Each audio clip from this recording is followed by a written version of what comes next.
Thank you for your patience, everybody. Let's begin, shall we? You know what? This is Castlevania. Let's get in some appropriate attire. There we go.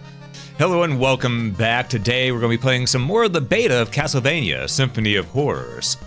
Now, you may be wondering, why didn't you get back to this sooner? Well, because there were quite a few builds coming out that I've been keeping tab on, and I wanted to wait until the most recent one was finished, as there were going to be a lot more implementation. So, we're going to go ahead and we're going to continue with save file 2, which I believe is the one we were using. I think this is it. Yeah, this is our save file. Oh.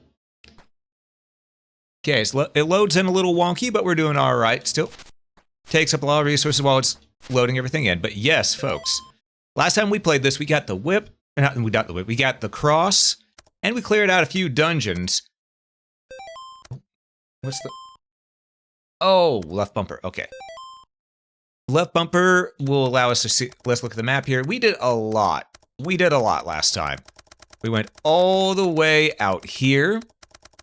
We went all the way through the dungeon that we're currently in right now, as well as a few other things, and we couldn't find any bosses, and there's actually a reason for that. You see, there were glitches with the last build that we played. Namely, the bosses weren't spawning in general. So, those have been fixed. We're going to try out things now, and we're going to go ahead and give this all a good go. Also, how you doing, Ethereal? Liz, welcome and welcome. And also, congrats on getting that first Ethereal. Congrats. All right, let's fight. Oh, it's Slogra!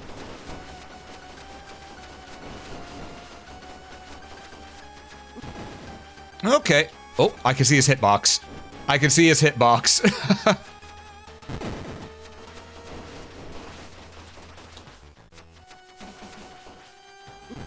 Okay, so Slogar, you can still see the hitbox on a little bit, which, yeah, that probably needs to be fixed, but I get that's a holdover from it needing to be tested.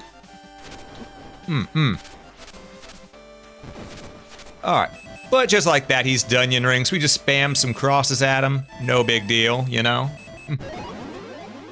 And we now possess the red crystal. That is what we've been needing this entire time. Why do I have Dracula's heart equipped? What's the remains to again?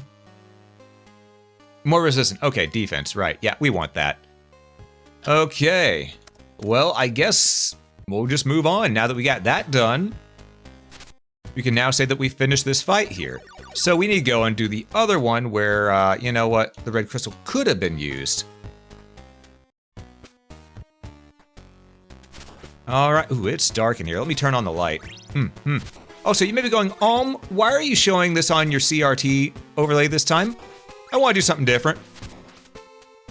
I've done it on the proper HD widescreen display for a while now, so I just want to do something a little different. You know, sometimes you just gotta do a little bit differently, you know? Alright, let's see. Yeah, fastest route is this way. Ooh, money. God, those Medusa heads are so much faster now. Holy... Medusa heads may be a little too fast, in fact.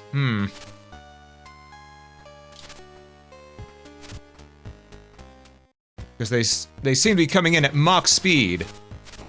Wanna be a Castlevania clone without CR2 lines? True.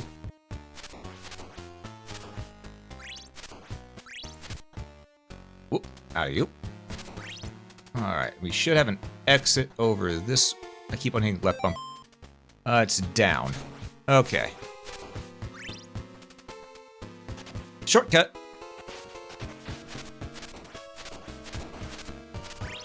Alright, there we go. I see you. I see the Batman.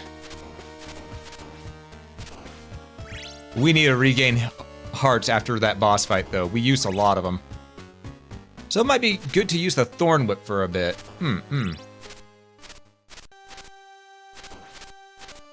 I say as I continue using my Morning Star.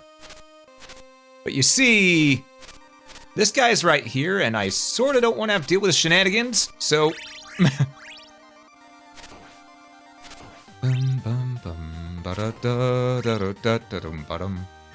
Wait. Where was the warp again? I think the warp may have actually been to the west. There's still an item we didn't get back over there as well, so we should check that out too. All right. Okay. Oh, so I am chugging a fair bit. Okay. Hold up. Graphic settings. Okay, we're gonna go medium. Medium.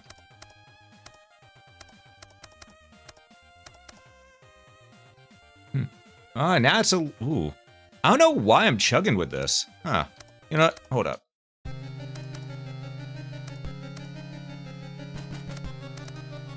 Okay. Yeah? Just gonna... Not low. There we go. Yeah, because on this screen we're nice and silky smooth. It was only in there that we were chugging a bit. Weird.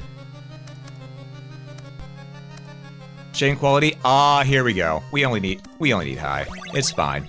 We don't need Lords of Shadows shading quality.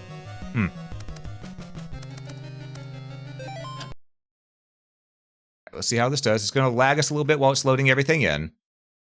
Okay. But yeah, I believe the fast travel was to the left. So really, me going this way was a mistake. So we need to go all the way back around here. Yeah, because there was a fast travel dude out here, I think. If I remember correctly.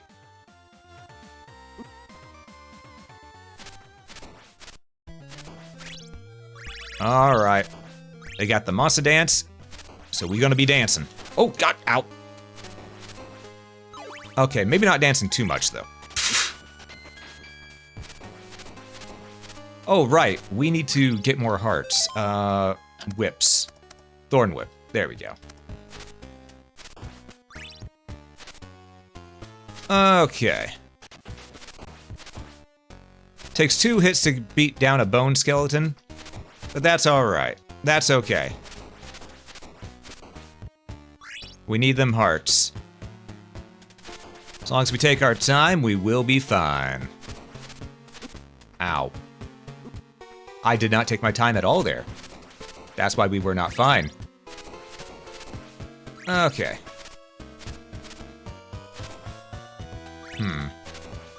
Okay. Oh God, hi there. Didn't see him there, you know? Maybe I should have waited a little bit. Hey, Sosuke, welcome in, welcome in. The lying you're enchanted by this. I mean, Sosuke, I'm in the group server. If you want to join in on this call, yeah, I'm in OpenVC for a reason. Hop on in, buddy.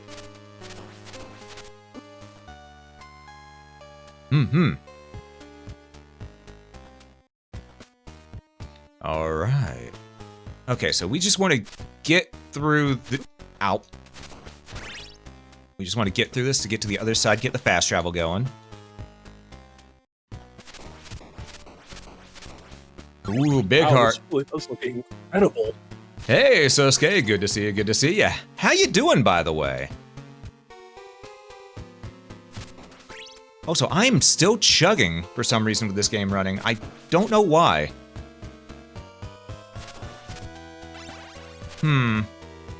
Sosuke? You there? Buddy? Oh, wait. Can you not hear me? No, I can hear... Wait, can you not hear me? Hold up. Hello? Oh, yeah, they can't hear me. What the hell? What the hell? Oh! Wait. Yeah, why can't you hear... Sosuke, I'm an idiot. What happened? I was on push to talk. Oh. So I really don't know why my model is chugging while this game is open. It shouldn't be doing that much. Hold up. Let me... I mean, there was an update to it here recently, so maybe it's taking some more... Oh my Christ. My CPU is at 100%. Why is that? Oh. Oh, Opera's taking a lot. Okay, let's see. What's... Close down some windows, because I don't know why Opera's doing this. Opera's just taking a holy hell of a lot.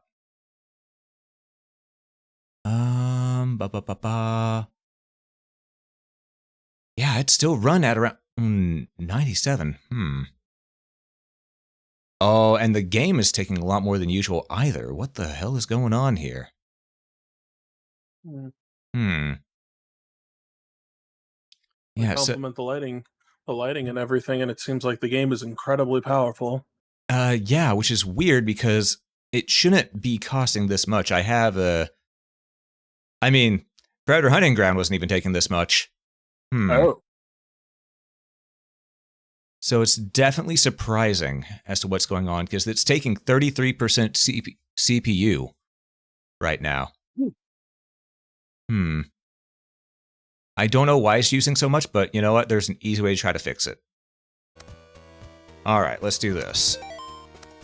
We're going to go graphics setting, shadows. It's not going to look as pretty, but okay, yeah. I think medium and high got mislabeled because now we're using so much less processing power. Okay. yeah, everything seems to look good on both the stream itself and in Discord. Yeah, no joke.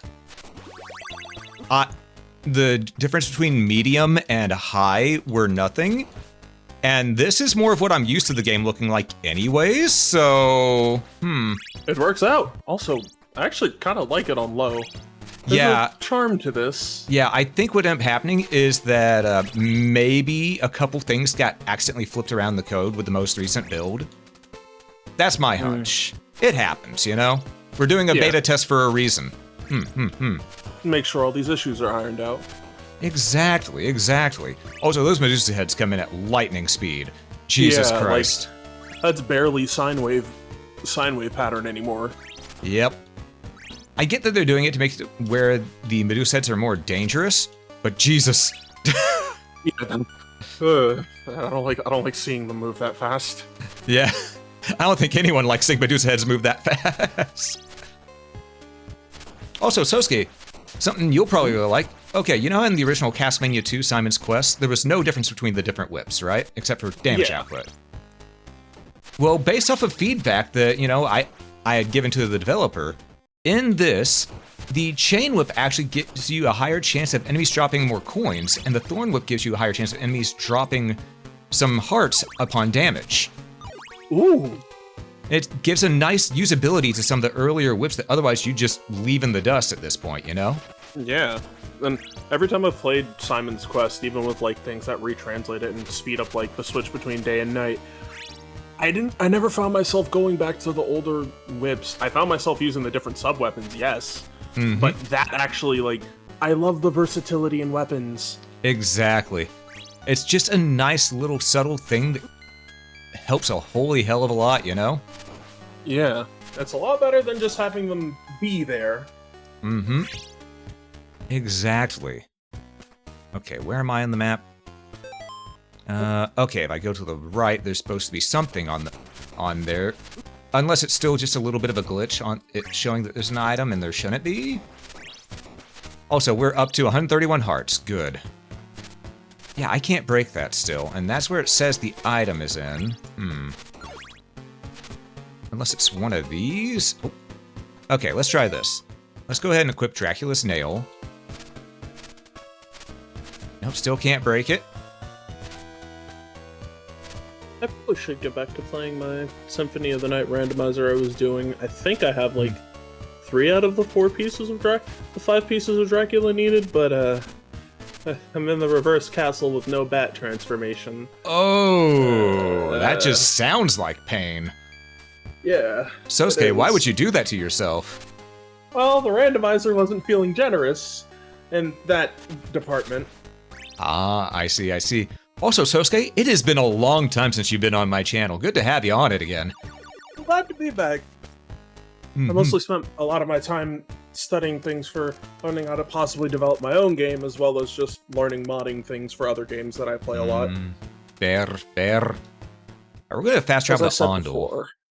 As I said before, I finished Resident Evil: The Umbrella Chronicles. I still think it holds up as a rail shooter. It's really good. Just some of those stages are evil. Yeah, well, that's sort of it's meant to be evil, you know? Yeah. Just to match the residents. Of course. Why wouldn't they be? Seriously, some of those stages just like makes me think Time Crisis wasn't a quarter muncher. Yeah. Yeah. Okay, we bought some laurels for 250 each. Ooh. Actually a pretty good price on them. Wow. Mm-hmm. But yeah, we're gonna go ahead and fast travel. Yes, that was fast travel. Beautiful. Which has abandoned this town. You know what? Fair. This is the town where it's a bunch of ladies that live the nightlife, so... The church just shrugging their shoulders. Oh well. That's not here. Da, da, da. Oh, this is the guy we got the cross from, because... I know in Castlevania 2 the cross was there, but I don't think it was an actual sub-weapon, was it? In that one? Not to my memory, no. Yeah. I'm still missing another item here and another one here.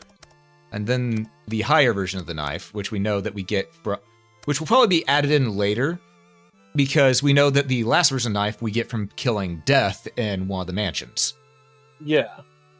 And I know, like, the last... Like, I don't know what will go into the axe. I know the one that goes under the cross is the rebound diamond, which... Oh, that's probably it. I hope is better than the original version of the rebound diamond. Well, the thing is, in Simon's Quest, the ricochet rock, the rebound diamond, was actually really good. Huh. I never used it. Yeah, it's a much larger gem, so it does so much more. It does so much more for you. Okay. I just realized there was no message, just from from dusk to night. Mm-hmm. Smoothly. Yep. Also, here's where you can see the different things, like, you have your sub-weapons, you have your whips, and on the whips you get, your short, weak whip made of cheap leather that has limited range. Yeah. Then you get an idea as to what this can do by it saying, a long leather whip intertwined with sharp thorns from deadly bushes, found in the deep marshes of Transylvania. This power gives extra willpower to the wielder. Thus, the hint that it gives you more hearts. Chain whip. Made of iron chains, this whip hits hard with its heavy weight and lashes enemies with a man-made fury. It has a power that helps the wielder find gold. You gain more money that way. Mm-hmm. And then the Morning Star. Even longer than the Chain Whip, the Morning Star is a chain whip that has been modified with a spiked mace on its end and baptized by the church to destroy evil. So this is just this is your raw damage upgrade. I'm guessing the next one will be the Flame Whip, and then I'm guessing Vampire Killer, if I had to hazard a hunch. It would make sense in terms of progression. Mm-hmm.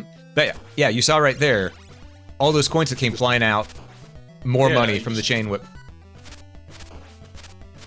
I can't get over, like, how I really like this style of, like, it's 3D models with the textures being used as the sprite sheet itself. Mm-hmm. But, like, the enemies and, like, player assets are still very much the sprites. Yeah, exactly. Yeah, I love the live 2D way of it and everything. It's really nice. This looks amazing. Mm-hmm. I will say, the title screen, I've been tempted to go ahead and make a custom title screen for them, because I know the one they have there is just a placeholder. And it's just, it looks nice for what it is, for what it needs to be. But come on. I could do some sprite work and go ahead and make a really good one for them. I've been thinking of doing that. Mm-hmm. Given what I remember of your handiwork, I definitely can see it working. Thank you. No problem, man. Even like the shadows of like the dead trees in the background. It's like the swampy marsh. Yep. This looks so good. Also, I'm not crazy, right? Simon's actually moving faster. Yes, Simon is moving faster. You have full movement and air too. Oh it is. Beautiful. It plays more like. I'd say consider the controls more similar to Harmony of Dissonance in terms of how you can move, just without the dashing left and right. Alright. That's the best way I can describe it. Also, something I didn't show you that I should have. Lizard Man tried to eat my ass. That's not what I need to show you. But listen, if the Lizard Man wants to provide some adult content, he can do it elsewhere. You exactly. Still need this channel. Exactly. But you see how we have the Belmont whip upgrade icon on the top left? Yeah. Each one of those does a global damage up for all of your whips. Oh. Which is why the Thorn Whip and the Chain Whip were still able to be used actually somewhat efficiently here. Without feeling like you get diminishing returns on the drop, like the enhanced drop rate of hearts and money. Instead, you still get the benefit, like, overall of your damage, so it doesn't ever feel like anything has a hard drop-off. Exactly, exactly. Which is a really... like this. Yeah, it's a really nice touch. Where the hell am I? Oh, right, we gotta head all the way to the left here. Because there's going to be a boss up there that we need to fight. One that I meant to fight last time, but there was a glitch that made it to where all the bosses were no longer spawning. So... Oh. But that was about 3-4 builds ago, I think? But yeah, you see... Getting to the mansion and just looking around like, hello? I brought the whip. Where are you?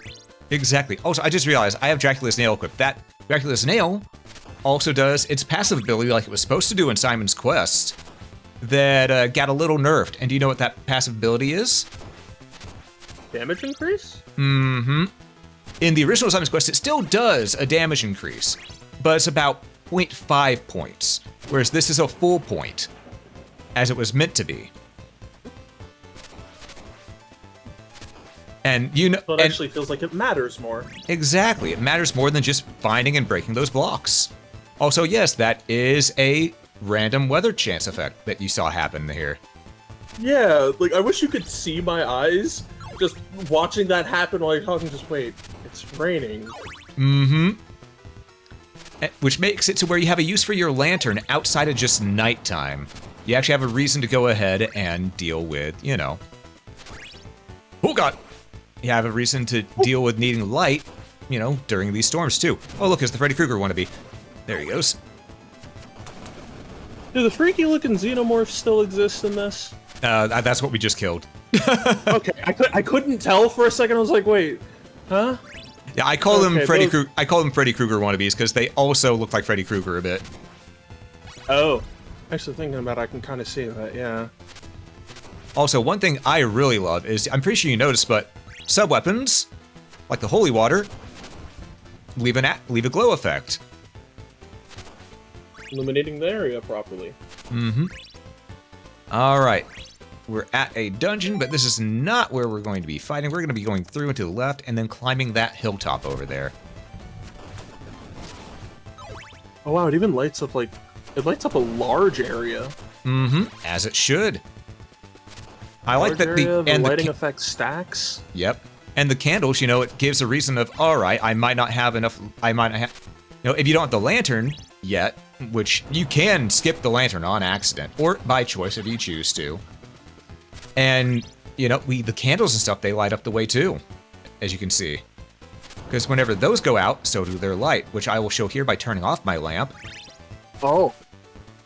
I like the gradual, like, dissipation of the light, just it kind of closes in slowly. Mm-hmm. Really good stuff, really good stuff. The guy knows his coding.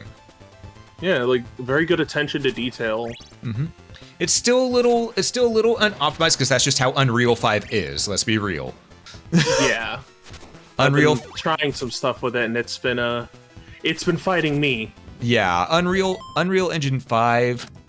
Lighting effects are amazing, but oh my god. Also, we possess Dracula's rib. Oh yes, because you can't go anywhere without processing a rib. Mm-hmm.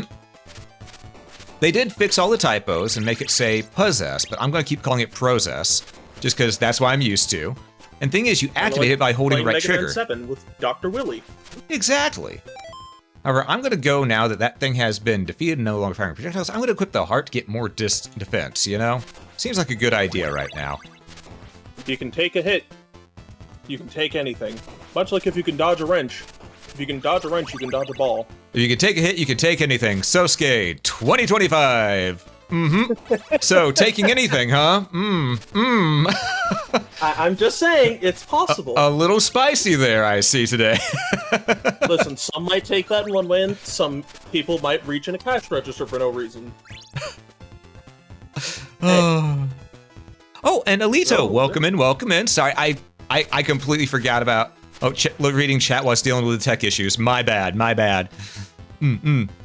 But yeah, welcome everybody. And how am I doing? I'm doing great. Hope you're all doing well too.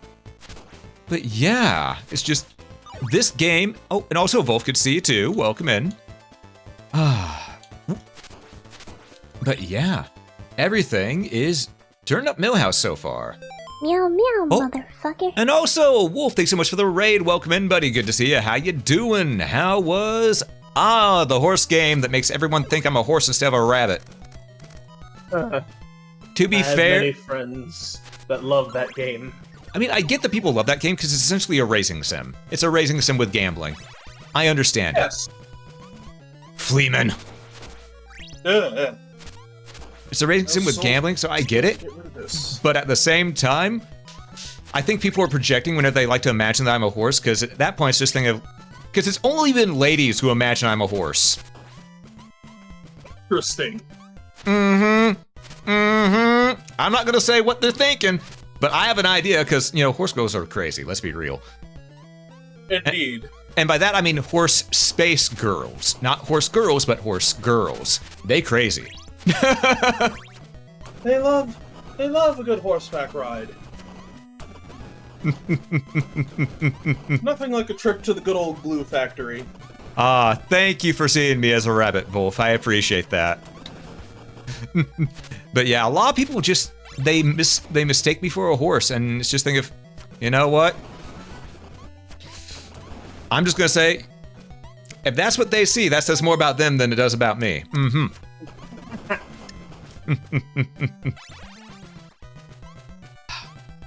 Fleeman. Most tools fail to make it quick. Yeah, we gotta make it quick with these guys, because the Fleeman just gotta go. Warden, climb Deborah Cliff with... The climbing Deborah Cliff will only end in death. Alright. Mystic Fire. Mystic Fire is blue now. Yep. Sacred Flame. And it functions like the holy water in Symphony of the Night Forward. Whereas the holy water here acts like traditional holy water. I like that difference. It gives you the best of both worlds. Also, I'm gonna start farming hearts, because with where we're going, we might need it. Because we're gonna be using In the case hearts. of not needing roads, we need hearts. Exactly. Also, I just realized this night, the monsters are extra durable right now. Fun. I didn't realize. More hearts out of them. Oh, this new Sensei and a rabbit? Thank you, Wolf. Thank you. Also, Wolf, if you want to join Sosuke on here, this is an open VC, so feel free to. Ooh. My light went out because it's changed from night to day. That is one thing I will talk to the person about. Having the light auto triggering to off whenever it goes from night to day, that has caused a few issues. So maybe that should be a toggle on if people want to have it auto trigger on and off. Makes it easier for people to make these kinds of decisions instead of it just happening and scaring someone. Yep, exactly. Okay, we're back to 140 hearts. Me. Hey, Wolf, what's up, buddy? Greetings. Greetings. Ah, yes, a trio who has not been together in a hot minute, actually. That's true. But yeah. I've been in the same VC with. Sosuke, yeah, a good while back. A good while back. It's been a long time since the three of us were all chatting with each other. Yeah. Which is probably why you're wondering if it's happened. It's probably why I don't remember. I only remember because, like, it had to do with Monster Hunter. Were we playing Monster Hunter World? Yep. I think we were. Exactamundo. Even though I didn't get very far in that game, but I do remember playing it with a bunch of people, with Ulm and others. Mostly with Ulm. Yeah, I use Monster Hunter as a way to bring a lot of people together. God, that thing came at me with the swiftness there. I don't even move that fast in Aria of Sorrow. Yeah, I do think the speed increase might be a bit much, seeing as where they're spawning here. So they might need to lower the speed by maybe 0.5. Or maybe 0.25. Because, as you see, that's pretty rough. Encroaching on Ninja Gaiden NES bird speeds. Mm-hmm. Which, if they were only spawning in certain areas, that'd be one thing, but they spawn all throughout this mountaintop here. Which makes it really hard to deal with. Okay, also. Decided it was a good idea to switch to the axe for a bit there.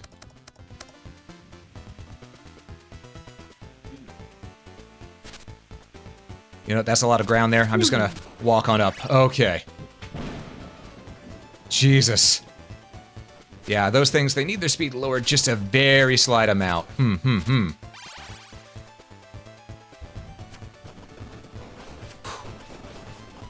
Okay. That used up a lot of the hearts I've been building up, but you know what? Worth. Just worth. It helps us survive. That's what matters. You know? Survival over a possible and inevitable death and a setback before a save. Exactly, exactly. Especially since the last save is below the mountain.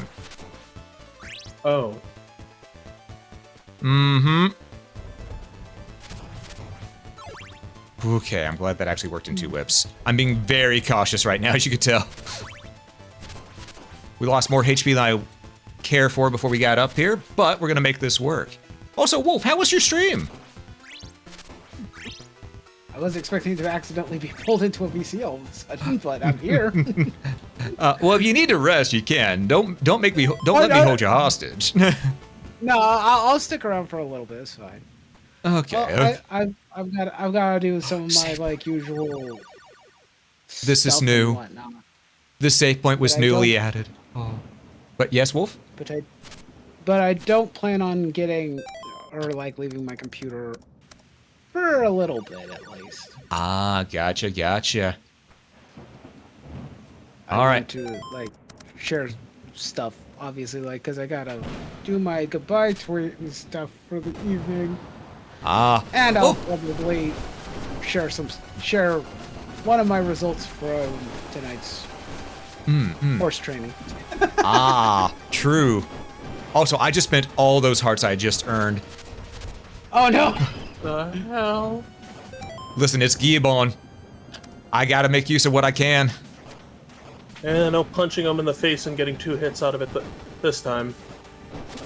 Ooh. Oh, he hits like a Mack truck as well. Okay, noted. I'm just gonna use the shield here. This seems like a good idea. You know? I'm so used to like the size of like Gibbon and like Symphony of the Night and Super Castlevania 4. It's weird seeing him again just be big. Yeah. I mean, fun fact, this is actually a fully custom sprite that someone created for this game.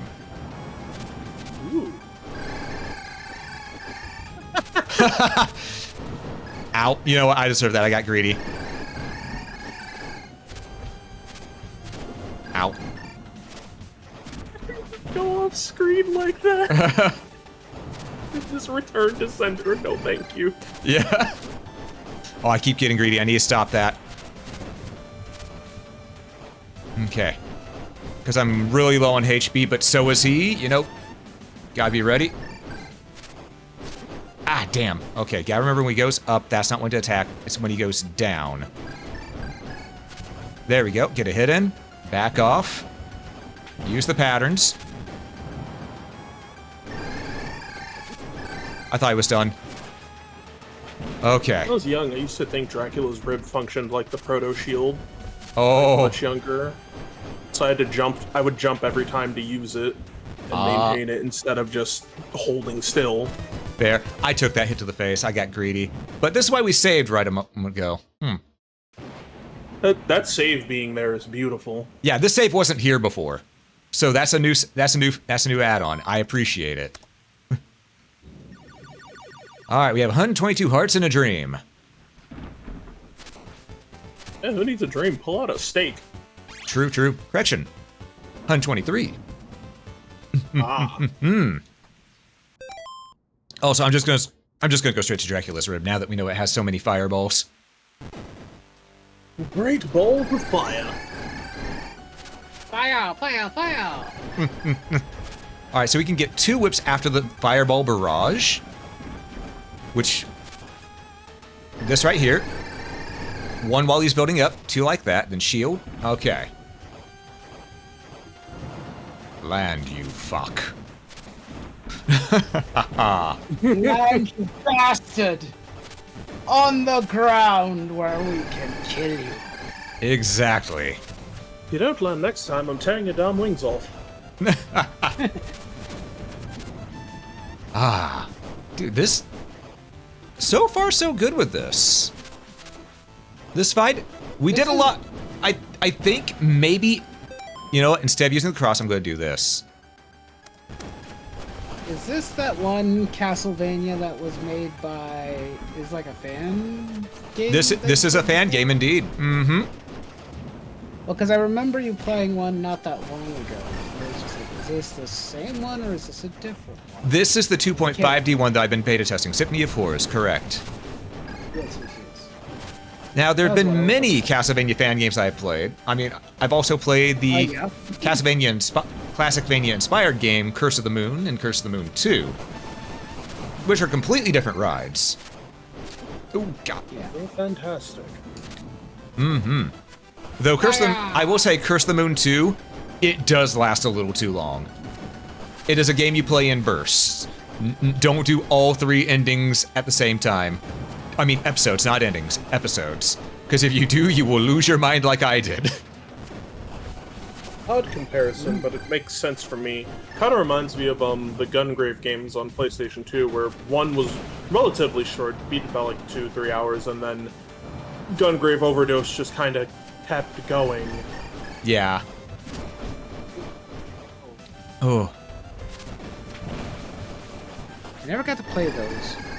Oh, the Gungrave games are great, honestly. If you it's like... the same thing I'm thinking of, if I'm thinking it from the same, or at least I'm remembering the manga for Trigun, and he had the manga called Gungrave. Yep, that's the Yes. one. That's the one. I remember at one point there was advertisements for one of the Gungrave games. I don't know which one, but one of them. Double Ooh. shot. Double shot? Yeah, this is a double shot. Sub-weapon power has been increased. So now all of our sub-weapons do more damage. You'll love to see it. I was wondering how they were going to implement that. Let's go save. Let's go save. That seems like a good idea. Yeah, Just saving round might that be next good. corner.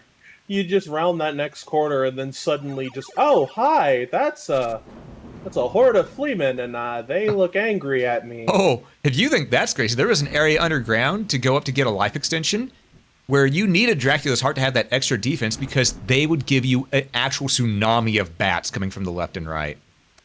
Oh. Deal with the magic of a red crystal to leave this place. Well, we have the red crystal. Take me away, magic cloud. Oh, I was hoping it would do a tornado and instead of just showing... Oh. I'm stuck. Uh-oh. There we go. Oh. Vampire killer. Hell yeah. Dun, dun, bum, bum. Where are we at now? We are far a fuck away from where we were. If I save, there's no going back. I need. Oh wait, yes there is. It's I need Bloodstained Scarlet Entanglement to hit me with a location switch like that. Wait. I think I'll watch that trailer again because... Oh, I was so excited. Oh, also, fun thing to think about is the fact that, you know, the new Bloodstained is going to be multiplayer. Just... You know? I love that idea. I can't call it Multiplayer kidnapping if Castlevania. I can't call it kidnapping if I willingly offer myself to any time I'm available to play it. Exactly, exactly. Also, Wolf, let me do something, because you're coming through a little bit more quiet. Here's, let me boost your audio a little bit. Oh, you're already at Sorry about that. You're already at 200. I can't boost your audio. All right. I apologize about that. I might be... No my voice worries. might be going too. You just got done with stream. No worries, my dude. No worries. All right, we're going to head left, because while we could go to the right, we could also... Oh. Oh. That's a new riff, Ooh, and I dig it. that's nice. Yeah, wait a like minute. it. I'm in love with that.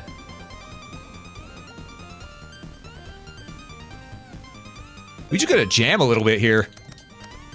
Go right ahead.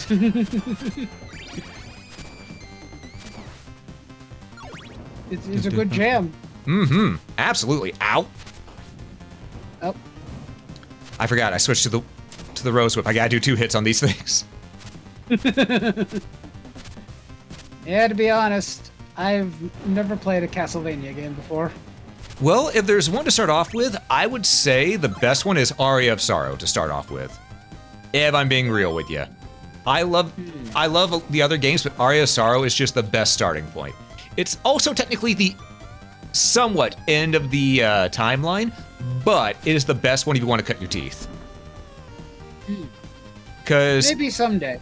yeah, a lot of people say, "Oh no, Symphony of the Night," which Symphony of the Night is great, but Aria of Sorrow It's a little obtuse. it's a little obtuse, and Aria of Sorrow takes what was great about Symphony of the Night and refines it even more. Because again, I love Symphony of the Night, I really do. But Aria of Sorrow was the first one to do things such as putting boss rooms right next to a save room, so you can go ahead and retry real quick instead of having to be stuck for a while. You know? Yeah. Which, yeah, I think works really well. They made it to where, you know, you had multiple different abilities through the the soul system. And just, there was so much customizability, as well as different weapon types you could try, so on and so forth. You really get the feel of the RPG style version of Castlevania, the Metroidvania style. Good to know.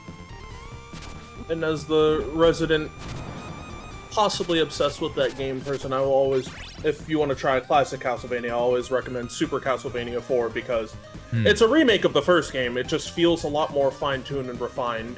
Yeah, because you have 8 directional whipping, a button for your sub-weapon, instead of having to hold up and hit the attack button. And, you know, I don't want to leave this spot without exploring a little bit. Hold up, we got to keep on looking.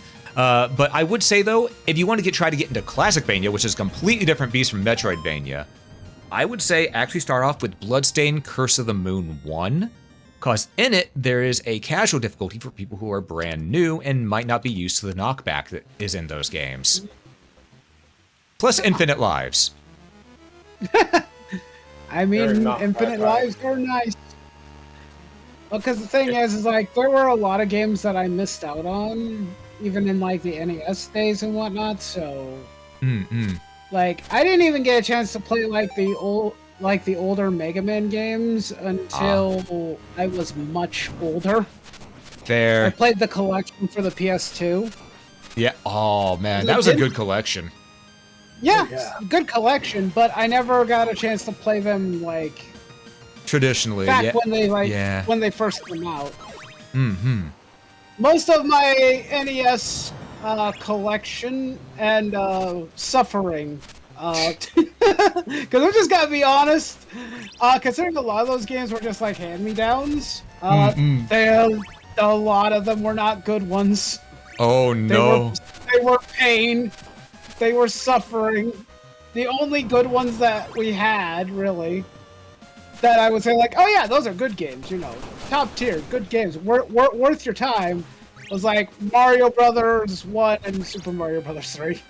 Oh, Super Mario Bros. 3 is still my favorite out of all of those. Oh yeah, absolutely, my favorite too. I know a lot of people. Oh, no, you finish your story first. You go first. But in comparison, everything else we had was like, some were like movie tie-in games or just really, really hard games to play. Ah, fair. I'm trying to think. We had Top Gun. Oh no. We had Jaws. Again, oh no, you had the LJN games. Oh god, I am so sorry. We had Teenage Mutant Ninja Turtles. Okay, that one was good. Wait, the first one or the beat 'em up? The first one. Oh, the one by Konami?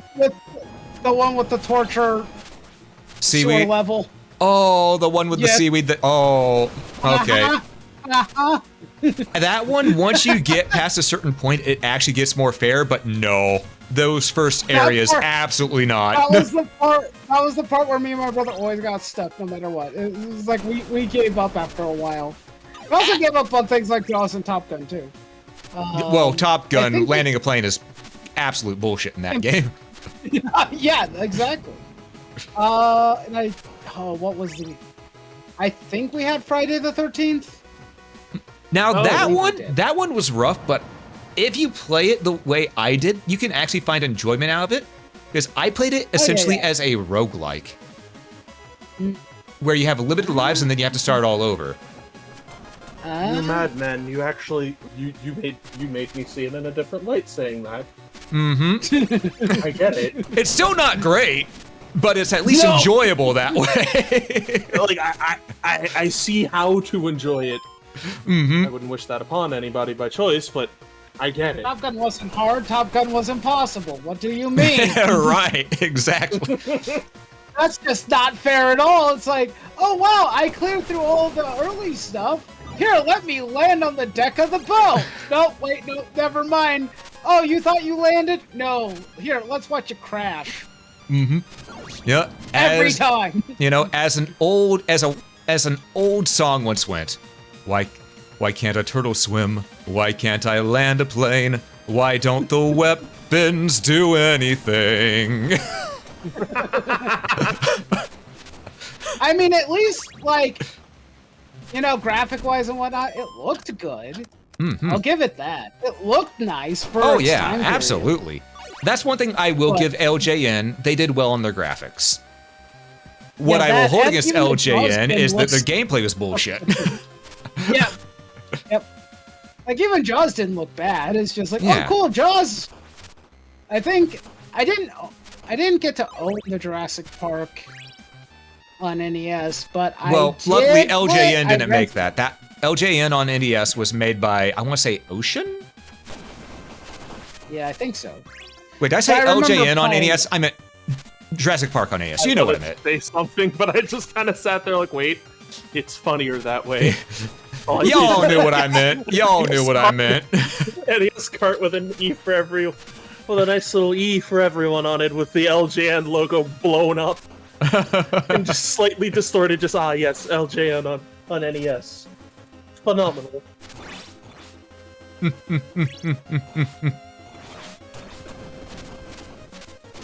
Okay, you know, I'm gonna switch it.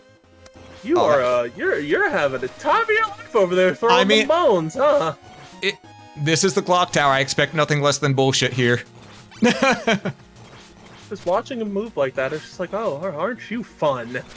Yeah. Thing is, they actually changed it in this game to where the bone skeletons, the thrower ones, I'm just gonna call them tossers. The one thing that works against them is now Dracula's rib. Oh! Oh! Oh no! Oh no! Well, that was a bad place to be. Could not quite get...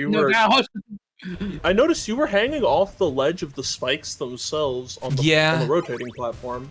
Yeah, though I also noticed that I couldn't quite get up there. Also, what I think I'm going to do is before I go back there, there was a place I need to go back to because there were some items that I missed.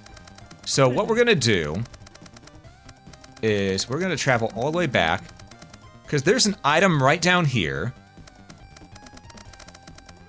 There's many items down here that I need to go to. Good lord.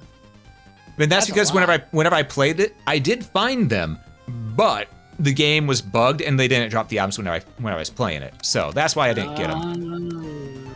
So we're gonna that explains a lot. So we're gonna go to Algiba, which I think is the closest place, and we're just gonna see if we can. Yep, perfect. All right. We'll find the items. Mm-hmm. We're gonna find the mines. The other thing that I had as a kid, console-wise, is the other hand-me-down we got was like an Atari. So Atari 2600. Gotcha. So we had like a lot of those ones, like I think we had Pitfall and Pong. Pitfall was always fun. We had a couple. Okay, where the hell do I need to go from here? Oh, right. Where do we go from here? That's a very good question. Luckily, everything here will die in about one hit because, you know, earlier area, things don't hit as hard, you know, they don't survive as much. So things are scaled based on where you need to be.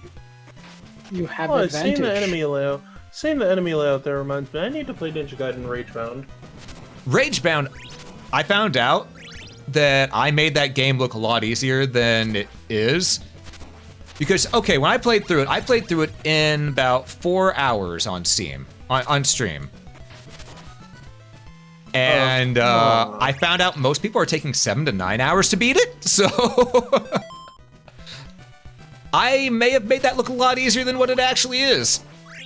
I don't know what that says about me. There's a That crucible. you're There's a crazy? crucible you've been put through, and you often would say it's a calm car ride. Yeah. Always goated, yes. Thing is, I actually also went through it again afterwards off camera. Because, you know, there's another ending to that game. There's 3 endings. There's the one where you sacrifice one character, one where you sacrifice the other, and then there's the secret ending, which is the post game of, you know, after what happened, where you play as the person who got left behind and have to fight all the demons over and over again, the 4 main bosses. And it has to be done on hard mode. And you get no checkpoints or heals in between each fight. The Blasphemous devs really live up to their first title's name, don't they? Yeah. Thing is, I got that done. I got that secret achievement, and when I first got it, only 1.2% of players had obtained it. So, I looked at that and went, oh, maybe this game isn't as easy as I thought. Maybe I did overestimate things a little, you know?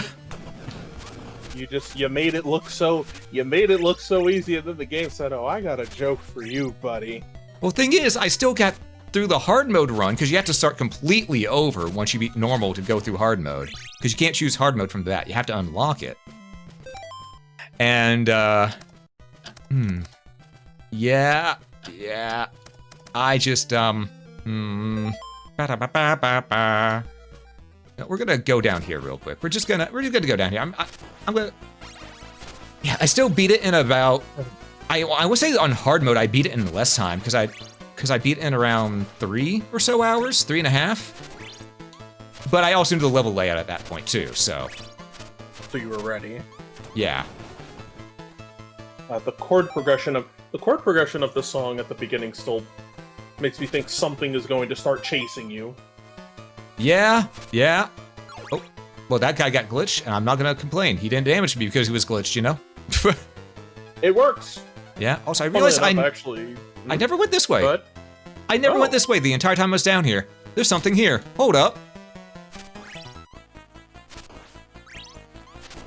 funnily enough, the game I occasionally play test in there. Thankfully, I'm not under any form of NDA because I'm relatively cool with the developer. I was doing a run of it earlier, and I kind of, sort of accidentally bugged the boss fight in the demo and turned off his hurt box. Ah. I need to recreate that because I find it really funny. Yeah. Just accidentally turning off an entire hurt box and just the boss standing there while the shield gauge replenishes, just like, oh, so how you doing, buddy? You fine over there? Great. All right, back to the regularly scheduled gameplay. Ah, gotta love when that happens. Because it's never planned, but it creates just a good memory. Mm-hmm. I love when games get bugged. It's funny. Yeah. And it's something that I just do on accident. I don't mean for it to happen. It just happens. It's my superpower. Yeah, It broke! we know. I mean, I've been around you long enough to know that yes, if a game is going to be bugged and broken, Alm is going to be the one to bug and break it. Looks like this is just a shortcut back to this area, which I don't need to go. So we're gonna turn around and go east here. still Because I want playing Generations Ultimate with for the first time, like, before I got my hands on World to actually play Monster Hunter more consistently with him, and just... Oh, you mean Rise? Young Garuga. Oh, no, it was Rise. Yeah, because I have yet to get to play Generations Ultimate. And do you know why I still haven't played it?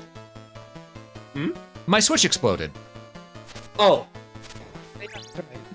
Yep. I'm like, I remember playing Monster Hunter with you and just kind of... We just kind of sat there and watched it run into the wall. Yeah. It was World because the young Garuga was there. Mm-hmm. Just kind of looking at it like, so is he just going to keep going? Real? All right, good job. Also, did you notice this nice little effect on the water they have here? Yeah. The little distorted look of the sprite? Yeah. I like that. I wonder if there's enough... If they recreate a spot with enough water that the water gets muffled, that the music gets muffled when you get into the water. That would be pretty interesting.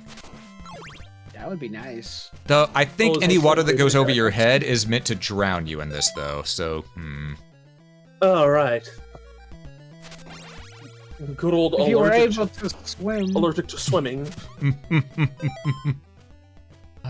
Oh, I need to go up and around, I think. Hold up. Yeah, I need to go to the right, up and around. Yeah, okay.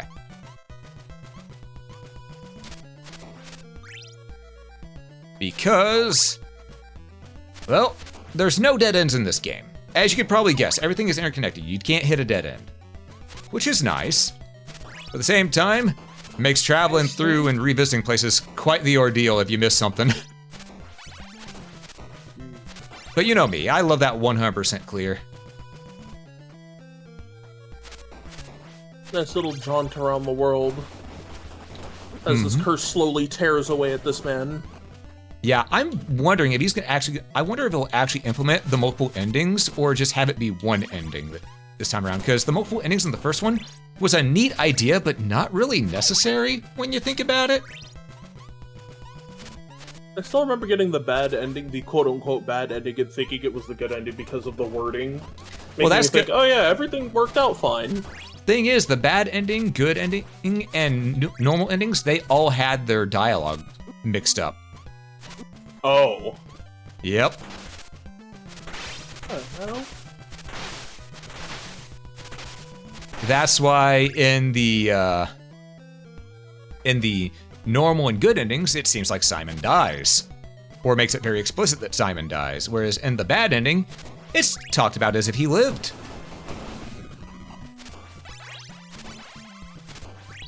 So yeah. Man, how was that, like, did the quality testing just go, yes, seems legit? I mean, it's Simon's Quest. You know all the translation issues they had with that thing. I shall process another bottle of water. Mm-hmm. Exactly, exactly. Okay. There we go. Ooh, money, money, money. Hell yeah. Also, I do like... a lot of money. I really like this little effect here that they did where... Oh, I didn't know that was there. Where if you get a crystal, the white crystal, it'll make the white blocks just disappear and you can see where they used to be. And whenever you get the blue crystal, areas that looked sort of like this particle effect up here, they were, except for blue, they become more solid. And same goes for when you get the red one, so on and so forth. Really good touches, really good touches.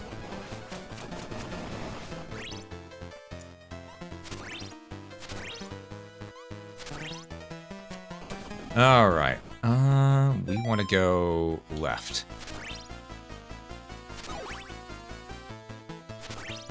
All right. Bats are following. Yep, bats on I want to know parade. what's going on over here. They're like, here, let's follow this guy. Hi, diddly ho. That's a lot of Zambos. Yep. So that's where the Legion pit went. You know, I do wonder what all bosses he's going to add into this, because I know he added in Slogger and Giabon, so.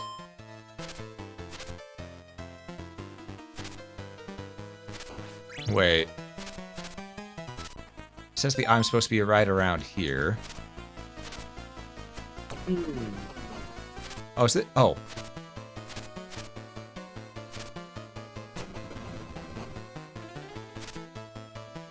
Oh, I see it. It's over there. How do I... Okay. I think we found it. Damage upgrade get. Hell yeah. That's a good one to have come back for right there, because I can only imagine how much damage we're going to need for the enemies. I will say, whenever you're behind the walls like this, if it could be used, it would be nice to have a little bit of transparency added in, or maybe just make it to where there's some holes where you can see through a little better. There's an area in Crash Bandicoot 2 that handles that pretty well.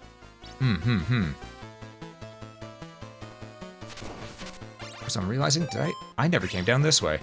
Well, that's death right over there, so let's not go that way. Let's go this way instead. Ah, that's why I didn't come this way. It's a path going from up there to down here. Gotcha. All right. You gotta go. Yeah, I'm gonna go. Fair. I'll probably lurk in stream. Probably grab myself like maybe a snack or something. Fair. I will be here. Just Yeah, you treat yourself well, man. You treat yourself well. Oh yeah. Thanks for stopping in. Yeah. I have to talk. By the way, I do have to talk to you tomorrow about like final plans. Yeah, I was gonna say, are we still good for Saturday? As far as I am aware, yes. Hell yeah. There've been no changes. On Hell my end, yeah. Anyway. Good. So, yeah. We'll just finalize everything tomorrow. Probably sometime, well, depending on when you're awake, I guess, so. Yeah, because my sleep schedule's a bit borked again. It happens. When is it not borked?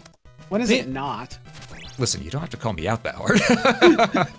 Yes, I do! That's my job! You know what? Valid. What are friends Fair. for? True. Give him a hard time. Exactly. That's the point. I've worried about this man's sleep schedule for far too long. Yep. 10 full years. 10 full years. But it's fine. It's not like my sleep schedule is that much better. Although I think mine is at least a bit more consistent, at least. Yeah, I mean, mine's consistently bad. Exactly. Mine's consistently okay. I'll give you credit. It is consistent. All right. I'll see you guys later. Get you later, man. Catch you later.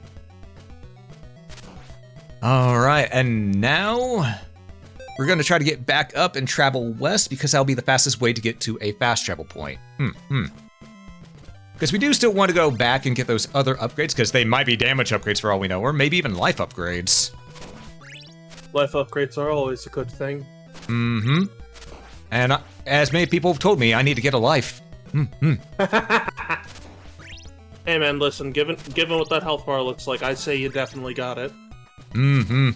Yeah, that health bar is only half as big as my dick. I need to get more. Anyhow.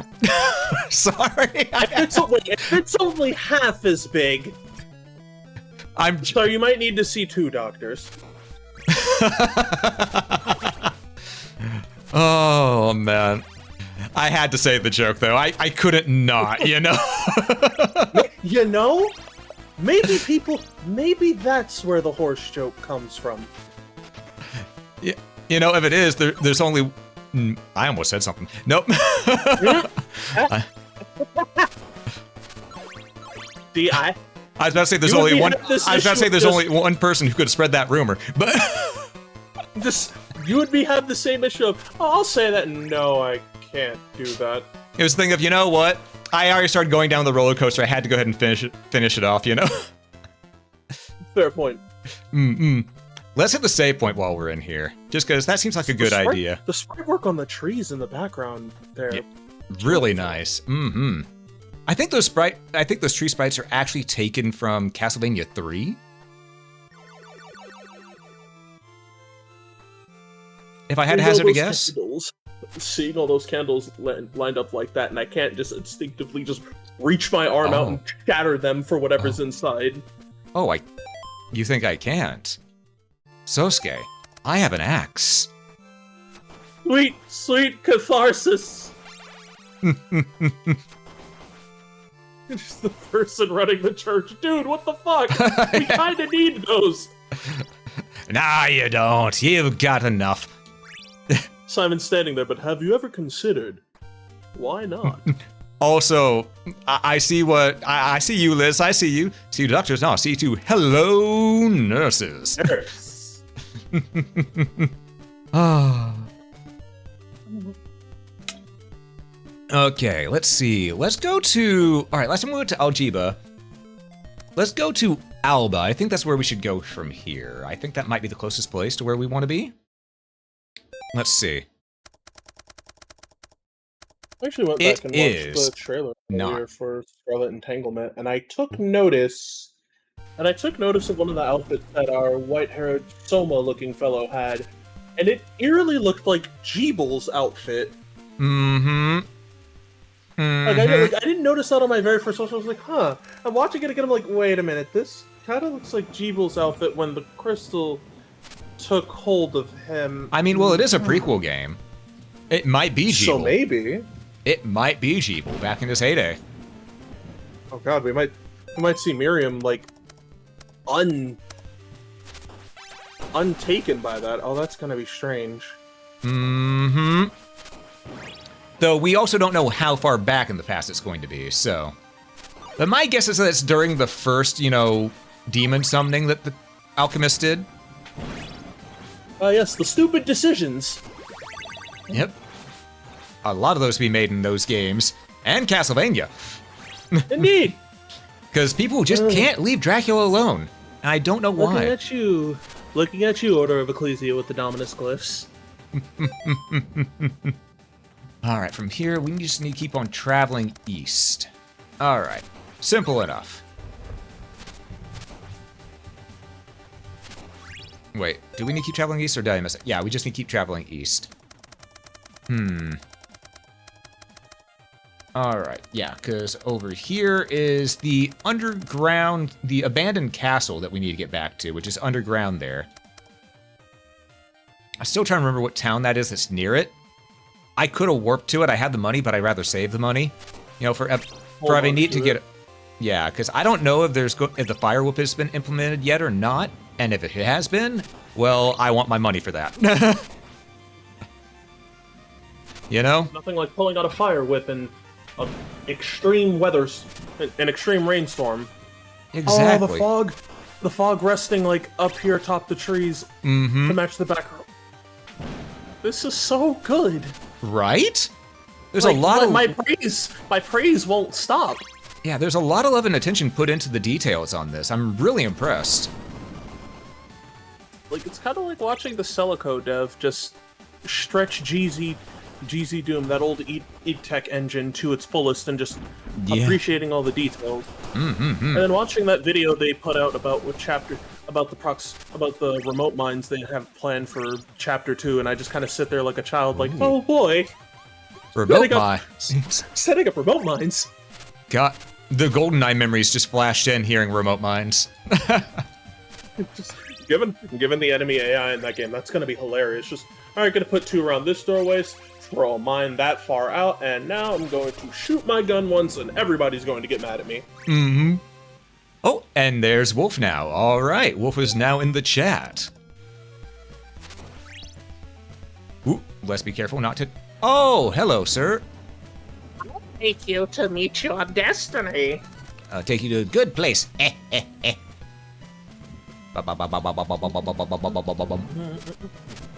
we're not going to worry too much about this. He's just taking us across the water, across the Mermanfield Pond,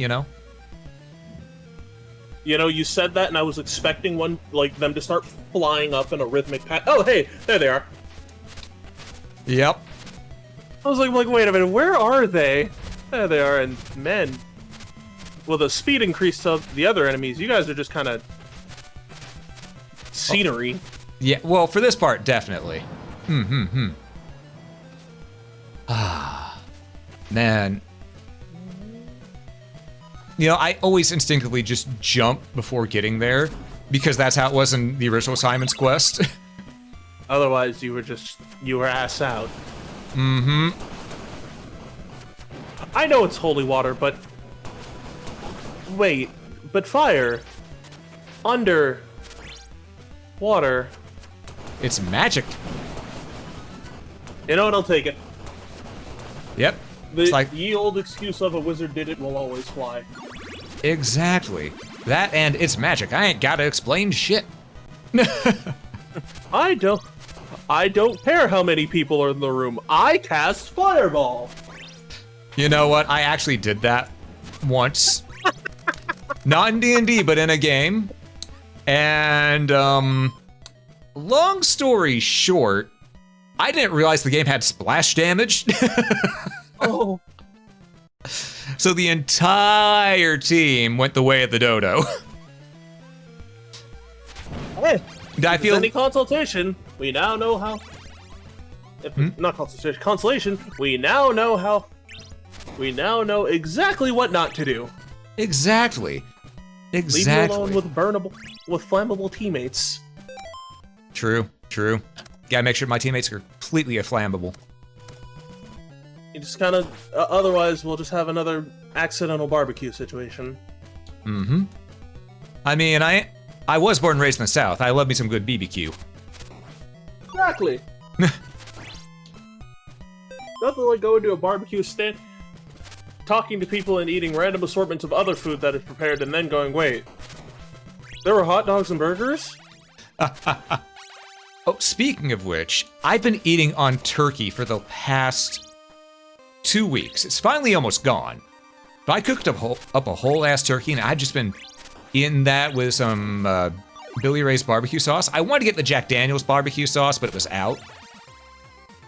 Oh, that sounds wonderful. Mm-hmm. And for those who don't know, yes, there is a Jack Daniel's barbecue sauce. No, it does not have alcohol. Damn. So, pretty much, I mean, unless you want to add alcohol in it yourself, but that's your own prerogative. And with Jack Daniels, it just wouldn't hit the same if it wasn't theirs mixed in, you know? Well, no, I don't know. for me- I can't drink alcohol. I can't say that. Wait, you saying turkey does remind me of a sandwich my grandmother prepared, like, out of, like, leftover turkey parts, where it was, like, the 2 slices of bread, a piece of, like, bread drenched in gravy in the middle, with shredded cheese and the turkey slices, Ooh, and that all sounds of that in nice. between. It was a hefty son of a bitch, but man, it's so good. Sounds I good. haven't had that in years, but I just remember biting into it and thinking this was worth this is worth every coma I'll be in for the next couple of hours. Yep. Oh, man. I still remember whenever I was eating the turkey that I had made earlier. Pretty much, it's what I think the turkey is what screwed up my sleep schedule because it keeps on making me sleep. But here's the Man, thing. this is delicious. Oh, sleep. I was thinking of, oh god, this is great. Wake up 3 hours, not 3 hours. Wake up 3 years later. Oh god, did you have the turkey? You didn't have the turkey, right? Yes. Why? Oh. So there's a few things in the last few years that you missed. Sitting there like, so Starlight, did I miss Resident Evil 9? You missed the Code Veronica and Resident Evil 0 remake. Fun. I still, you know what? Speaking of Resident Evil 9, with how it actually mentions and pays attention to Resident Evil Outbreak, we better get that Outbreak remake. Seriously, we need it. Like, I like the idea of multiplayer Resident Evil, but I feel like the way they've been tackling it with, like, reverse and, like, all the other ways, I'm like, not the idea, guys. I want to be able to do a classic Resident Evil experience with friends. Yeah, exactly. And thing is, the closest thing they got was Resident Evil Resistance, which was really good and really well made. But because people complained about that, they said, okay, maybe they want it more action-y, so they went with the reverse. And so that was technically by people not knowing what they want that caused that. Unfortunately. Yeah. I mean, people love Dead by Daylight, and that's essentially what Resistance was. Exactly. Huh.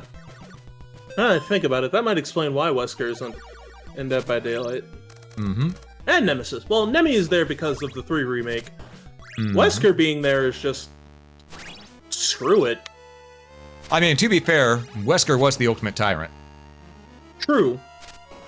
Still find it funny watching people play that game from, like, the survivor's perspective. and just getting picked up and carried like 3 feet away by him. Yeah. Just watching 2 people walk together. Like, let's go do this next generator. And then just the other person getting carried away by Wesker. It's like, oh. Yeah. He probably would have been able to come back and get me because I'd still be laughing at the fact that my friend just got snatched up in real time. Yeah. I say that as a Legion player in Dead by Daylight. Just every time I play Legion, I just check my invisible watch. Just, would you look at the time? Stab the survivors. Yeah. Yep. I'm guessing you play as the hunk skin? Yes. Just I grab that skin. It's like, ooh, it's time for Mr. Death to make the rounds. Ooh, I also have to agree with Wolf. Turkey is my favorite meat to make a sandwich out of. It's real good. I'm strange. I like using salami a lot of the time. Okay, salami's good too. That extra kick of the spices that really just make it good for me. There's many good ways to just... You know what? If I say anything, it might come out sounding sus, so I'm just going to keep my mouth shut. Because there's no way to phrase what I want to say without it sounding bad. There's many ways to prepare a good meat. Exactly. Especially if you give it a good rub. Exactly. Give your meat a good old rub. I remember a friend of mine telling me Ainsley Harriott made cooking uncomfortable for him. Yeah. Oh, speaking of which, okay, that reminds me. Okay, I have to pause it to tell this story. Oh no. Okay. So, I have ruined chicken and turkey for Muse. And the way I did was before there was one point where her roommate, I believe it was just making a joke about how, you know, the chicken breast, you know, it's the breast. So she'd say that she was having some chicken tit and stuff like that. You know, saying it just as a joke. And then I ruined the other part, the turkey leg for Muse, because, okay, Sosuke, the ass is just the upper part of the thigh, correct? Yes. And the drumstick is just the upper part of the thigh of a chicken. So when you're eating a drumstick, you are technically eating ass. You are eating, oh my god. Mm-hmm. And then, now, whenever Muse goes to have chicken, I say, enjoy your tits and ass. I just feel that all the excitement for that meal disappearing. Just thanks. Oh my god, the cross was fast. Just thanks. I hate it. I was going to enjoy this. I made sure this meal was prepared fine, and then you said that. But I'm not a good friend if I don't do that. Oh, you want to see what the Sunken City looks like in this? Yeah. And you recognize the music? Oh my god. It's Bloodlines! In conjunction with the multi-layer backgrounds, kind of like how Bloodlines did on Genesis, this is... It's a love letter. It is a very strong love letter. I should replay Bloodlines again, this time not as Eric, but actually playing as John. Yeah. I do enjoy the whip swinging across the ceiling.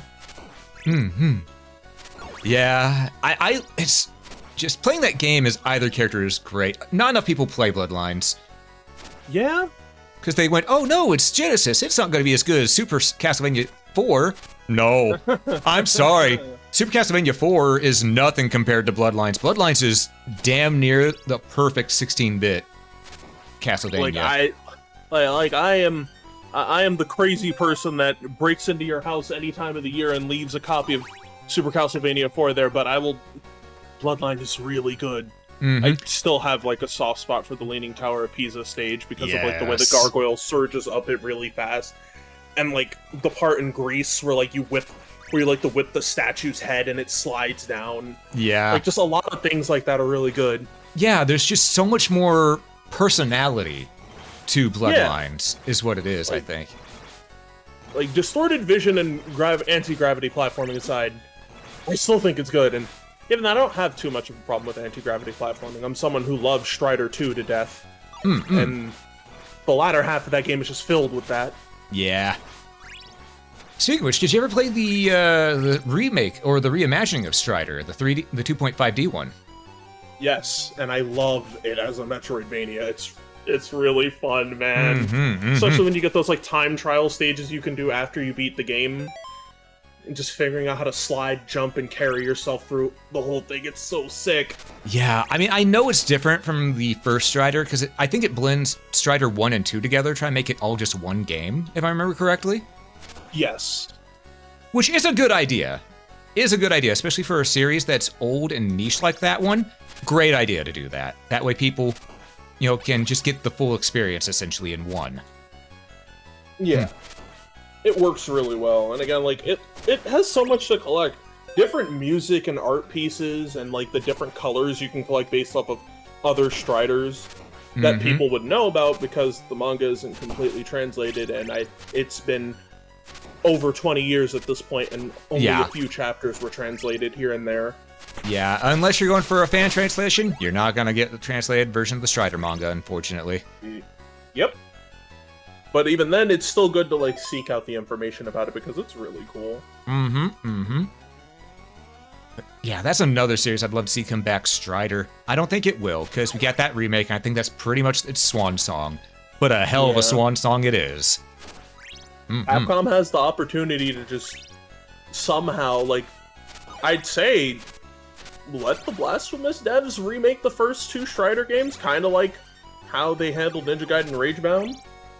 Just have them lean more into Strider 2's mechanics. Hell, remake the Genesis version of Strider 2 that had completely different stages from the PlayStation 1 version. Yeah, because if I remember correctly, the PlayStation 1 version was essentially a one-to-one remake of the arcade version, right? Yep, it was a straight-up port of it with some additional features like infinite boost mode and being able to play a Strider again. Oh. Okay. Wait, did I ever go that direct? Yes, I did. Okay. But did I ever go up here? There's blocks that aren't filled out, so I need to check. Peppercorn steak. Eating peppercorn steak raw sounds... Just reading that out, I just see like this like facsimile of a human being going full animal mode and just jumping on the table and consuming it whole, just full on shaking the head and everything. Just that sounds ridiculous. By the same time, I should try that one day. Man, that sounds like a great stress relief. I mean, have you ever taken cured ham and just eaten a whole slice without any bread or anything like that? No, I haven't. It's filling. It is actually filling. I've done it a few times. I've never gone this way. Ooh, and I wonder what's over here. An item. There it is. Damage up. Hell Back yeah.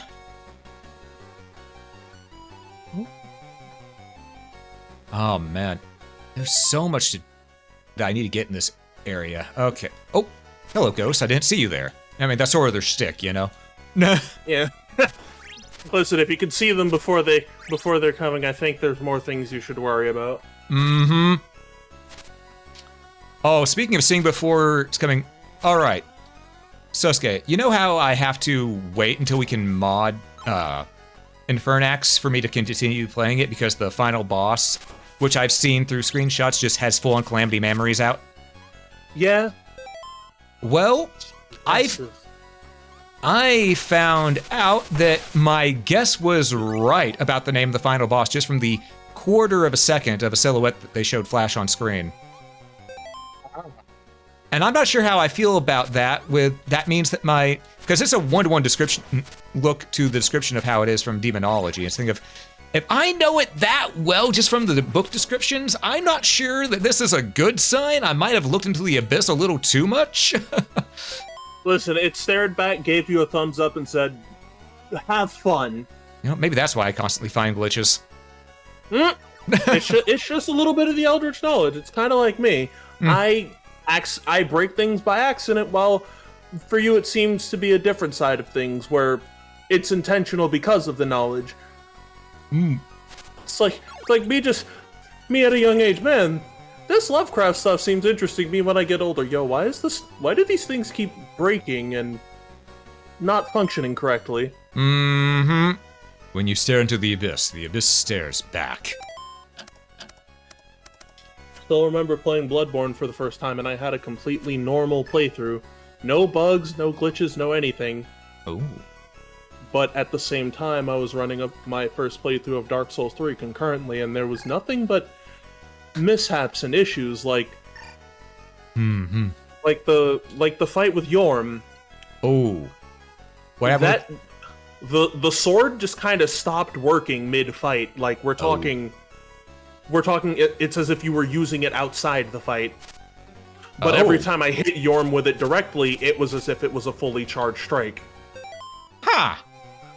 And I was just sitting there like, that's not... Telling my friend, like, hey, that's not how that works. He's like, no. How'd you do that? I don't know. Going back to Bloodborne, everything is fine. Yeah. It's a good thing Mr. Cthulhu is purely a figment of everyone's imagination. Mm-hmm. Mm-hmm. Completely. Exactly. Don't look too hard at the weird text on the wall. You don't want to know what happens there. Don't mind the text written in blood, it's fine. Just remember that whenever you're picking up the Necronomicon, you need to say the words Klaatu Varata Niktu. And not Nikto. Nikto will cause worse things to happen.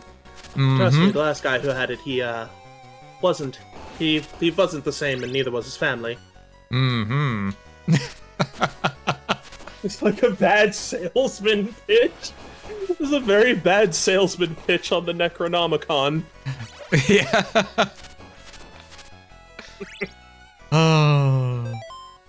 Oh man. Well, This area. Yeah, I really love this area. This is probably one of my favorite designed areas that's been done here. Granted, there's a lot of bombless pits that do scare the shit out of me a bit, and for good reason. As it should, realistically. Mm-hmm. Hold up, I see that ghost.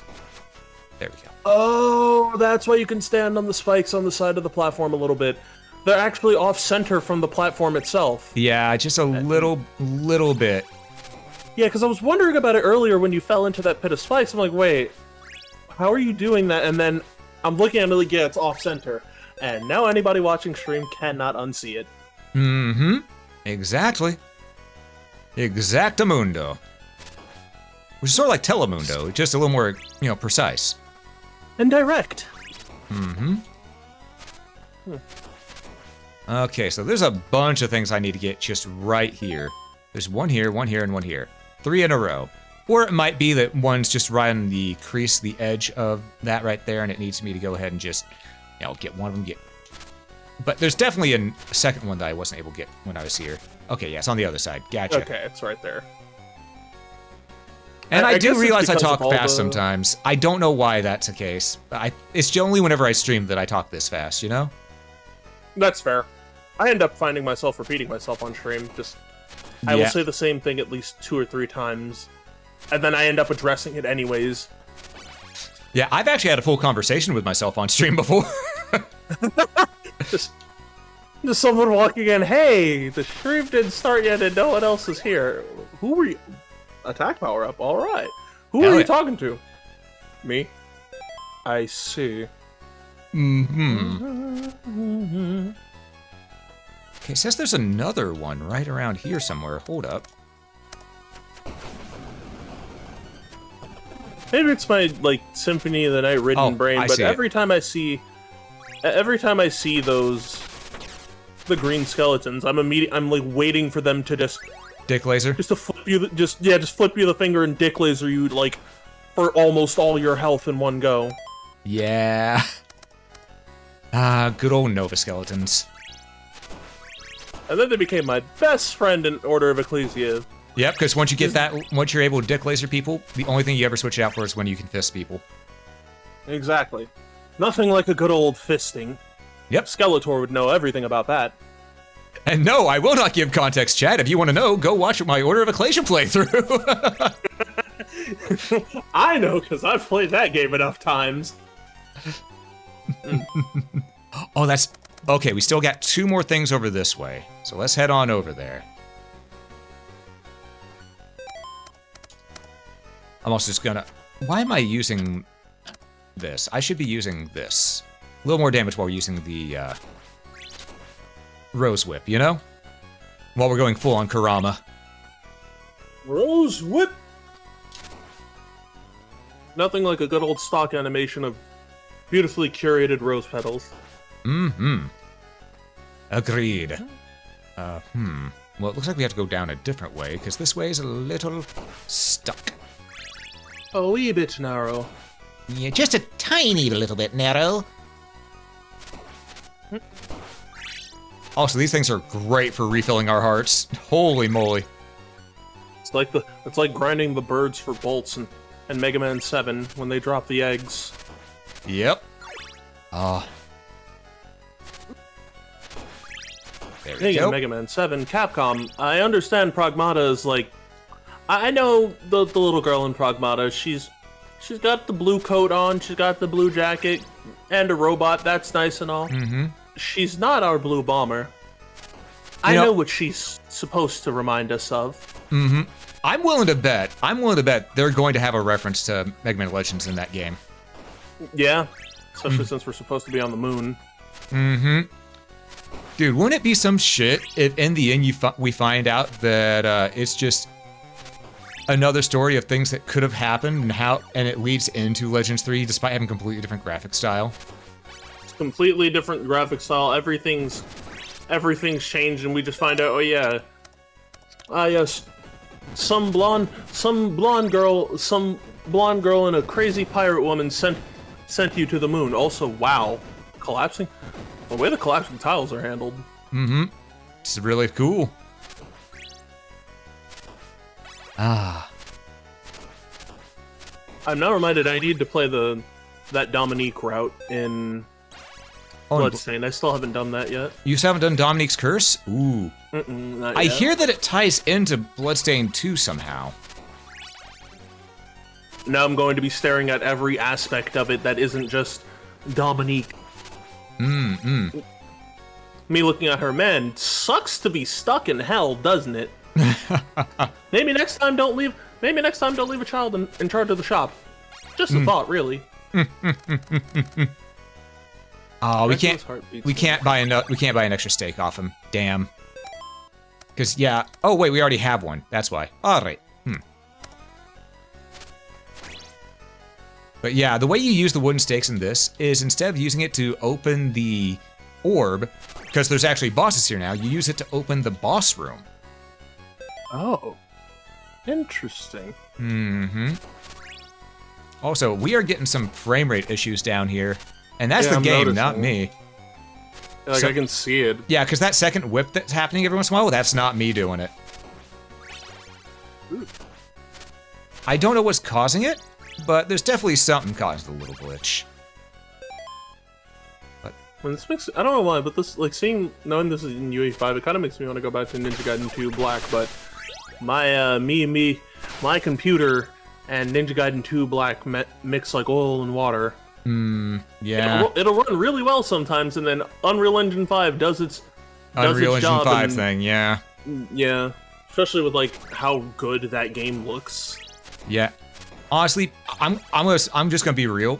Game developers need to stop using Unreal Engine 5. It's not good for anything yet. It's not optimized. Yeah, like, it is spaghetti code at best. a lot of the modern hardware, like a lot of the hardware we have currently that is like still readily available, just doesn't feel like it needs UE5, unless you're running like the 50 series cards, which even then, it isn't a good idea to have a 50 series card right now. Anyways, you don't need one.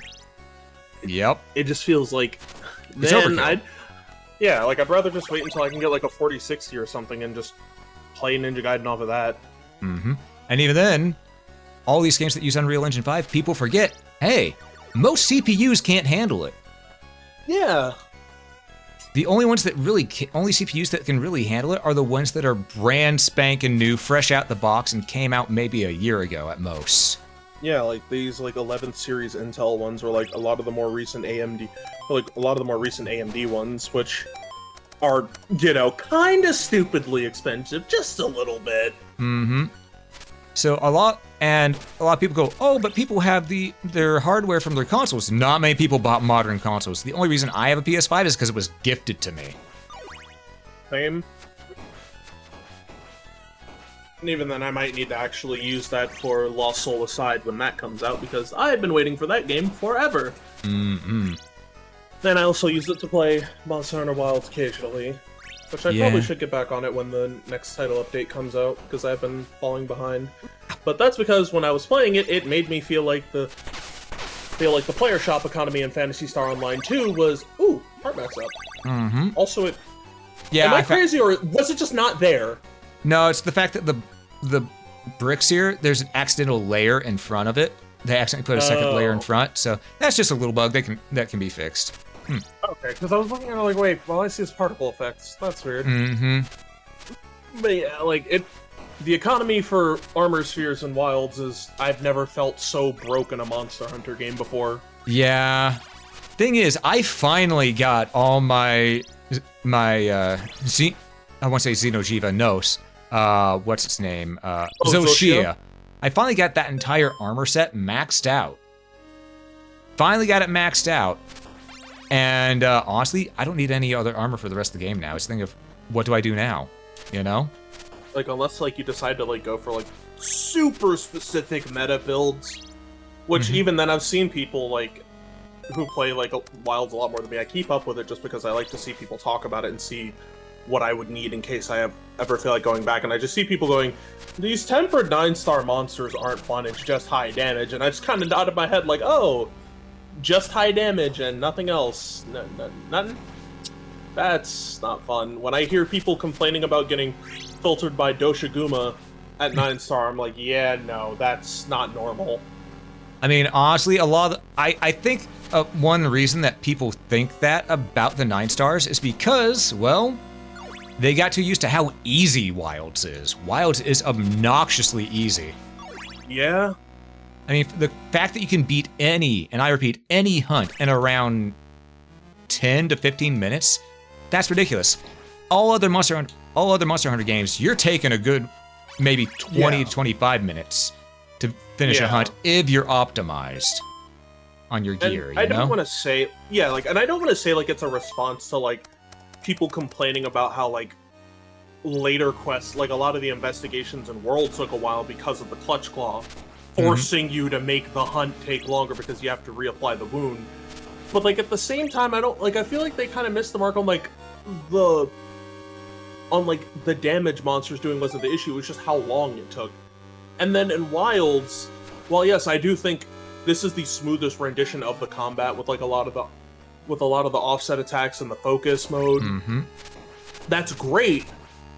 But man, popping wounds feels ridiculous. Yeah. It's a free stagger. And in a lot of cases, a free knockdown, especially on those flyers. Yeah. I mean, usually it's a knockdown because, especially at least against tempered monsters, whenever you hit the tempered wounds, it's always a knockdown. Always. That's just how they're coded to be. And I think the main issue is that Wilds focused more on being monster fighter and less being monster hunter. Yeah. Because don't get me wrong, the fight is good, but you don't hunt anything. Yeah, because there's no real reason, because it breaks, and Wilds hard breaks down the barrier between having to capture or slay something, because popping wounds, in most cases, will give you things from a capture. And honestly, and then there's, I think there's been a few people I've known who said, well, I like the fact that I don't have to track the monster, stuff like that. And to that I say, okay, I understand they don't like it, but at the same time, that beats the point of Monster Hunter. You're supposed to be hunting the monster. Yeah. And I understand if learn, like, their patterns. Yeah, if they want something that's different than that, you know, they can play a game that's different than that. They can play a monster fighter. Monster Hunter was there to fill a niche, which was hunting wyverns and monsters and stuff like that. Yeah. And that has been changed by mainstream people wanting to just say they're playing it and not have to put in the work. Yeah. Which, don't get me wrong, if people want something like that, there's something like that out there for them. Yeah. But it shouldn't come at the cost of Monster Hunter losing its identity. Yeah. And I do think that is an issue. Because while I do have an issue with how World implemented that system, it was a good idea. And then it not being there in Rise, I'm like, wait, why isn't it here? And then I think about how Rise takes after, like, the portable series of games. and how like you're supposed to like you can still like you still do a lot of that hunting aspect because you have to pay attention to where you're fighting the monsters and how you interact with going about fighting them in these different areas. Yep. And tracking them down, and I think that's very interesting. And in the case of like world implementing, like you're supposed to pick up parts and things, you're supposed to pick up their tracks and learn it. I don't miss paintballs as much, just because of a very bad incident with a Tigrex that I. Hey, here's the thing. Here's the thing. Keeps running away. I will say, whenever it came to Rise, I hated the fact that we didn't have to find the monster on the field. It was always essentially marked. I did not like that. And in World, I love tracking the monster, and I think the way they do paintballs in Wilds is a good idea, because in Wilds, it's giant open zones, so if a monster runs away and there was a couple of them, you don't have it marked on your map already, it helps you remember which one you were fighting. That's a good way to use it. Yeah, and I like that. However, Wilds just automatically has our chocobo thing, our secret, knowing where the monster is at all times. We don't have to hunt or anything. That's not Monster Hunter to me. The fights are Monster Hunter, but the prep work, that's not Monster Hunter. It's lacking prep work. Yeah. Like what the He was it's just a guy there to tell me about White Crystal. What the hell? That's really cool. I like that. This very out of place fourth wall breaky, just little tutorial, yeah. Just Simon walking past it. What in God's name? What is a keyboard? Exactly. So I need a comic of just this version of the game's events, but Simon refers to the sacred mural of tutorial every time. He's like, wait, how do I do thing again? Ah, yes. I use these crystals at these locations. Why does this mural depict items I have yet to see? Also, rest well, Wolf. Thanks for stopping on in, buddy. You have yourself a good one. See you later, Wolf. But yeah, it is a great little thing. I know that's probably going to be removed for the full release, but it's a nice little tutorial for, this year. It's hilarious, just it being right there, sprawled across the wall. It's kind of like playing Sonic. It's kind of playing Sonic Generations on PC, but you mod in the daytime stages from Unleashed. So it's just this giant mural in the void dedicated to like the team, like Unleashed, like the Unleashed project for Generations. I just imagine Sonic looking like, huh, that's. Why do these people know that I've been here? I thought only the Time Eater knew. Huh. Do I have a stalker now? Do I have multiple stalkers? I mean, he's got Amy. True. Oh, which, I can't wait for Sonic Racing Crossworld. Oh yeah, I want to play that as well. I'm not sure if it's worth $70. Yeah, that's like. It's a racing game. Major. Yeah. There better be a lot of like additional content bits to it, like kind of like how Sonic All-Stars Racing Transformed had a lot of like that whole career mode you could do. And like having that was like, man, this is like getting this cheap feels like a steal because of just all this extra content and stuff you could do. True. Also, yes, I am checking down here because I checked out this place before the map feature was implemented. This is the way to the first actual dungeon, second actual dungeon in the game. And, well, I think it's time we come down here, clear everything out. I mean, I could just go to the new stuff, the brand new stuff, but I don't know if I missed anything down here. And it'd be best to check now instead of checking later and going, oh, damn it, I forgot something. And you're like halfway across the map and now you gotta come back here. Exactly. Thinking about Crossworld, I really hope we have like a lot like really good time trials, because a friend of mine explained to me that the Initial D, the arcade stage team, is on it, and I played the beta for it, and I can tell based off of like the turning, like there's some parts in the stage design that has like really sharp turns. Yeah? And I'm like, yeah, this is very much Initial D. Hell yeah. Like, as someone who's checked out the manga and the anime, I'm like, I can feel these turns happening in that series. This I like the sound of this. Mm-hmm. I can't wait for it. Speaking of racing games, though, did you see the one I tested out earlier today? Or yesterday, technically.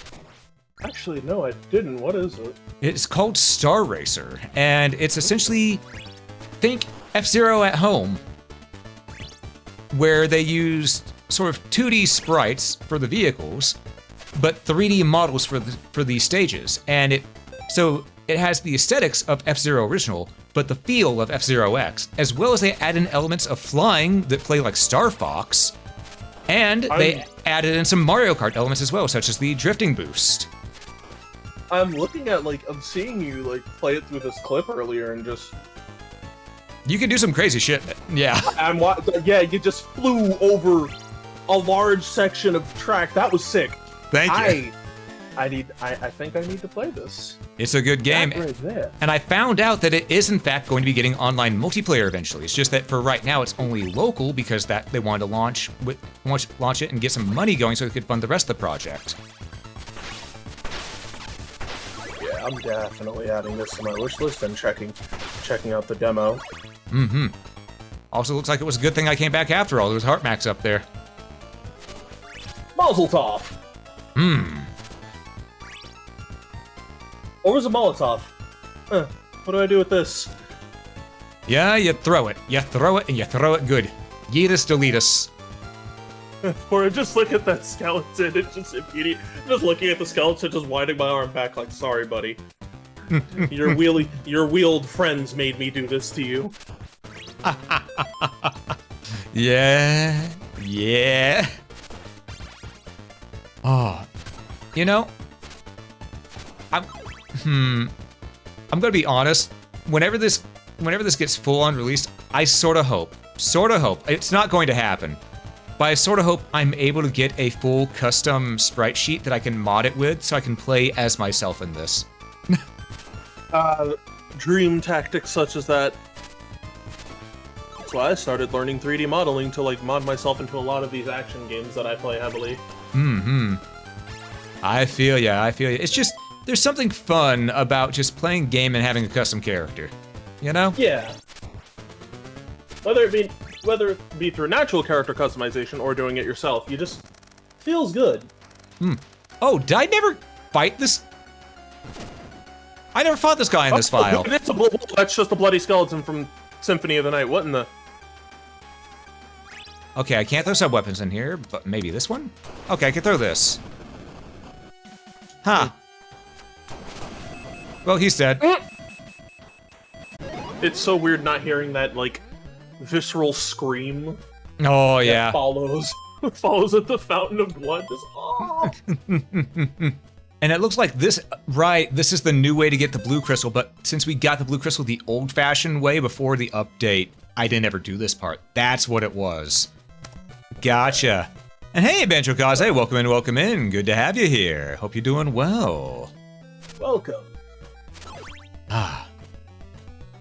Man, you know, I'm glad I'm going back and double-checking these areas. Because I did, in fact, forget to go and get some extra stuff along the way, didn't I? And missing out on things? This doesn't feel right in a Metroidvania. Yeah, I mean, in my defense, it was also because I'd played through the opening so many times because I was testing multiple different builds of this game, so... I don't blame you. Just, after you see the same opening multiple times, I just imagine, if you already had your sprite in this game already, just seeing it yeah, I get it, I know, I've been here before. Yeah. So, yeah, exactly, it's the whole Ash Williams thing. Yeah, I get it. But instead of having a shotgun at your side, you have a sword and another whip to go with it. Ah, yeah. You know, one day,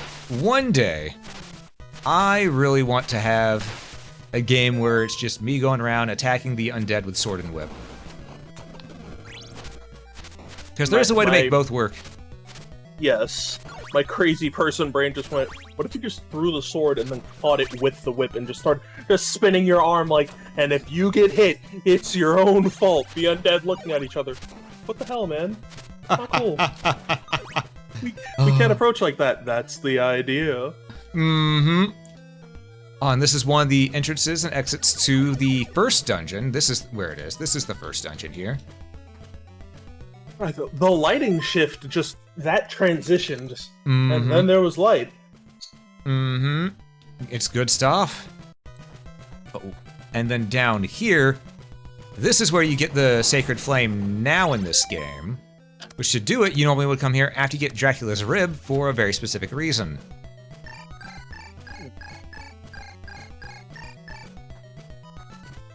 Ta-da! I mean, if you time your whips, you can do it. You can do it. But that's not what we're doing here. Yeah, just marking that out. Ba-ba-ba-ba. Ba-da-ba-ba-da-ba. Now we just need to get up and out of here. Because we've thoroughly explored this spot. So, I think it's time to move on. What about you? Indeed, I do agree. It's time to strut our way out of here. Yep, I think the fastest route is through the dungeon.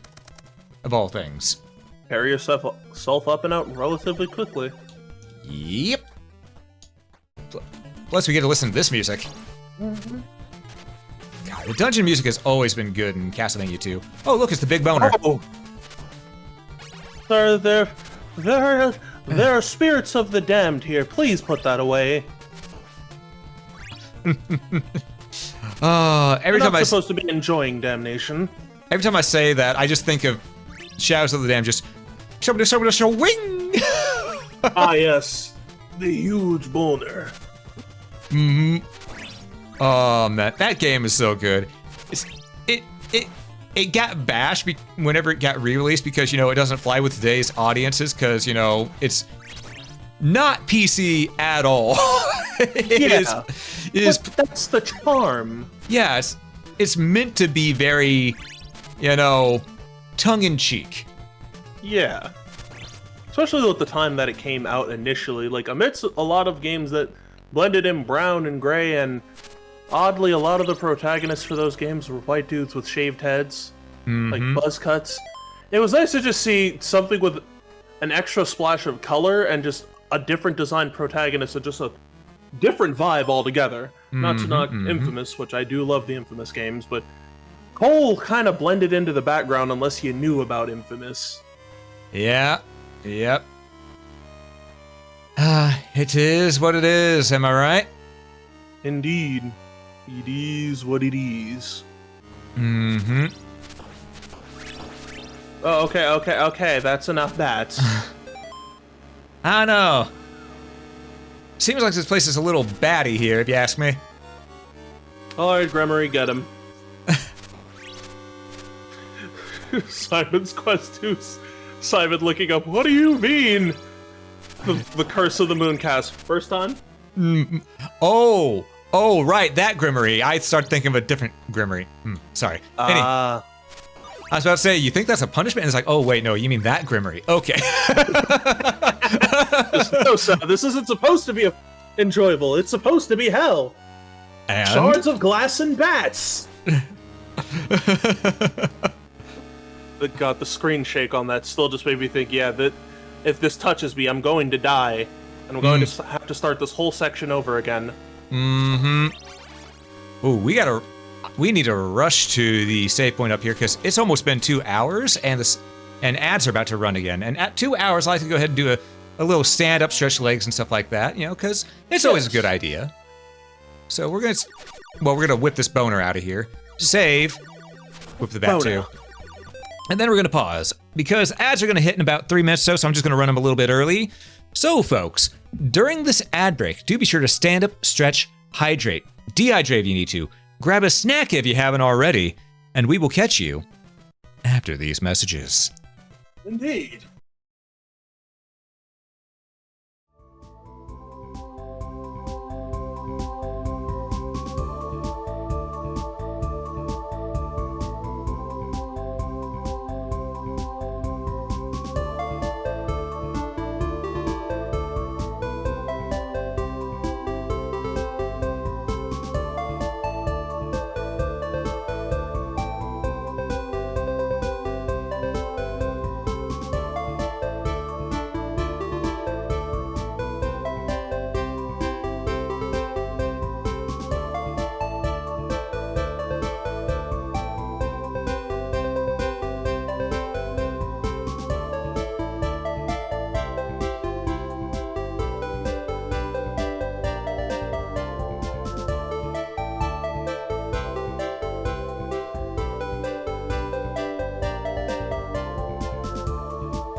All right, thanks so much for your patience with the ads, everybody.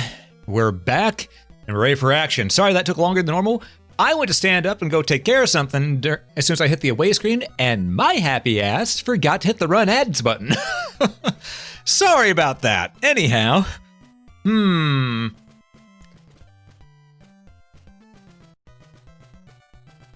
all right. So, Sosuke, you said you were looking at your...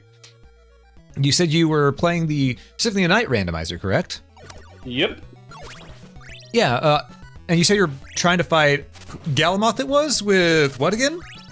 Without the Thunder Circlet to get a decent bit of healing when he decides to hit me in the face. Which is often. Yeah. I also realize I'm level 42 doing that. Yeah, no, I'm not making that mistake again. Fair. These bats are still just going, aren't they? You know what? Ow. There they go.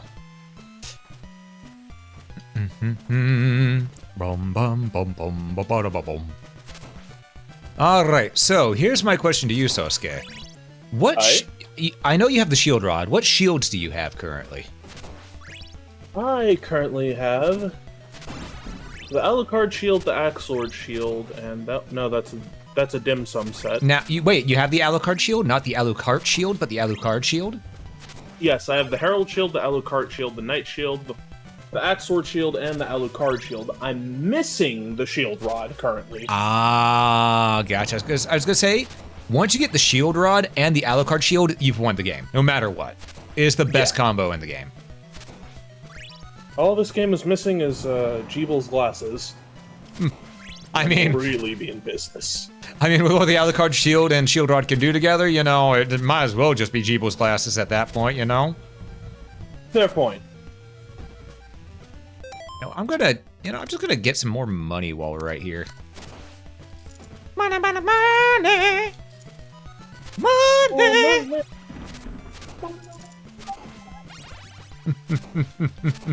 Wait a minute.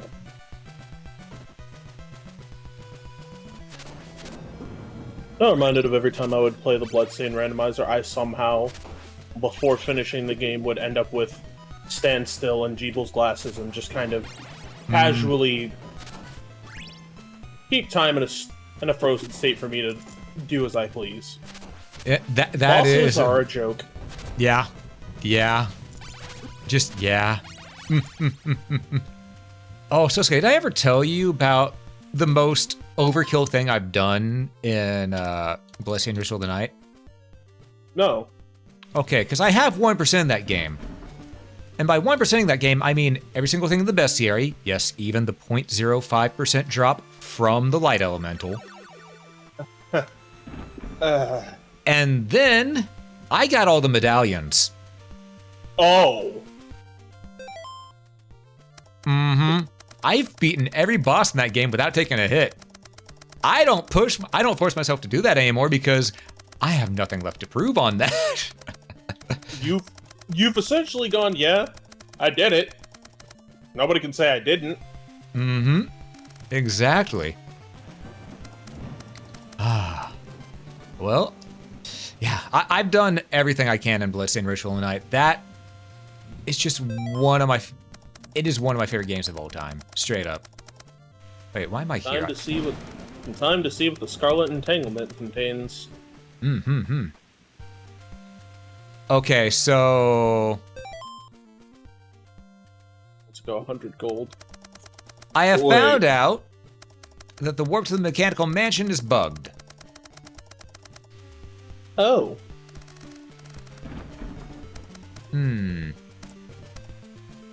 What about the abandoned chapel?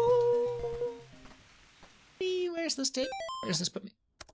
Okay, this is as close I'm going to be to get to back where I want to be, so we're going to have to climb the mountain again. Climb the mountain, folks. Yep, time to climb that mountain and kick some ass. Climb that mountain high. Take off toward the sky. Oh. Fleeman. Gross. Okay, just make sure this is the correct mountain. Okay. Just had to make sure I wasn't going crazy. Well, crazier. This is the most This is the most life apples I've ever had in a run. Ooh. Can't go wrong with good life apple. True. Ah, I remember this room. When I first streamed, one of my very first early streams ever, where you caught me dying after getting the Chrysogrim. Yeah, I remember seeing you go through that pain. You were not a happy Sosuke. No. And I made sure to clip every moment of it. Miserable moment.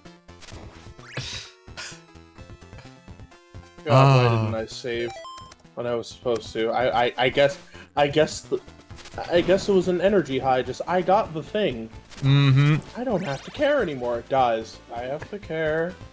Overconfidence is a slow and insidious killer. It'll be the death of many, even the wisest of us. Mm-hmm. Exactly.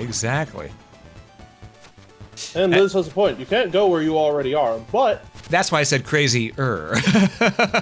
Exactly. It is fun to see where it leads. Exactly. What's the worst that can happen? Oh, the Hat Man is back. Fun. Oh.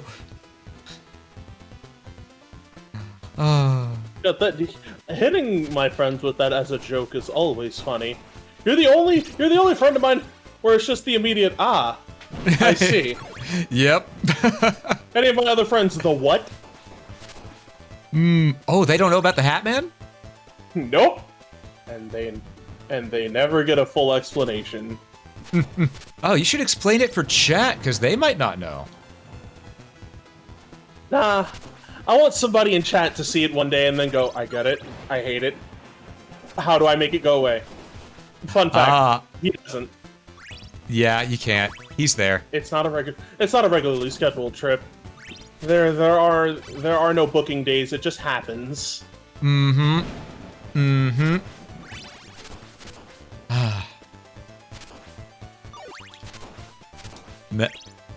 Are we being a little too evil to chat? Nah. Yeah, Fine. you're right. They'll be fine. There's nothing to worry about.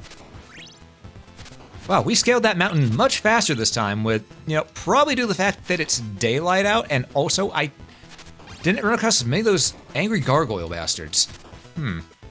Yeah. This was before there'd be a different conversation at hand.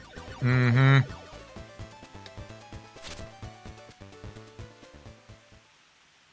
God, there's just something... I wonder... No, Giabon's not going to show up again. Yeah. Thing is, there is a boss still in this game that I need to fight and beat. That has been added in. Oh, there we go. Heal and crouch. I'm not going to say who it is, because I want you to be surprised. Ooh. Mm-hmm. That, and I need to get to them myself. Y'all may outnumber me, but... that doesn't mean I'm not good... You gotta remember, I've seen a lot of shit. I have no fear. What he has seen, I have sometimes often questioned if sanity is an option. No, sanity is a suggestion. It's a choice, and the choice is often I'll find out later. Mm-hmm. Alright, we're back at the clock tower. Are you ready? Let us go. Huh. Not enough getting your ass kicked by sine wave pattern here. You know what? Give it time. Okay, so this is the way back down. We're gonna have to go the other way then. Alright.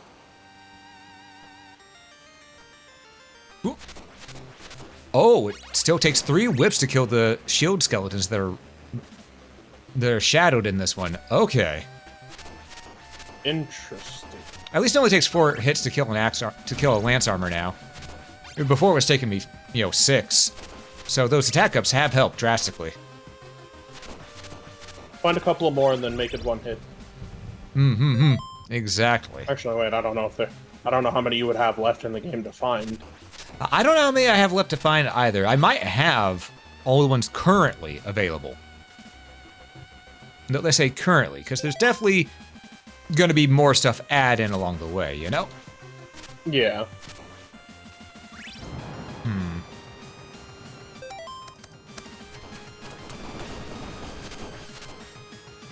Give me that big heart. Because as we've learned, I go through sub-weapons like a son of a bitch. You can really tell a lot by a person by how much they use sub-weapons in Castlevania. Mm-hmm. If they don't use any sub-weapons, this person, if they stick to one sub-weapon, this person, they're brand new. They're sticking to one sub-weapon they like. Okay.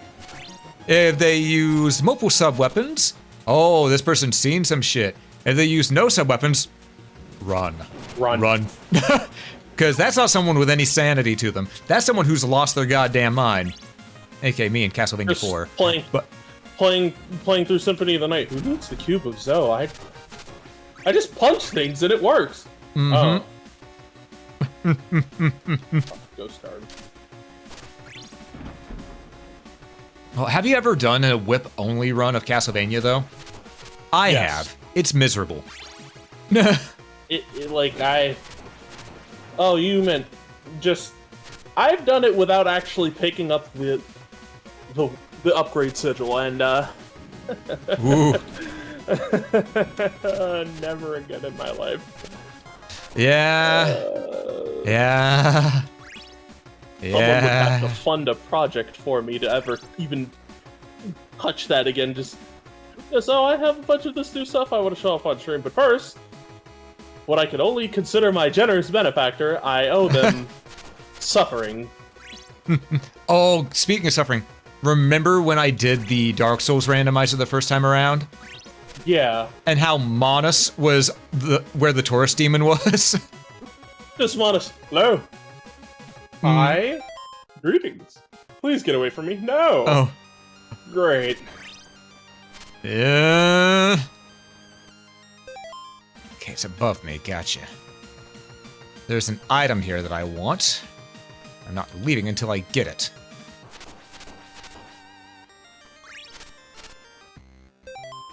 Now it's below me. No, is it gonna... Okay. I might need Dracula's nail in order to get it. Because there's something there. Nail. My randomizer might have bugged the power of Sire because it does 0 damage. Oh. Oh no. I mean, granted, I have the Vorpal Blade, so I have no need for the power of Sire, but still... Oh, it's over there. That's mortifying. Well, found out it's not over here. It's on the other side, so I can go back to Dracula's Heart and get that defense going, which we're needing. Defense up. I mean, you see the Medusa heads coming my way. Yeah, all that knockback and damage is not fun for anybody. Yeah. It's the Dread Pirate Roberts method, and you're not... I'm not left-handed challenge? Ooh. Ooh. Well, luckily for me, Are you okay? I'm ambidextrous, so I can actually do the handed challenge if I wanted to. But that's an if I wanted to.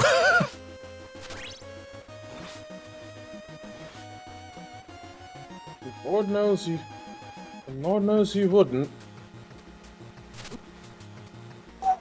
Okay, careful.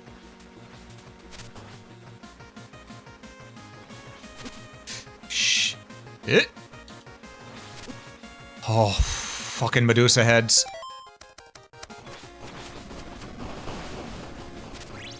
Oh. I'm past the bullshit part. We're good. We're good.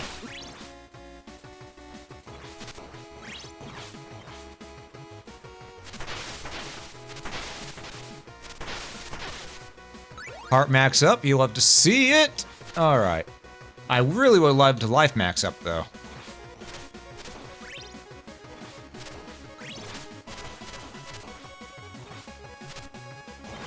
Okay, we're gonna go back to cross. All right. I remember when I was first playing this, the developer, he went, "Yes, finally, someone's swapping between the sub-weapons." I'm going, What? I'm thinking, wait, other people weren't doing that? Which apparently not. Most people, whenever they play this, they stick to one sub-weapon. Oh, I'm not going that way. That is a one-way ticket. That's a one-way ticket. Nope, not that way yet. We're going to the right. Oh, and a save point. Oh. Glorious. Oh, chat, was that as good for you as it was for me? Because that was a mighty good save point. Oh! Oh! The rotating room! From 64. Not 64, from Super Castlevania 4. We got the rotating room. I wouldn't call this fresh hell, because a fresh hell, you know, there's a scent of pine. Everything seems renewed, and you don't really know what's going on. This is a classical hell. Ooh, The answer is the question is always why. I'm starting to realize the Medusa heads are moving at an actual normal speed. I think what it is that in the other area, because we're moving and Simon has a much faster movement speed in this, it feels like the Medusa heads are faster. I think that's what it is. Oh, shit. Careful. All right. Rotating room done. That's a good room to bring from Castlevania 4. I approve. I approve. Rotated out. It got rotated. Oh! Just like a shark. And the other rotating room? Well, please say the background rotates. Mode 7 room! Oh, Mode I don't... 7 room, my beloved. Oh, it's not rotating, though. Oh. Oh, but we got... Oh, there we go. Hell yeah. Yes! All right, we're just going to keep going because the platforms are crumbling. And we remember in Castlevania 4, the whole thing is you avoid the enemies you can, you attack the ones you can't. And you keep moving. Mm-hmm.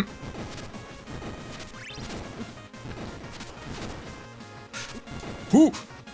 Fucking Medusa head.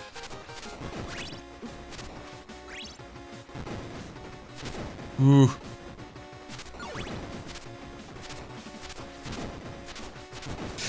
No, no, no. Move, move, move. Okay. Ah.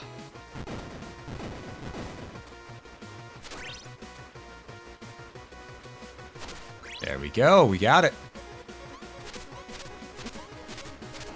Also, I'm gonna teach you a little trick. Okay, you see how this is moving like that in the background? Yeah. With a 2.5D game, this is actually a much easier thing to do than you think, because what you do is instead of making, you don't have to cover up the part of the camera where the camera is facing right here. That's why it's not rotating in front of us. What you do is you make a giant C shape and turn that into a treadmill that rotates the texture. So it keeps going as if it would be rotating in front of the camera without actually doing so. Exactly. Fuck, that's clever. Mm-hmm. Uh-oh. I hear those heartbeats. Do you? Yeah. I honestly thought that was... I thought that was me. Just hearing things just, that's not supposed to happen. That heartbeat is a sign that, well, the boss door is near. So let's check and see if there's another, let's see if there's another save point nearby. Or maybe a shortcut we can get, you know?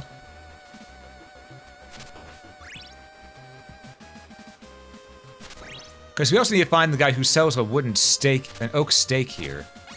I mean, we have an oak stake already, but always good to have another. You can never have too many, but the game doesn't believe in that currently. Yeah. Okay, so far, we have not found a shortcut. Or another save point. I believe if we keep trying, we will, though. And honestly, the shortcut's the main thing I'm looking for. Shortcuts are also one of the most important things. Mm-hmm.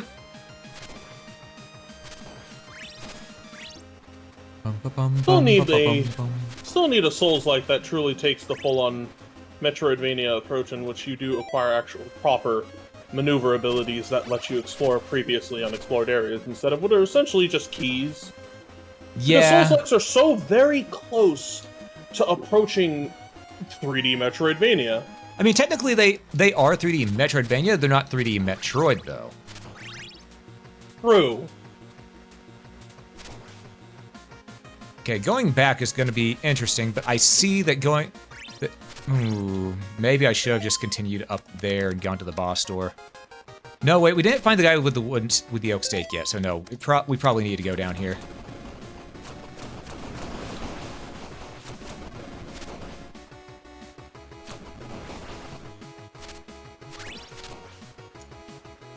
Okay.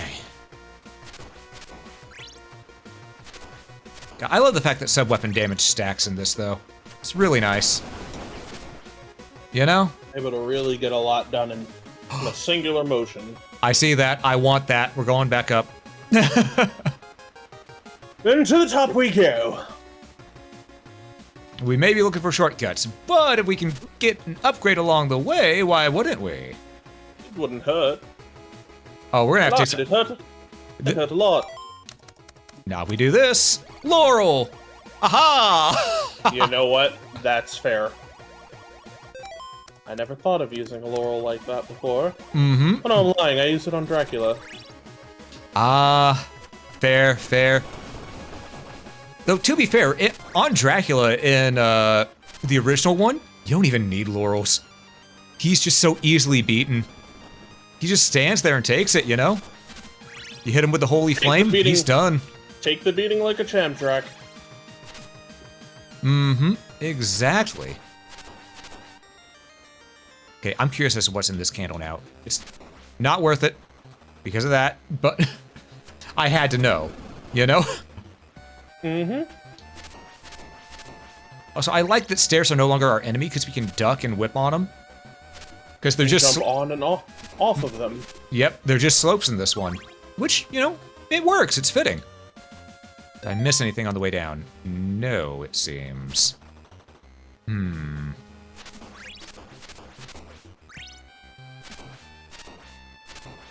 All right. And this leads to out here.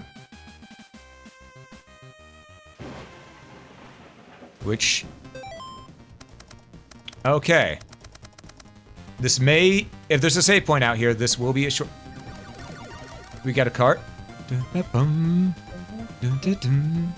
Oh, not Heart of Fire. That no, not Heart of Fire. This is Divine Bloodlines that we're hearing. All right, and now that we got that save point, let's go teach the enemy here who's boss.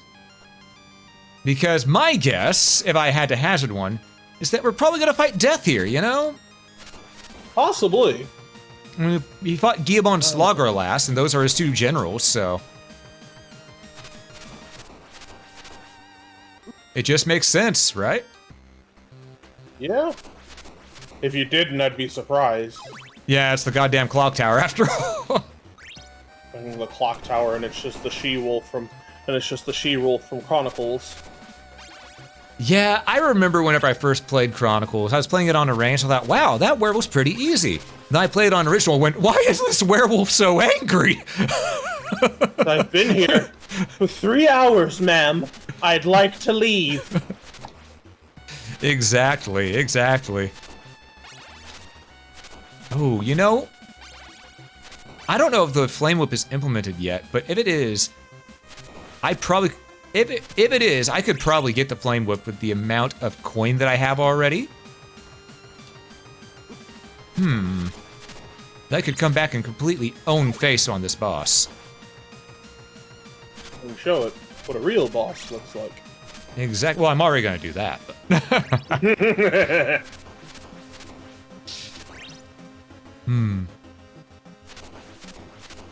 But now, one thing I'd sort of like to see is...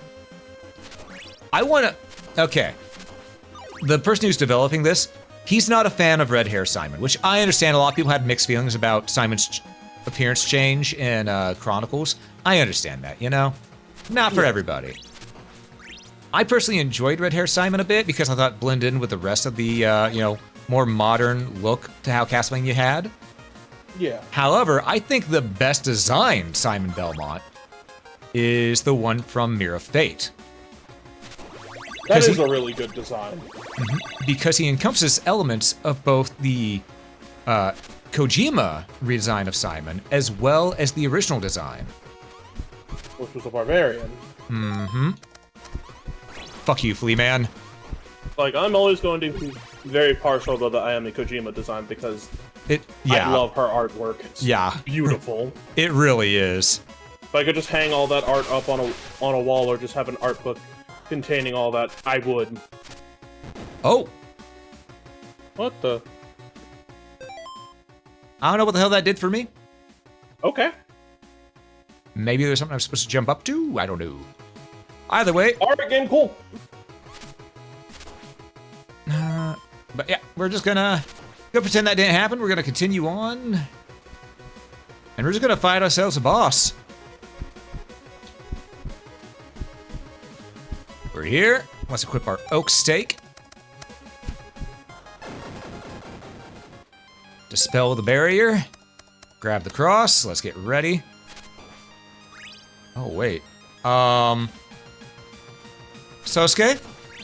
It didn't lead to the boss. It's leading to another room, and I don't know what to make of that. Did you unlock an extended warranty clock tower?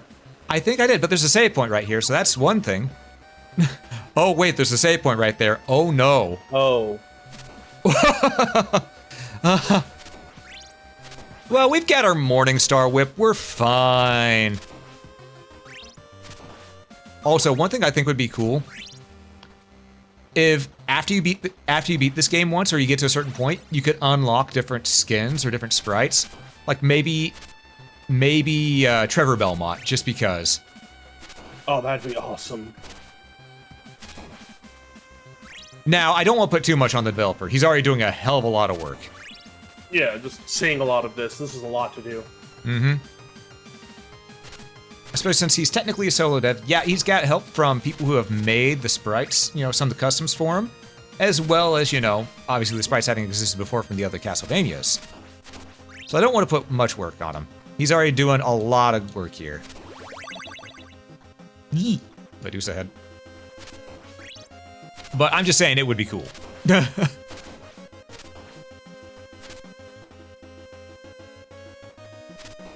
That's just a heart, don't need it.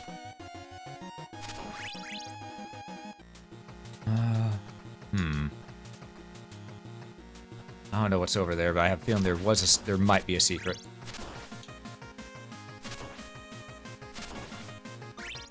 I'm gonna check my map.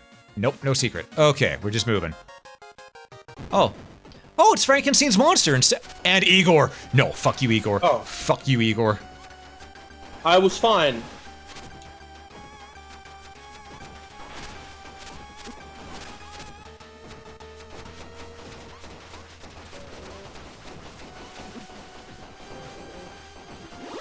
Okay, Igor's dead.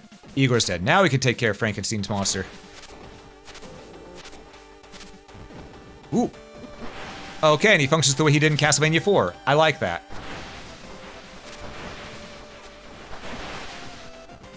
Just without the potion vials. It's more, you know, just bricks, which makes sense.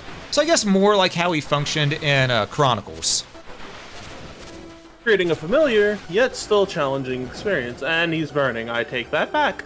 Well, I did throw how many crosses into his face? Fair. The Eye of Dracula. We now possess Dracula's eye.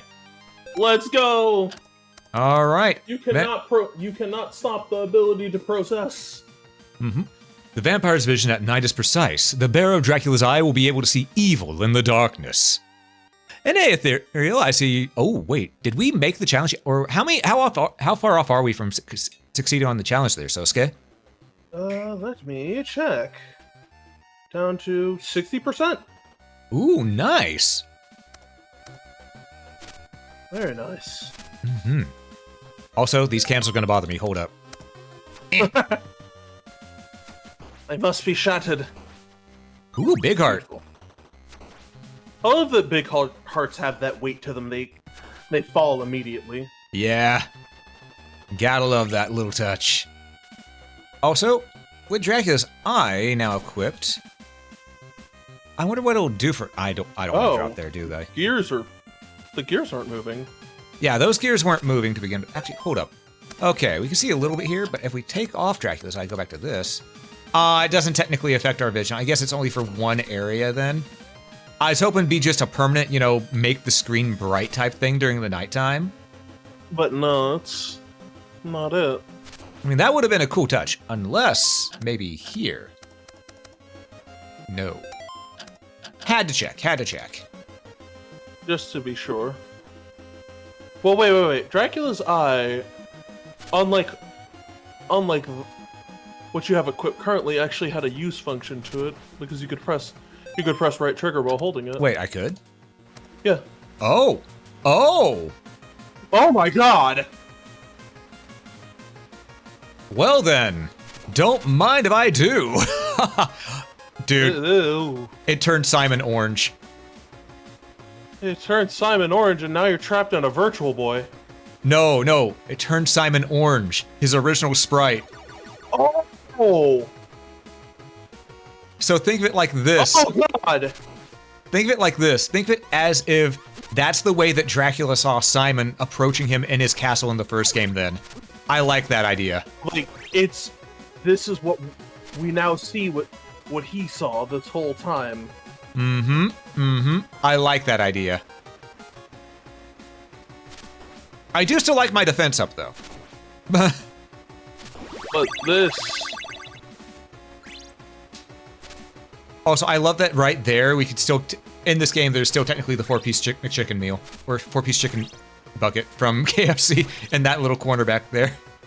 And that little corner in this room that really shouldn't have had it. I mean, to be fair, no, this would be the room that had it, because it was the clock tower that led up to Dracula's lair in Castlevania 1 and 4, I believe, as well. True, but it's more about how did that exist in this time?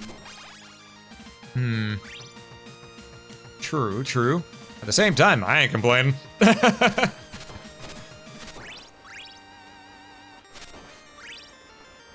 So, that was an I'm glad you mentioned that it had a use button. I wouldn't have noticed that otherwise. Would have been holding it like, what do you do? I almost died to fall damage there. Almost. If I didn't land on that slope at just the right height, I would have died. My worst enemy. Gravity. And a gamer's arch nemesis. Relatively tall. As someone who's relatively tall, the fact that my weakness to gravity follows me in and out of games is not fun. Yeah, I feel that. I still remember my first... Okay, the first big damage I ever took as a kid came from gravity.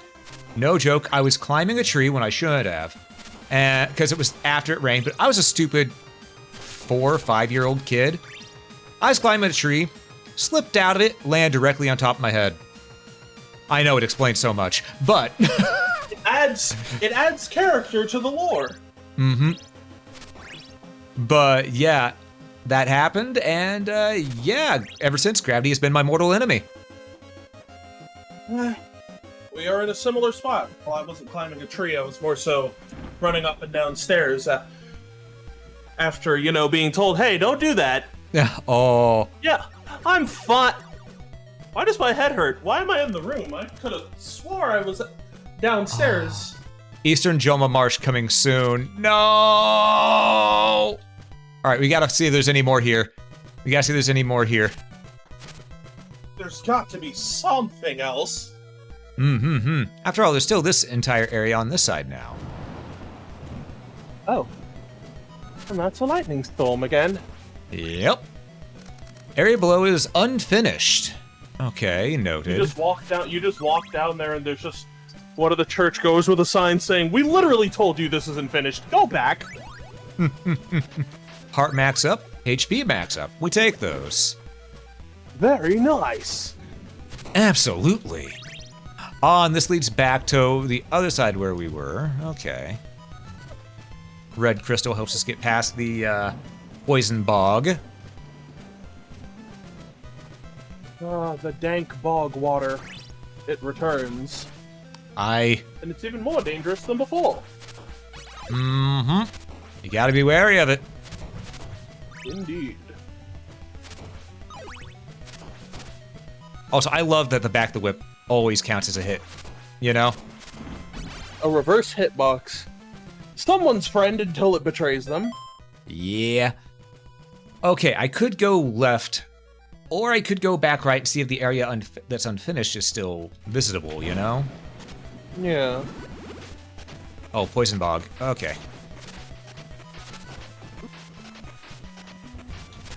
I think the worst part about the poison bog is just that the enemies spawn there as well. Yeah. I mean, to be fair, I was also jumping through it, so... Because you only take damage from it while you're actually in the water. As it should be. Yeah. It'd be worse if it didn't go like that. Mm-hmm.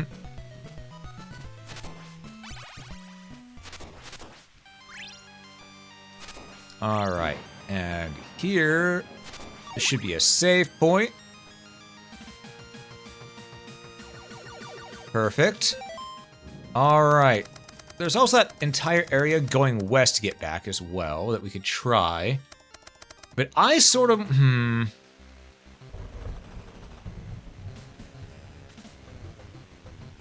Why can't I talk to you?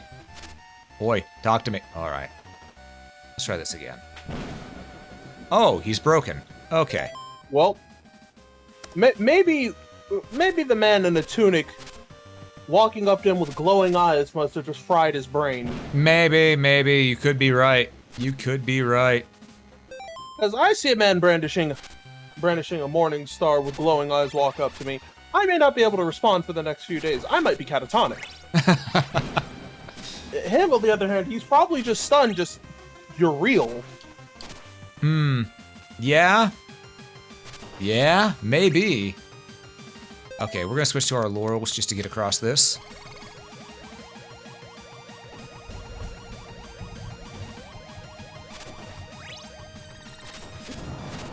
There we go. That used up all of our laurels, but it still shows that we have a right bump. Yeah, okay, we're out of laurels, so we can't use it. We're just gonna... Ooh. You know? I do wonder what might be in the unfinished area. I really do. I have to know. I have to take a look.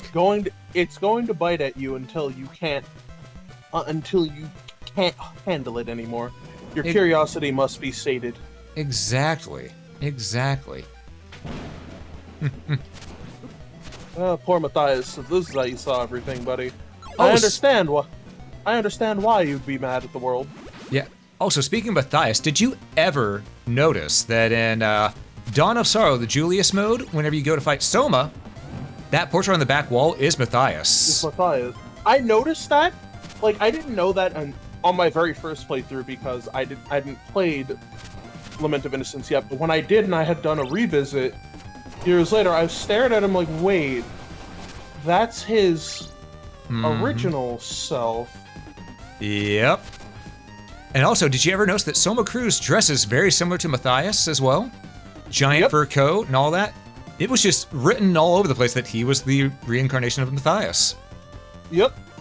And it's very interesting to take notice of that because people are like, oh, but the white hair, and I'm like, it's a lot more subtle than that, especially if like you take notice of how like Kojima draws Soma's face and then you look at Matthias's posture and his portrait and it's like, oh, it was there, especially looking at Soma's original like design concept from before Dawn, like his Arya art, you can see it there. It's like, oh my god, he's just he doesn't even realize who he is. Yep. Thing is, if you're not looking for it, you'll never see it. You know? Yeah, it's one of those things that I had to revisit and I always sat on, and I always think about Soma's original art where like he has his hand to his hip and like the coat is hanging off of him. It reminds me so much of how like Matthias's portrait is, where like half of like that mantle is on him, and I'm like, oh, this is, man, it's good. It's really good. Visual story, like, it's one of those aspects of visual storytelling that really isn't like, you don't have to like, it doesn't have to be told to you. Oh, goodbye, Xenomorph. Alright. God, that riff right there is so good. Also, I think I accidentally went the way I was supposed to go instead of the way I wanted to go, which is the wrong way. You know I like going the wrong way in these games. It's nature's cool. It's nature's way. Yeah, I should be going this way, but what's that over there? Exactly. Oh my. The boater tower.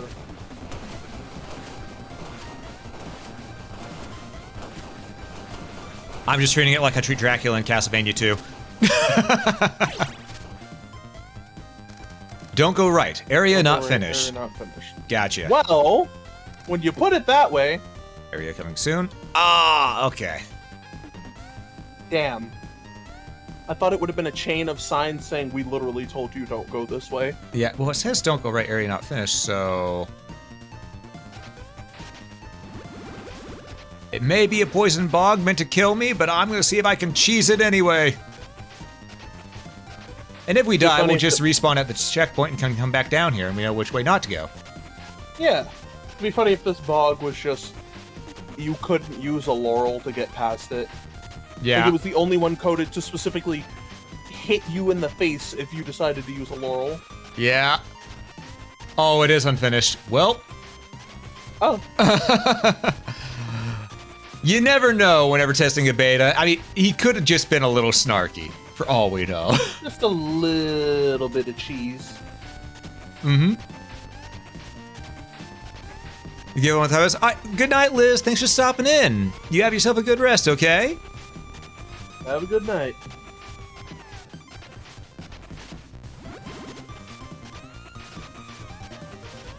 Okay, we lived. Though, to be fair, he did warn us. Did I listen? No. But he did warn us.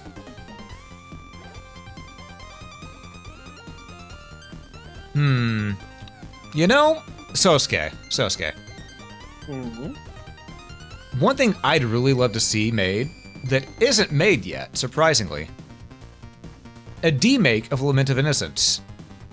I love that. Mm-hmm. It'd just be a lot nice. Of a lot of Lament of Innocence feels like it could just be a proper stage-based or Metrovania, proper like Metrovania, like 2D Metrovania-based Castlevania, but it isn't. And funnily enough, there is a basis of a sprite to go off of for him. Mm-hmm. Or Portrait of Ruin. Leon. Yeah, from Portrait of Ruin, which I still think that was like my biggest pop-off moment ever, because I had seen when I got to use Greatest 5, I was like, okay, yeah. And then I saw Leon and went, wait a minute, where'd you get that? Yeah. I was like, hold on a minute, you don't have a sprite. Oh man, that was such a good move in there. It's the strongest move, obviously, for reasons. Yeah. I just realized we are going to die here. And the reason why is because we have a poison bog that we have to get through, and I don't have enough HP to get through it. Burn through the bog, you'll be fine. I take that back. Well, at least it was the Greatest 5 and not just a legacy attack, because then it would be considered a screen nuke, because you'd have use in there as well. True. Alright, here we go.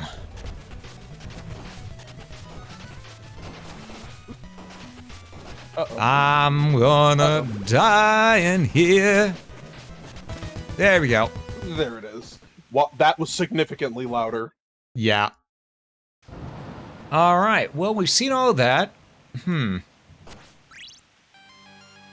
I guess now, that's... I was sworn there was... Hold up, let me double check the notes on the Discord. Alright, let's see. As the basement, that's for later in the game. You'll have a trackless ring, which outright... Okay, yeah, there is more. There is more. I just need to figure out where the hell Brahms' mansion is. Yeah, there's a bunch of stuff still in it that I need to find. Okay. So I just want to double check on that before I said, okay, that's it. Because if I said that's it and I was wrong, I'd feel very sad with myself. Okay, so we need to go left. Because I'm guessing that's where Brahms Mansion is. Yeah, there would be a point in a convergent point in the middle that brings it all together. Mm-hmm. Exactly. So, we need to start heading that way.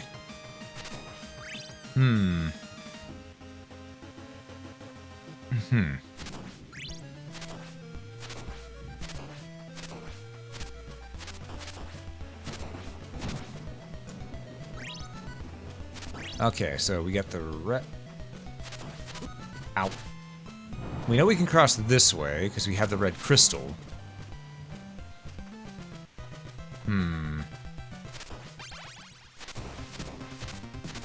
Alright, and here's a path down as well. Okay, this is probably where we need to go. Also, speaking of divine bloodlines like we were earlier, that's probably the one... Okay, aside from Season 2, Divine Bloodlines is probably the one good thing that Season 1 of Nocturne gave us. I can't deny that. Because that was a really good cover of Divine Bloodlines. Yeah. Well, okay, I'll give them this too. The animation is always great. They know what they're doing. Yeah. Like, I'm still someone who, like, I love that 90s style of how Richter and everything within, like, Rondo of Blood was designed. I just think, like, it's very iconic to it and stands out with with Castlevania, like, because even within that time, it was that weird transitional period between the barbarian style art of Belmont's past and into, like, Kojima, and it's just this nice middle point of just everything looks so rad. Yeah, yeah. You did see a little bit of it on John Morrison and Eric. And one thing that's also really good that a lot of people overlook is, okay, I really like the way they designed Richter and Maria in that with their outfits, because their outfits were an homage to both the original as well as the Dracula X Chronicles versions. It was a nice hybrid between the two. It blended it very well. Also, how the balls do I get to... I saw the breakable wall, but it wouldn't let me get any further in there. Because you saw me break this part of the wall right here. Yeah. I think those are supposed to be closer in. So I'm holding right, I'm jumping, can't crouch, can't go through a platform like that. So I think this may just be a bit bugged. It may have accidentally moved some things. Just a little bit. But, anyhow, one thing that I did notice, though, is, alright, Samuel Dietz, he loves Castlevania. He absolutely loves it. And without a doubt. And one thing I noticed was that through Nocturne, once Season 2 came along and Samuel Dietz had proper control again, because that was the whole problem with Season 1, Samuel Dietz did not have proper control. It was the higher-ups in Netflix doing it. You know? What? Oh my goodness. There's a lot of things to hit there. And whip power up. Okay, we're dying. But yeah, once he got control back, the story started getting rewritten to be good again. Hell, in fact, I'm just gonna put this out there. You know how Adi Shankar is the one who was responsible for writing the base... Oh, also, D-Back, thanks so much for the follow. Welcome in. But yeah, Soska, you know how Adi Shankar was the one responsible for writing the first season of Castlevania for the original series? He did that. Yeah, I remember that. Samuel Dietz came in, edited it to make it more in line with the games. But as you can tell, that one, it felt a little different because it was very slow. Yeah. And then Adi Shankar, he wanted to write the rest of Castlevania Season 2. He wanted to do Season 3 and Season 4. However, Samuel Dietz took over and did Season 2. As well as Season 4, Adi Shankar got to come back and do most of Season 3, which is why Season 3 feels so off. Yeah, like it's strange. I still think like Season 3 is very just... This is odd. And then when it came to Nocturne, Samuel Dietz was supposed to be in charge of the first season, but then Netflix came in and said, no, we're going to have these writers from other things that we want to go ahead and write this right here. That's why some things you could tell were written by Samuel. You could tell some things were, but Like, then there's they just were... a style to it. Yeah, because the first couple episodes, as well as the last 2 episodes of season 1, are good. Genuinely good. Yeah. It's the other episodes in between that the other writers took control of and just threw everything he had planned out under the rug, essentially. Put this, deities among us type thing, which we know that's not what Castlevania's really ever been about. Yeah. It's been about semi-godly creatures, like, Dracula being damn near god mode, and there's being death, as well as some Pharisees and stuff like that, We've seen that, but was never about bringing a deity into oneself. Yeah. The Netflix writers came in and injected that in season 1, and you could tell whenever season 2 came around, and it was all just essentially Samuel again. He was in charge. He did damage control with what was done, and somehow made it all work. If he was in charge of all that through the first season, it would have still worked. Yeah, it would have all connected correctly. Mm-hmm. Even I trust Sam. He would knowing he most likely would understand that realistically the closest thing outside of Dracula we get to true deistic beings are the Time Reaper and Galamoth. Mm-hmm. And even then, Galamoth is more so it's this elder creature. I would see him as an elder creature and not just straight up a god. Yeah. While the Time Reaper is something that literally occupies the temporal space between all events within Castlevania. So yeah, that would be considered the closest thing we have to an actual god. Yeah. And thing is, because I got distracted when I was talking there, but the main thing one thing that was really cool that Samuel Dietz did between season 1 and season 2, he did the design for Richter in season 1, obviously, and even gave him his headband whenever it came to the end of season 1, and how he gets it. Which, if you pay attention, the girls that give him the headband, during the episodes that Mr. Samuel wrote, are the 3 maidens that you can save in Rondo of Blood. The man gets his attention to details right. Mm-hmm. And would you believe that those were characters that originally Netflix wanted to have taken out? Because why care about what actual fans of the source material care about? Mm-hmm. Mm-hmm. Oh, finally we're through that. I'm near death, but we're through that. Okay. Even though the fans of the source material are honestly the ones you should be trying to sell part. to, yeah. Yeah, because you use them to get other people to watch things. Mm-hmm. Exactly. I'm gonna die. Because I need more laurels is what I need. To get past all the poison bog. Okay, we're gonna see if we can find... But yeah, what I was gonna say is, over season 2, you see his... Well, shit. Damn.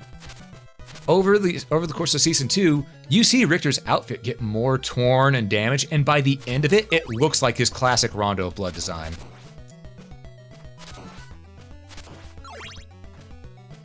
Thus, bringing everything full circle. Mm-hmm. Exactly. That's why I will always respect Samuel Dietz. Especially because whenever season 1 launched, one of the people at Netflix, on the Netflix account, they posted not Annette. I'm still calling her not Annette because that is not Annette.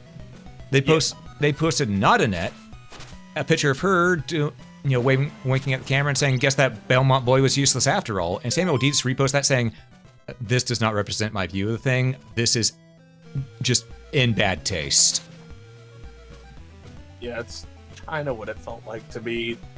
And I'm not someone who often likes to sit there and say things like that because it feels like I'm complaining, but at the same time, it comes from a place of I've been around Castlevania long enough to know just little things and quirks and obviously the major stuff. So when I hear things like that, I'm like, that feels so... Well, not just wrong. that, because here's the thing.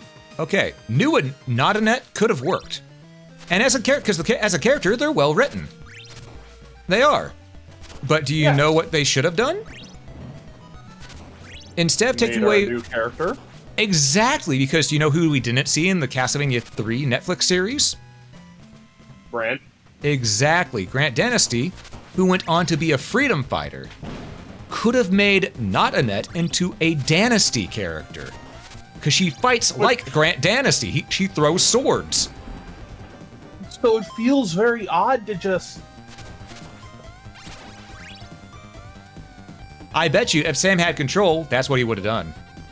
Yeah, we would have gotten that. Because here's the thing, I don't hate the character. I just wish the character was, you know, a brand new character as they were clearly intended to be. You know? Yeah, instead of going, nah, let's just keep the name and then completely make something different. Mm-hmm. Which I don't blame writers for wanting to do something new. I get it, it's an adaptation. But when it's an adaptation, you gotta keep key elements of the main plot point from the base story. Otherwise, people are gonna be upset. Yeah, it'd be like adapting...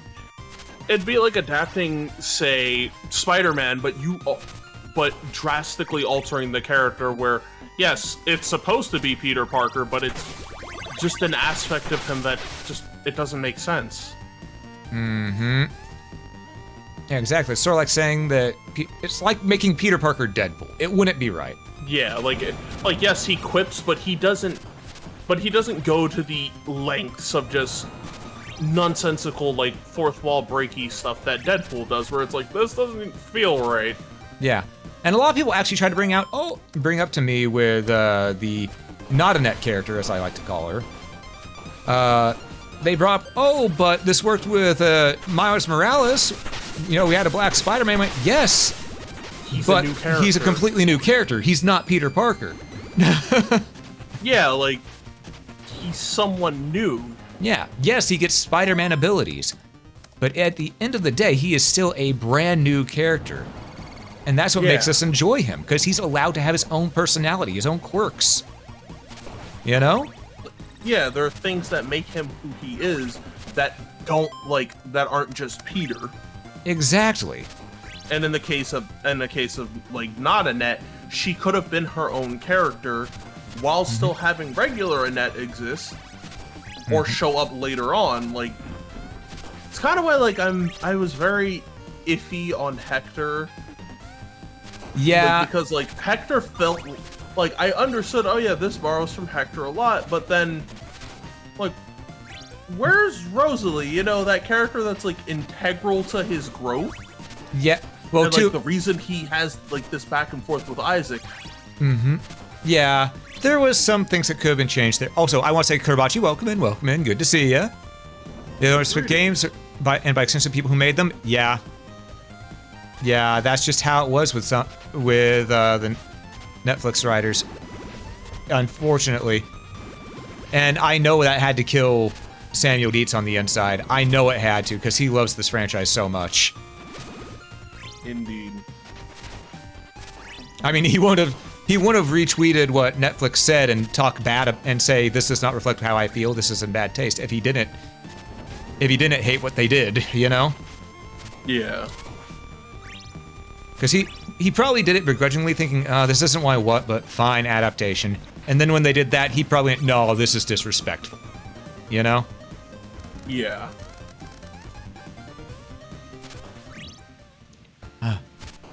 And we are now over here, Aljiba, which I have actually done this area here.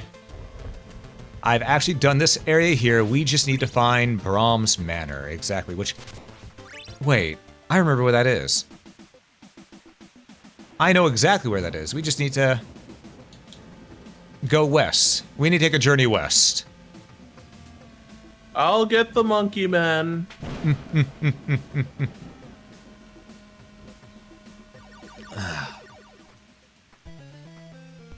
Alright, tonight again, we're just gonna run through here. Not gonna worry about this tower, because we don't need to. I've already done it. Brahms Manor, however, should be... further west from here. So I think it was a dilapidated manor that I saw earlier, and now the basement should be open to it, so...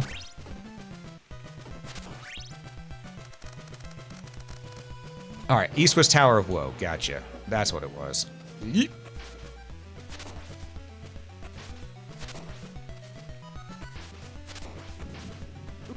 You bitch!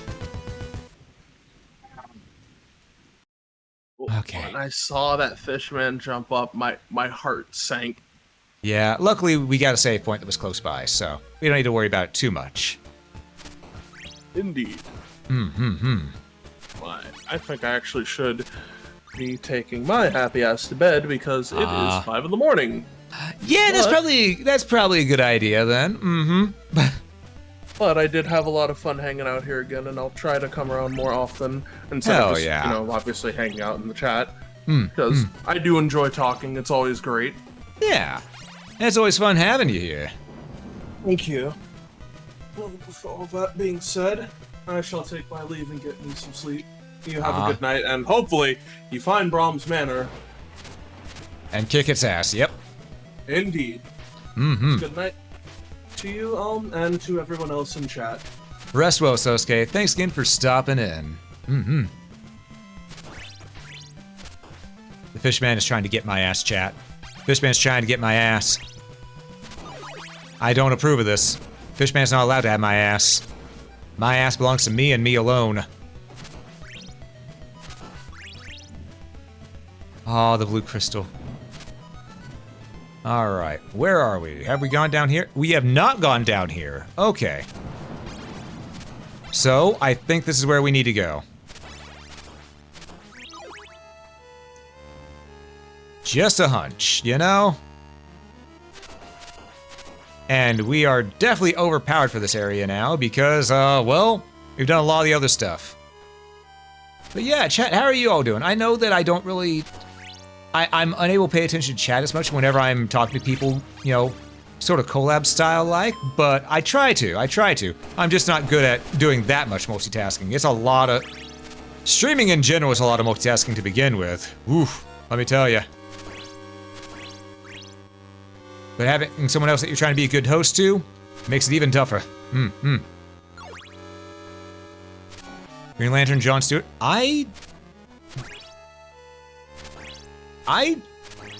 can't remember that. I'm not much of a comic book guy. I'm gonna be real. The last comic book I read was Spawn, and that was... Oh my lord, how long ago was that?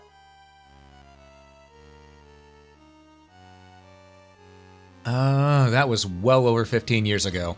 So, I'm a little out of touch. A little out of touch on that.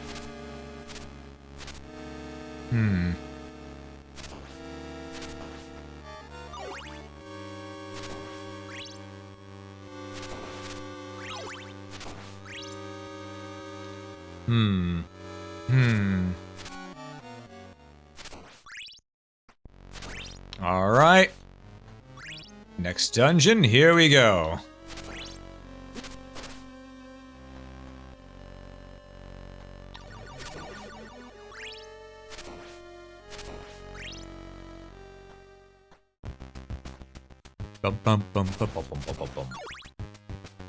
All right, so we're gonna go through this. Just, actually, is it bright in here? No, but we'll, yeah, we'll use the Eye of Dracula. It's just overall better for us in seeing things. I think because it also clearly reveals breakable walls. Did I hit save at that save statue? I can't remember. I think I did, but I may not have hit the button.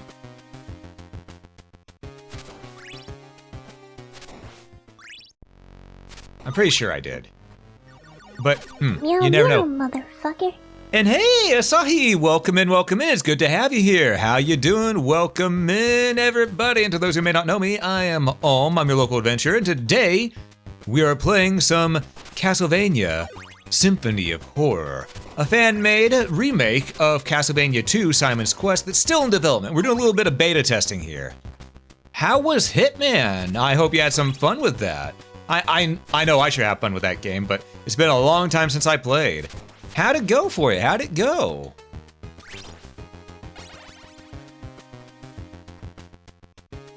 But yeah, right now we did a lot of map cleanup earlier, so right now we're finally getting into a new dungeon right here. W beta testing? Hell yeah. Yeah, I've done a lot of beta testing in, well, my life. I am a professional contracted beta tester. Though I'm doing this for free because, you know, it's a free fan game. I'd feel bad charging money to beta test, you know? Wow, hell yeah. You gotta love when things get a little wild. I mean, that's what City Hunter taught us.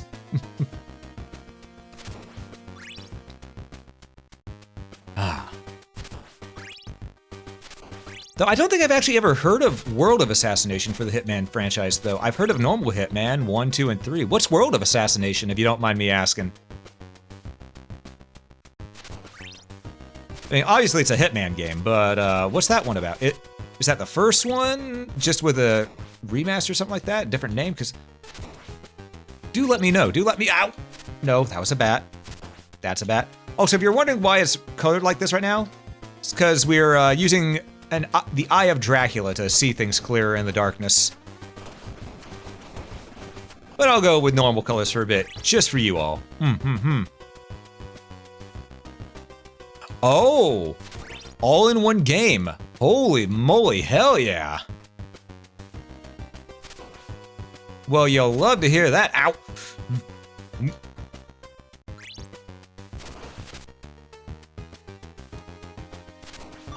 Oh, okay.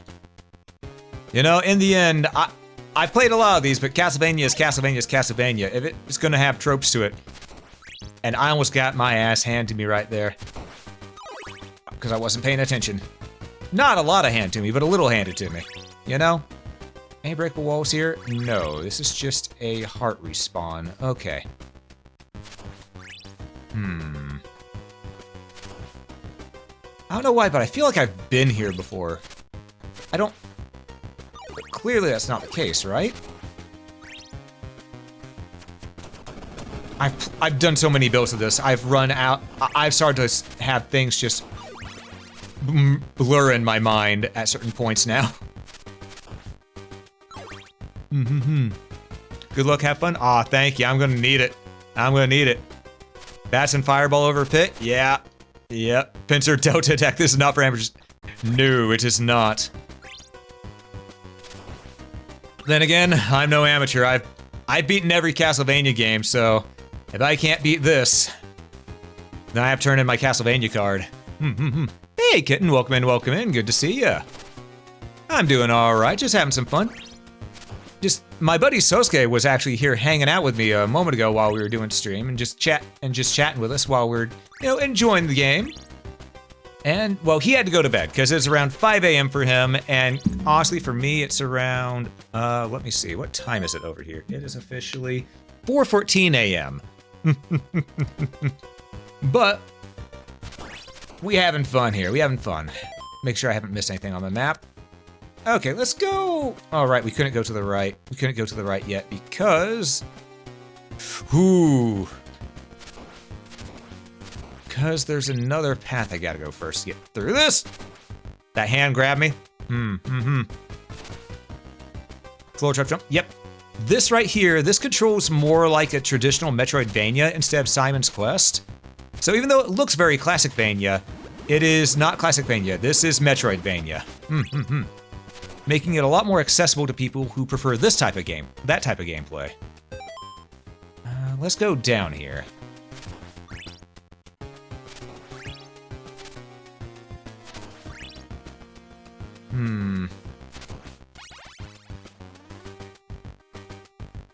Be careful around those bombless pits, because no matter what, a bombless pit is still gonna hurt.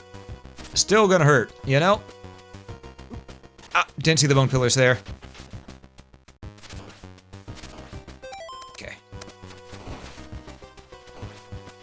There we go. Oh, I go down that. That's a path of no return. All right, let's not go that way just yet. Just yet. Let's keep on exploring around here.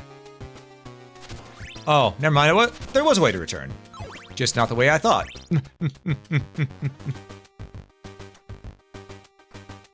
Okay. Holy water. All right, there we go. I do love the fact that in this game, this fan game here, which is free by the way, and the beta is playable for anyone who's in their Discord. I don't have a link to their Discord. Oh god, hold up. I don't have a link to their Discord myself. But if you go to First Serve Gaming on YouTube, it'll be linked in the description of any of their recent videos. I swear I've been here before. This feels like I've been here before.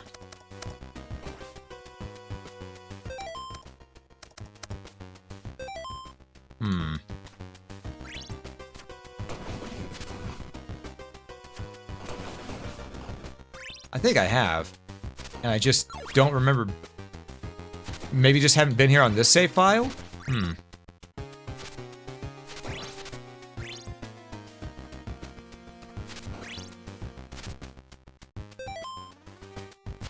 Ooh, gods.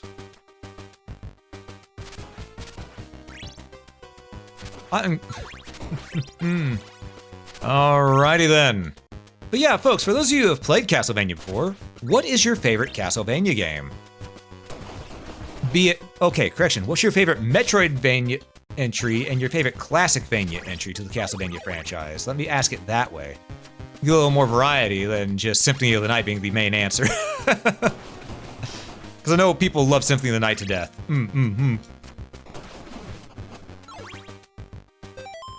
I do need to buy another oak stake. There we go.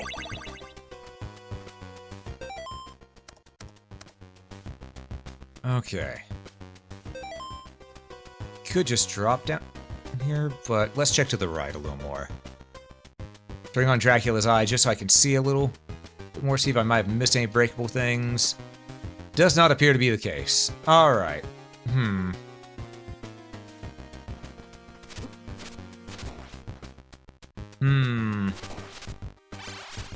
Dawn of Sorrow? That is a good one. That is a good one. Backdash counts canceling with a katana? Yes. Oh man, Dawn of Sorrow was a fun game. I personally prefer Aria of Sorrow for its pacing, but Dawn of Sorrow had the more fleshed out mechanics. No ifs, ands, or buts about it. And that Julius mode in Dawn of Sorrow, oh, that's so good.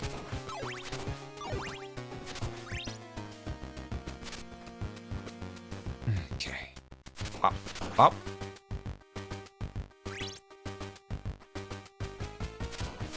Okay, we need to find our way through here. Ow. Okay. And this just leads back up to where we've already been. So we need to get across. We need to go right over there. All right.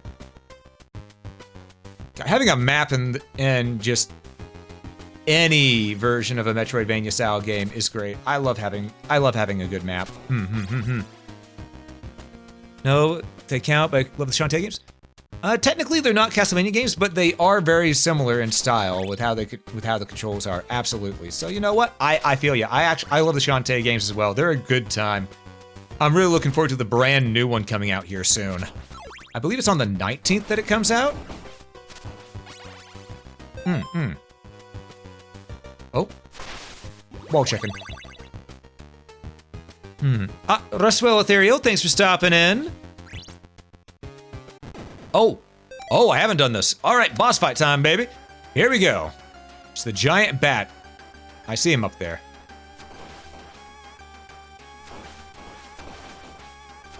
Oh, I feel a little bad. You know, he's just trying to live, and I may or may not have just. Wait, no, I did beat this guy before. Because I already had Dracula's nail.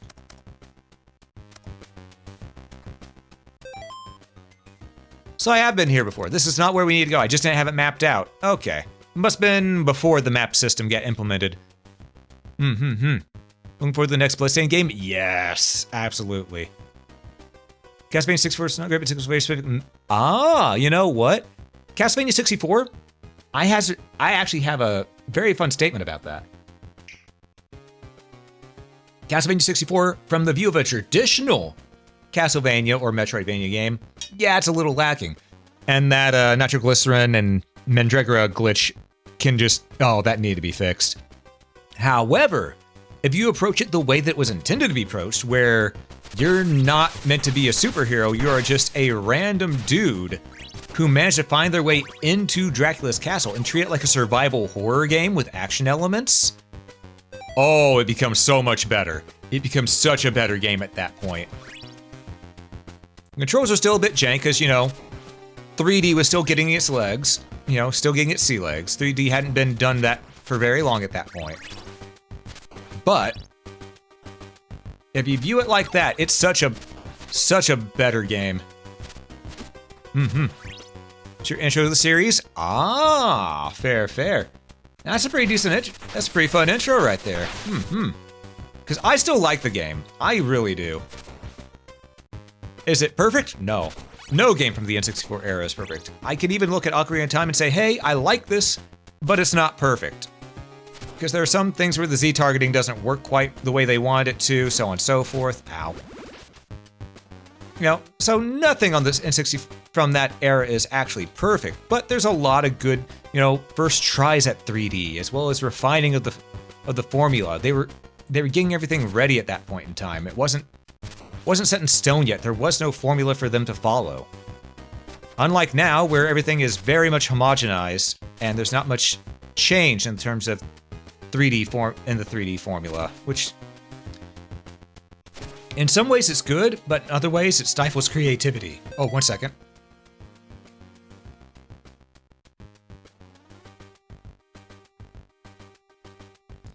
Ah, that was weird. Had air go down my throat the wrong way.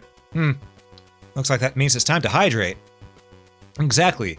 N64, PlayStation 1, Dreamcast, they were the pioneer of the age of 3D.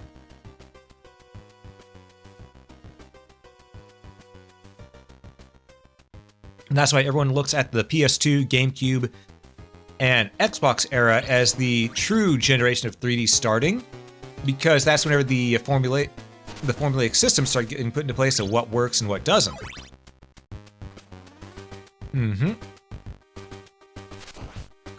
And to this day, we still follow some of them. Like Ocarina of Time, it set the groundwork for a lot of things, but in the end, it was just, best way I could put it, because I still love Ocarina of Time. Best way I could put it is that it is literally just, 3D version of A Link to the Past. Same story beats and everything. I love it, but I will be the first to acknowledge it's not original. And Z targeting did not come from Ocarina of Time, strangely enough. They actually took that idea from Capcom.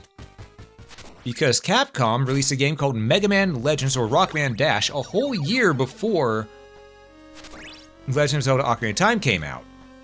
And Rockman Dash had Z targeting. Granted, you were held stationary while you were doing it, but it still had it. Ocarina of Time just refined it a little bit more to allow you to move while doing it. Because back then, developers, they just went and they borrowed from each other left, right, and center. Hell, that still happens to this day. It's just that nowadays people try to say, no, we didn't. And it's think of, come on, folks. Yes, you did. Everyone borrows code from each other at this point.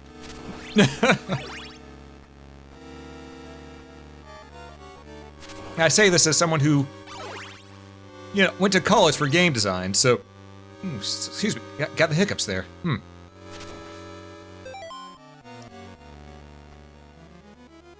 Over time, most likely the program is a continuation of Mario 64, and it shows every revisit. Yeah, they definitely... Ow. They definitely, used a lot of the Mario 64 engine and went to change it up for Zelda, while also taking inspiration from other games that came out around the time.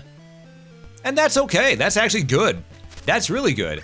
If games are allowed to get inspired by one another, then the games become stagnant. I mean, look at Call of Duty and Battlefield. They've become so much clones of each other that they're exactly the same as they have been for years. And don't get me wrong, they're still fun to play, but there's nothing new there, you know?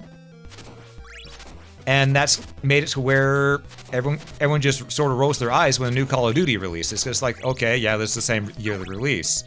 You know? And it's just thing of, you gotta have variety and you gotta take inspiration from one another. And unfortunately, that's being limited more and more because, well, companies are deciding to trademark, you know, basic mechanics and ideas and stuff like that, which really you shouldn't be able to.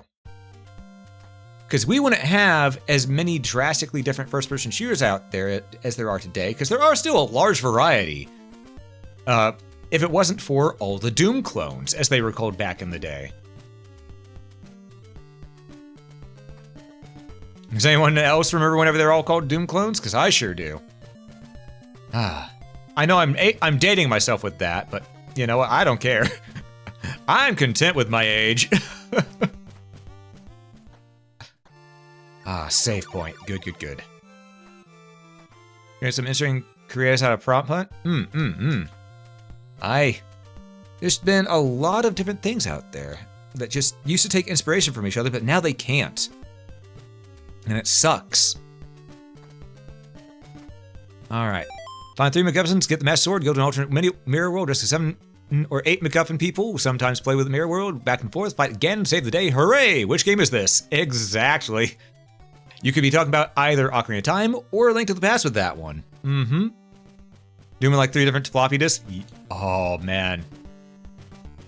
Now, did you get floppy diskettes, or did you get big ol' floppy disks? Because I remember the big ol' floppy disks too. Those were created from before I was born, but I still remember using some of them. I still remember using some of them at my school, because my school had a computer that people would use to play Oregon Trail and stuff like that. So I had to use some of those big old floppy disks.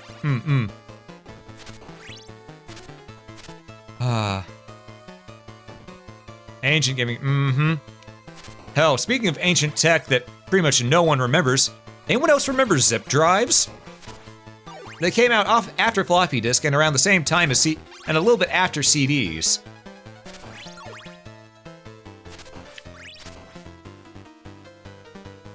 The 1 megabyte, I think it was 128 megabyte massive floppies that need their own drive to run them. Actually, I think they were up to 200 something megabytes. I don't remember. All I remember is that they existed.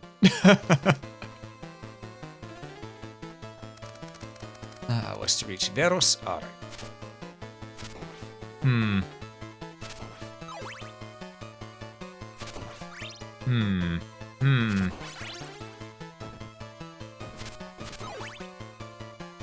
What's in here? Oh, yeah, you gave me the garlic, right. What if I go down here? Is there anything new? Anything over here? Except for blinding daylight? Oh, my eye! There existed was convenient to one school computer for some reason. It was always a health class. Ah. No, I bet that's what they were created for, med students and medical professionals, if I had to hazard a guess, because they need a lot larger file carrying capacity.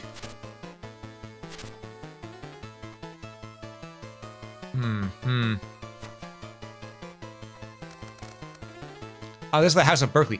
Wait, where was Brahms' mansion then?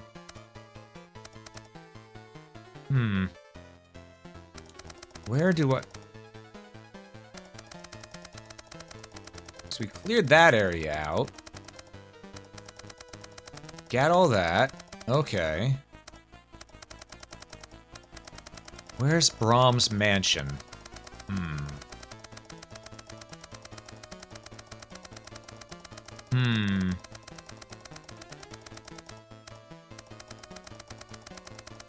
Okay, well, there's an area down there. Maybe it's back in this place. No, because that's where I fought Slagra. Maybe that's Brahms' mansion right there, that green sector. Either way, I need to go a little further. Okay, a lot further. Let's update yourself a moment. PC was Tandy 1000. Ooh, I don't think I've heard of that one. The first one I had was, well, the first one my family had was a Macintosh, an Apple, technically. No, I think it was Macintosh, not an Apple. Very small, all-in-one PC that had a floppy disk drive on it, tiny screen and one button mouse. Not much you could do on it.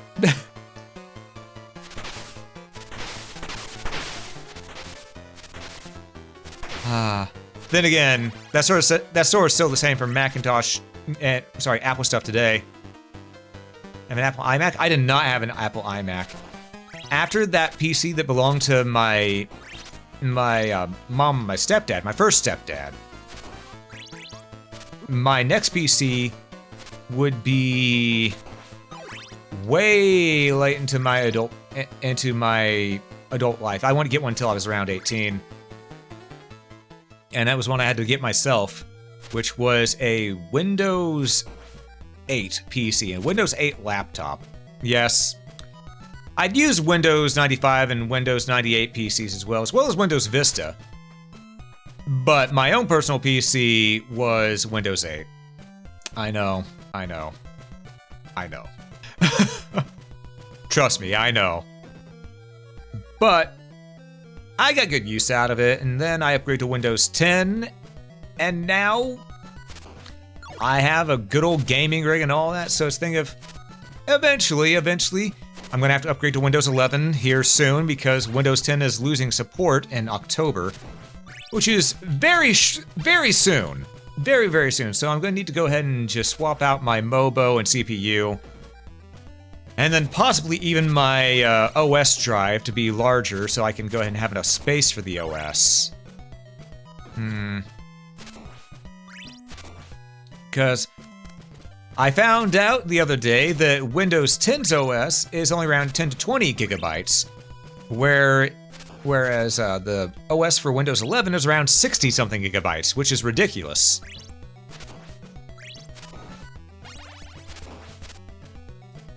And I really don't want to run Windows 11, but it is what it is, you know? It's been a miserable realization. Yeah, because I like Windows 10. It's perfectly fine as is. But you know what? At least it's not Windows 12, because the rumors about Windows 12 have been absolutely horrible. It's been rumored that Windows 12 will be free for everyone as a subscription service. Sorry.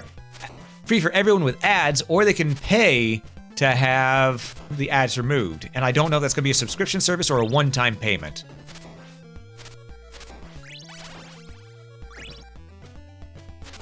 So yeah, whenever Windows 12 comes around, I'm gonna...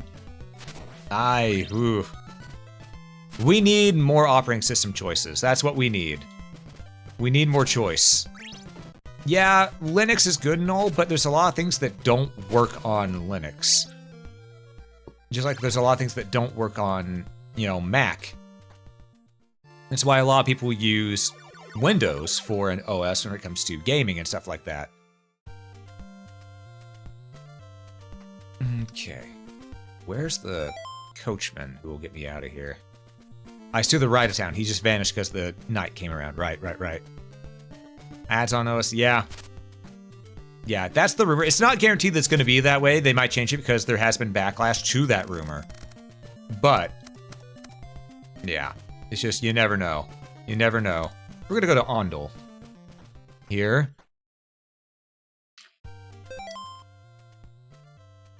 Alright, let's save while we're in Ondel. Where's the save? It is up top. Gotcha.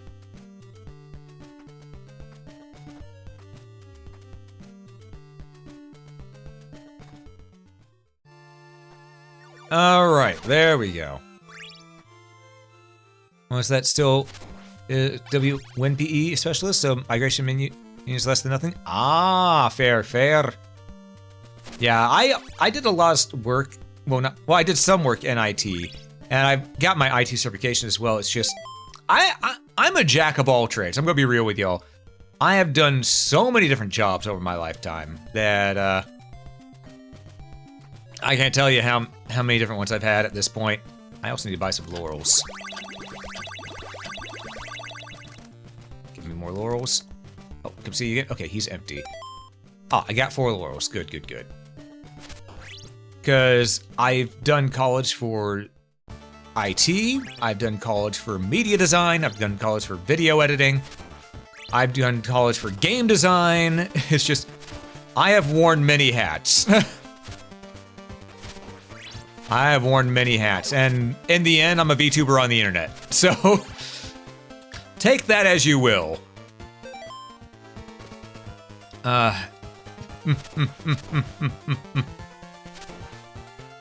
yeah, I've also held many jobs. I've been a librarian. I've worked construction. I've worked IT, obviously. I've been a hotline specialist. I've just done so many things. And thing is, I'm not even that old. I'm a grown-ass man, but I'm not that old. You know, give me about maybe 10 years. Then I can call myself old. But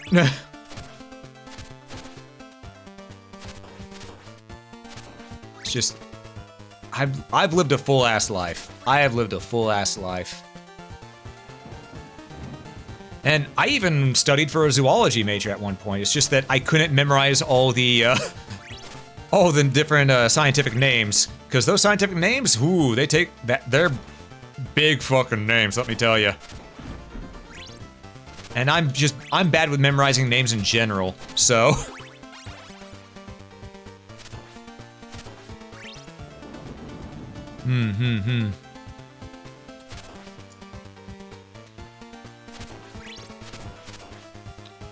Just keep moving. Ah, more skelebobs. And a lot of the ghosts. Alright, we're just gonna do a little bit of that.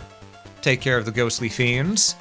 Still trying to find where Brahm's mansion is, because I do not recall where. I know I've passed by it once or twice, but I don't know where it is. I hope I'm going the right way.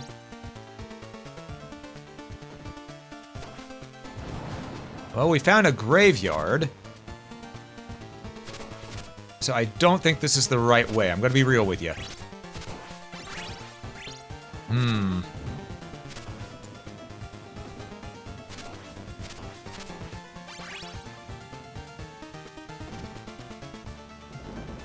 Okay, so if we use garlic here, that did something.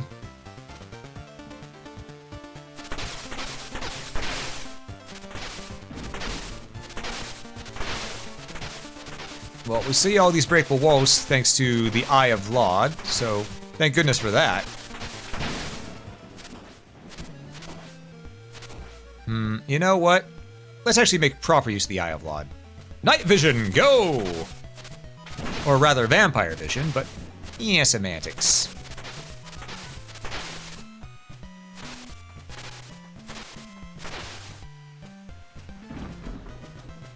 Oh, right, we came here and we got the silk bag. Right, that's where we're at. Okay. Oh, but down there's an entire area we haven't gone to. Okay.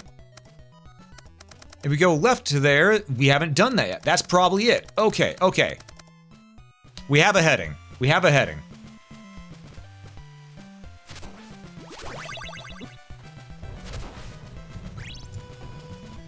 Big move? Yeah. Dude, in my life, I've done so much. I have done so much. I even raised a pet fox once, which most people will not be able to say. And man, I miss my little buddy. It's been so long since I had him. But I miss my little buddy every day. Named him Miles McLeod after my two favorite video game foxes.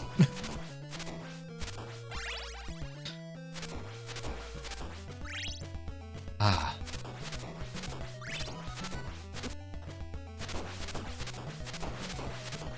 Holy zombies, Batman. Okay. Here we go. But yeah.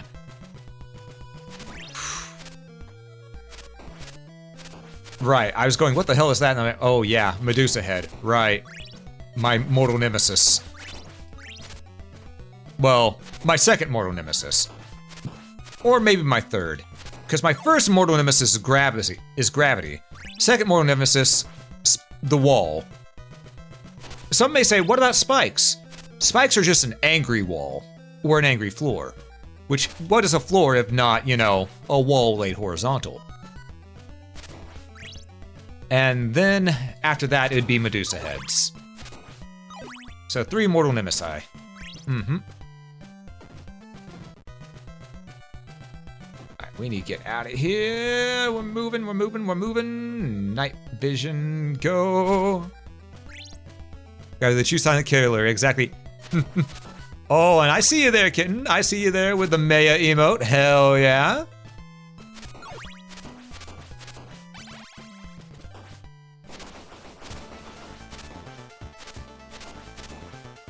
Nah. I've said it before, I'll say it again. If I could have a dream collab, I wouldn't ask for anyone who's just a super big name or anything like that. I mean, technically she is a big name nowadays, but I won't be asking for anyone who's like, oh, this person is just, 2,000 viewers every time they stream. No. If I could have any dream collab I wanted, Maya. Because she's someone who's been a friend since, so God, has it been? Because I was there whenever she started on YouTube. So she's just been a friend since then, and yeah, I'd like to get a chance to hang out with her. She doesn't really do collabs with people who aren't close friends because, gotta feel comfortable, which I respect that. I respect that. You gotta make sure things are comfortable for everybody. Because if you don't have boundaries, then, it's not gonna be, just gonna make things miserable for everyone if you don't have your own boundaries.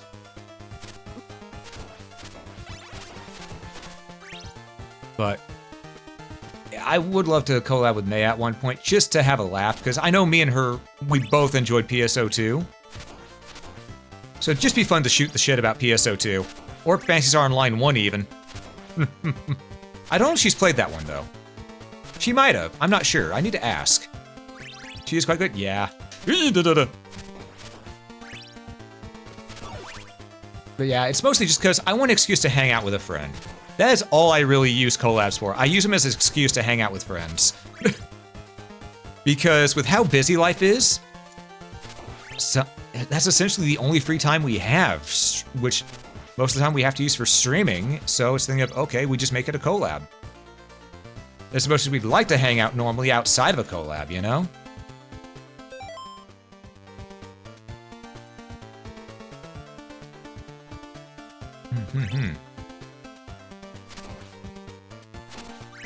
But yeah.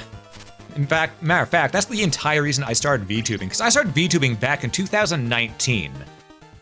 And I did it just to make friends. Because it seemed like, okay, shared hobby. Everyone just having fun and laughing together. Yeah, I can make friends with this. People who have similar hobbies and taste, it's like a giant anime convention. And then everyone started just viewing it as a job because, no shame to them, no shade on them because they've done well. HoloLive EN. Whenever that happened, it changed the entire scene. It stopped being a giant hobby that multiple people enjoyed together and became a thing where,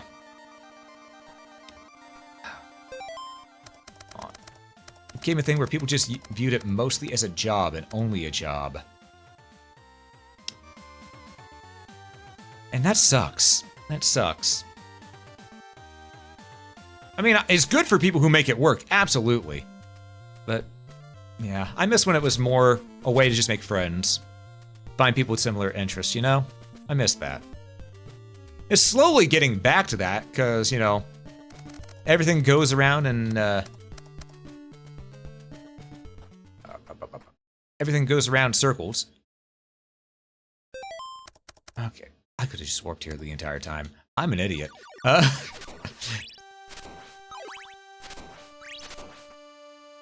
But yeah. I'm glad that it's slowly but surely getting back to being the way it used to be. Because I have seen so many people who only joined because they wanted to make it into a job just quit. That it hurts because those friends I never see again. Once they quit, they graduate, I rarely ever hear from them. If ever. So this thing of, I miss when it was just a hobby. People just having fun, making pals. I know I said that multiple times now, but it's just how I feel, YouTubing has been a common sensation for all the old idols and just the internet people. Weird grinding split between voice acting, art, animation, media, stuff. Yeah, it really has just become an idol game essentially at this point. We found where Brahms Mansion is. Okay, we're heading this way. But yeah, it really has, which, don't get me wrong, I'm fine with people wanting to do idol stuff. That's perfectly fine. If that's their dream, go for it, you know? I'm happy for them. But whenever the idol scene first hit with Hololive EN happening, oh my god, these super fans were obnoxious. There was one person who's graduated now. I'm not going to say their name, but they graduated now. They started long after I did. I mean, a full 2 years after I started. And they had the gall to say that I'm not a VTuber because I wasn't following the idol formula because I talk about things that happen in my real life. Just think of, sir, you an asshole. And I don't agree with you, but I respect your ability to have a different opinion. You know? I mean, that's like going up to your boss and saying, yeah, you're not a real boss. It's like, pardon? They literally have the job. Or saying, no, you're not a real employee to your boss. And it's like, no, they work here. You know? Okay, so I was too busy talking, not busy enough focusing. All right. Yeah, there are many different types of idols, and anti-idol is still an idol as well. I don't think I've ever heard of an anti-idol. That's actually the first I've heard of that term.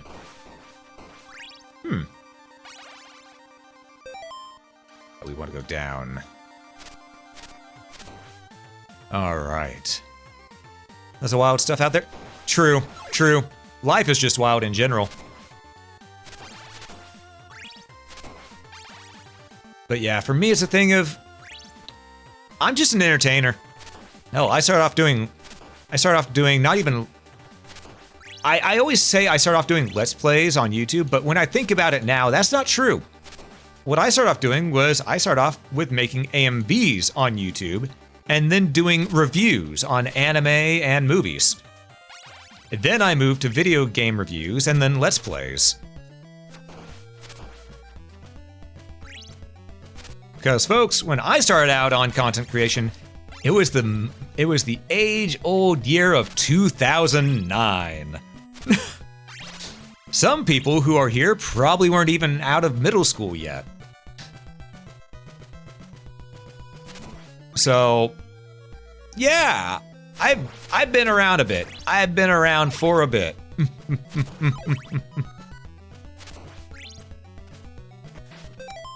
Okay. Let's get the holy water. We're just gonna whip these guys into shape. Cross.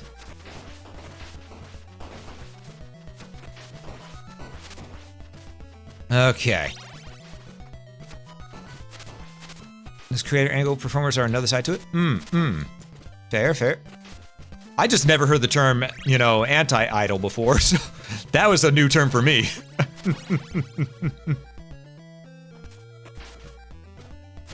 Oh god! Ooh.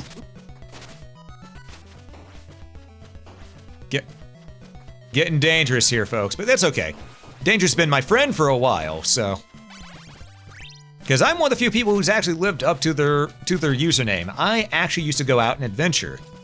I would spelunk in caves as well as go do some urban exploring. And for those who don't know what urban exploring is, that's where you'd go and you'd explore abandoned houses and stuff like that. Abandoned buildings. I saw the skeleton there, and undead is what filled my mind. Which, understandably so, you know. In fact, my entire PC and rig that I'm working on right now was bought with real-life treasure. Kneel with the magic of a blue crystal to leave this place. Okay, we don't want to do that yet. We want to go to Brahms Mansion. Just so much of it and everything is hard to keep class favorites, I think? Yeah. Yeah. It's hard to keep classified on everything exactly. Agriculture is strict. I don't get why anyone would want to be one. Mm-hmm. Brom hunt, night's breath, grasping souls, cheating death. Bodies stacked, endless chore. Madness feeds forevermore.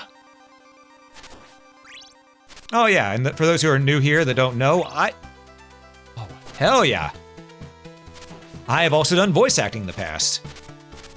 Mostly minor roles, but I did at one point get a fairly big role in an abridged series done by Team Spin Dash that sadly got taken down by TMS, but it was a Sonic X abridged.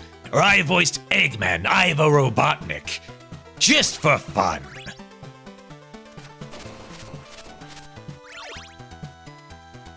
Ah, it was a good time, That's how you find some... Hey, Explosi, good to see ya. And indeed, Explosi is a voice actor as well. Mm-hmm. And oh, in the VC, yes, if you want to join in, Explody, feel free, absolutely. It's an open VC for a reason. Mm-hmm. Blah. Splody, how you been, man?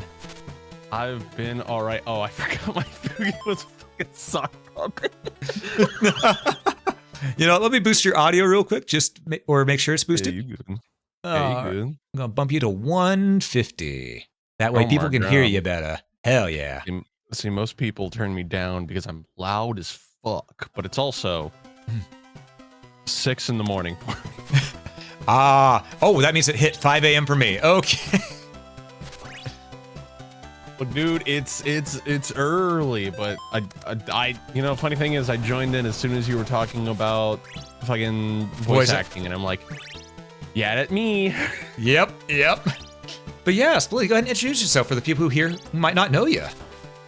Hi, I am Carson, also known as Explodacy. I am a voice actor, a abridger on YouTube, and I occasionally stream. It's been a couple of months, but I do occasionally do it. I am also a VTuber. Indeed. Yes. I have been friends with Rabbit since he killed me in Sea of Thieves. This son of a bitch. Yeah. Oh, I still have that clip was glorious. Let's be real. It is. It's such a good clip. We need to play Sea of Thieves sometime. We do. Dude, Splody, I've actually gotten up to Pirate Legend now, believe it or not. Jesus fucking Christ. Yeah. Oh my god. But So yes, I make abridged content. I specifically work with Fat Dog Studios. I don't know if anybody knows that, but yeah, I work with them. I actually didn't even know that it was a studio you worked with. I may have to hit you up sometime on that. Maybe they can get me in on something. Do you know the funny thing is like, so they're doing like this big Overlord abridged thing, and holy shit, they got a lot of VTubers. Yeah? Oh yeah, like I think they put out a cast list on it, and so like there's like some big name VTubers in this shit, and I'm just Hell like, yeah. I'm not part of it. It's not a project. It's something I voiced in, but it's not something like I'm actively like creatively involved with. I have my own little corner that I do work on. I don't know how people are going to feel when they hear this, given that it's almost 20 years old. I do a Toradora abridged over on their channel. If anybody knows what that anime is. I know of that one. I've still yet to see it. Everyone tells me I need to watch it. It's fine. It's good. The ending is probably its weakest point because it's a 2008 anime. Oh. So it steered away from what the original source material did. Fun. So like it got the Blue Exorcist treatment basically. Oh no. Yeah, where it's just like decided, hey, so this is not in the original, but it's our own canon. I'm like, that's not what I asked for. I said I wanted it in an anime of Toradora. Exactly. So it pretty much what ended up happening to the original Hellsing manga before Hellsing Ultimate came out. Basically. But Toradora never got fixed, so it just kind of sits there in its own pantheon of what could have been. Oh man. You know what? I wonder, with how a lot of series have been getting remade here lately, You know, especially the Ruko Takahashi ones, you know, with, let's say, Yatsura and Ranma Half getting remade. We might be able to see Toradora if I was done right. You know, I wouldn't be against it. Just because, like, I feel like it's a show that kind of deserves it. It kind of, like, popularized the tsundere in its main character. She's, like, for a long time, when you thought tsundere, she was, like, one of the first people you thought of. Gotcha. So, she was, like, massive. So I wouldn't be surprised. I wouldn't be against it if they do it correctly. I don't know how much of like the main like actual cast still voice acts, so I don't know about how far that'll go. But I would absolutely be down to see a reanimation of that. Yeah. Oh, man. I mean, all I know is that if the voice actors from Japan are still there, they're going to get the role back. That absolutely. It's kind of, I'm talking more of the dub. Yeah. Oh yeah. And thing is, I know a lot of people are. I don't get it why so many people hate dubs, because thing of, I know that some because they don't understand Japanese.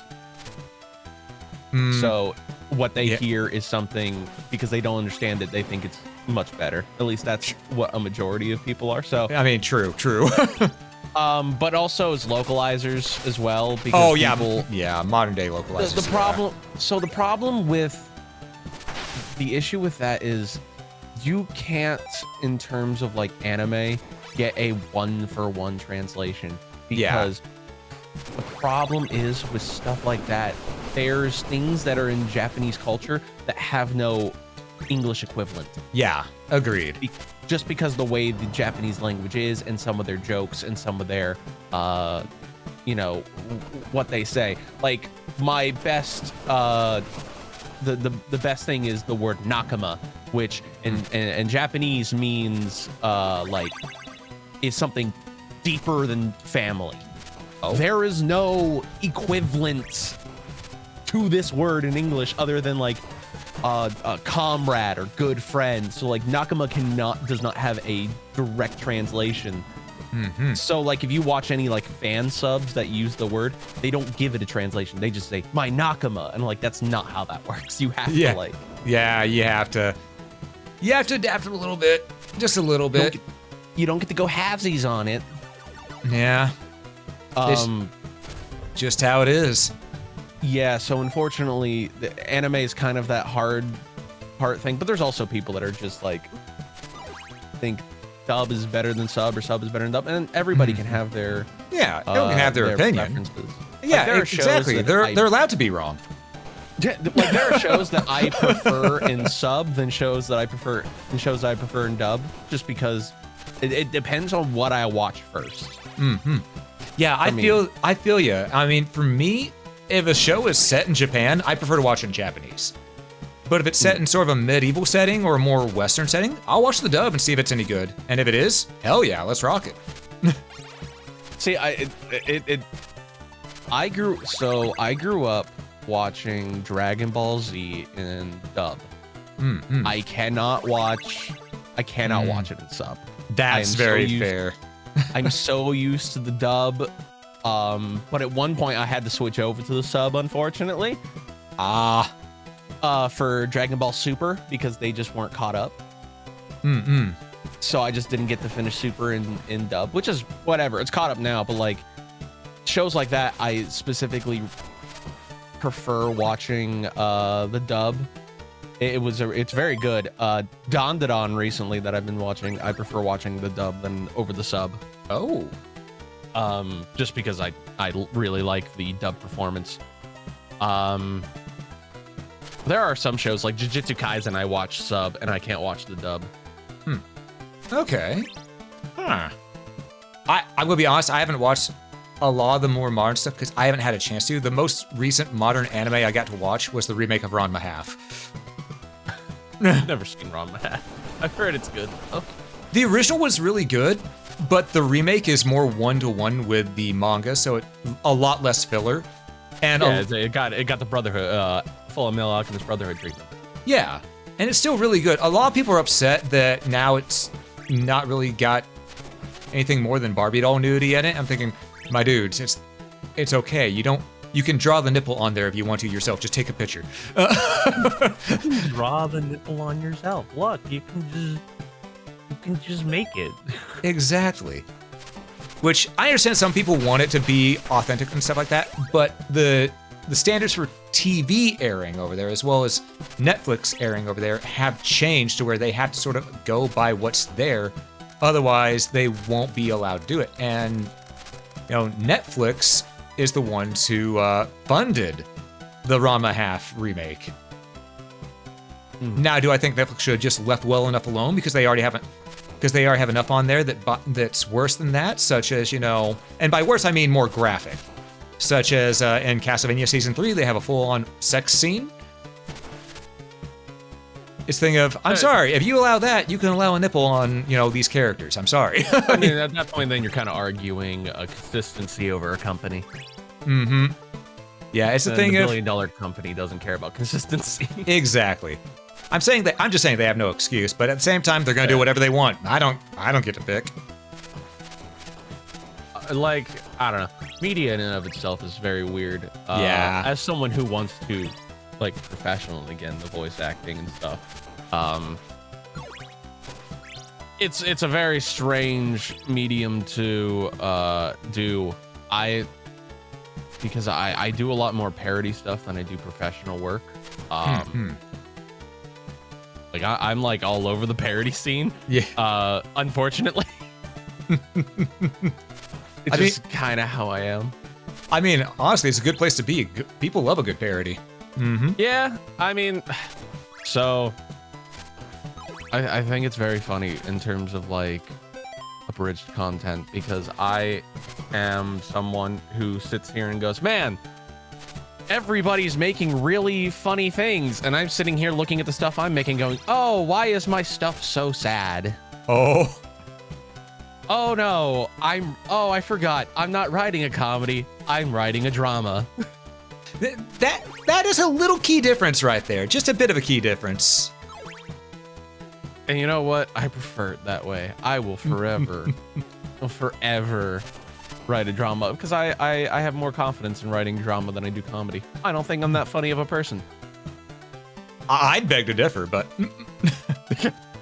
However, I am absolutely one of the people that are just yeah, let me just throw in everything that I possibly can and hope that it works. But because I'm sitting currently, I'm waiting on some art to get done, and then the 5th episode of my Toradora parody will be done. Ooh, hell yeah.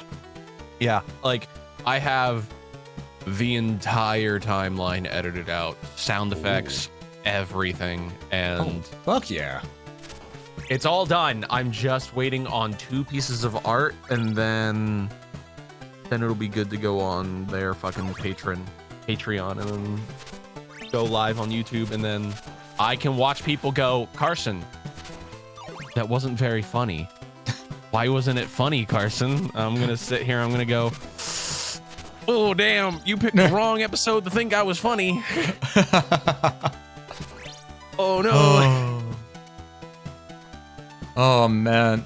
But just be careful. I found out that TMS is a right bastard when it comes. I don't know if TMS owns it or not, but TMS is a right bastard when it comes to a bridge series. The Sonic. So far, recently, I have not had any issues. Because the Sonic X Bridge series that I was in as Eggman, yeah, it got taken down because TMS just said no. And the reason why, it makes sense. They have the entirety of Sonic X up on YouTube, for people to watch. So it makes sense, but I don't gotta like it. It was not owned by TMS. It is not owned by them in any way, shape, or form. So I'm good. Okay, good. Honestly, I have a script for a Sonic X Bridge that I never made. Oh? I only got reminded of this because in one of my fucking parody episodes, someone commented, man, the guy who voiced the main character could probably do a solid Sonic. And I sat there going, you son of a bitch. You son of a bitch. What do you mean I could do? No, No, why would you say that I could do Sonic? How fucking dare you? Oh no. Oh no. Getting the gears going. I was reminded of this, and then I found the script, and I'm like, this is... Oh no. I didn't need to be reminded of like, God, you could do a really good Sonic if you tried, and I'm like, oh, Yeah. I don't know. Oh man. Good. My brain. I had a thought and I lost it. Then again, it is 5 something in the morning. So That's fair. How long have you been awake for? I plead the 5th. Honestly, like, so I came home from work yesterday, because I work night shift, so graveyard shift. Yeah? So I'm usually awake during the night, for like 4 days out of the week.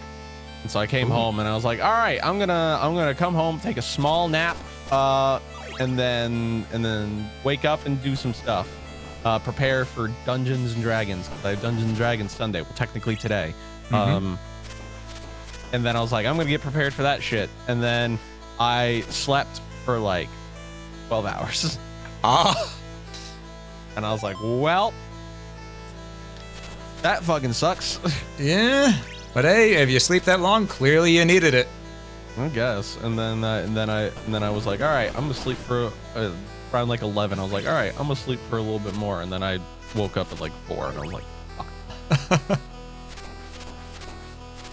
So I've been awake for like 2 hours, just doom scrolling TikTok. You know what? Fair. Wait, you can still get access to TikTok? We got it back. Oh, we did? Huh. Yeah. Oh. Well, now the question whether or not there will have karma based on it being back is yet to be seen.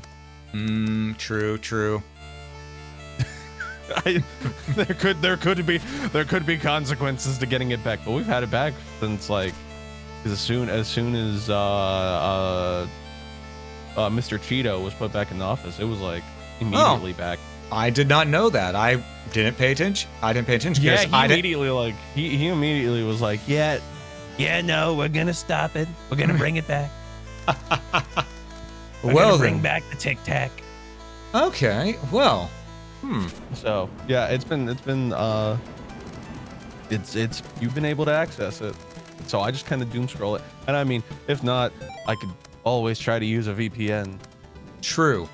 I just completely I just never realized, because I sort of dropped TikTok because it was not working for me. I couldn't get any traction on there. I just kind of doom scroll it because there's a lot of good shit posts on there. Fair. Like I saw a video of this guy who just like grabs his pan and he fucking flips this grilled cheese insanely, like full 360 whatever, and back into the pan, and then he just goes, still no bitches. And I'm just like, God damn it, if that ain't me. Yeah, I feel that. That's me as well. I mean, look, man, once you're back into the single life like I am, oh boy, a big old change in experience of like, man, I used to have someone I was engaged to that slept in the same bed as me. No, I don't. Yeah, you know what? Understandable. I mean, I had someone that I cared about very much, and pretty much we're just friends. We never were together, but it was a thing of just friends. We used to be closer friends. It's a thing of, man, if this is just how it is with really close friendship, going back to being just normal friends, then I can't even imagine what you got there. You know? I mean, like the thing is like, unfortunately, that's just kind of the way things go. I can't be bitter about things that just happen. Yeah, it's life, unfortunately. Life moves on, and so was me. Like, and there's like what, 8 billion people in the world. Someone for some reason is gonna look at me and go, I want that one. I'm gonna be like, okay.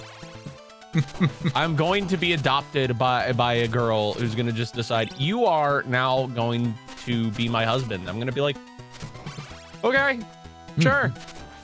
Yeah? Yeah? Yeah, exactly. Yeah, it will. It will. I don't Especially have the because self-confidence to approach anybody.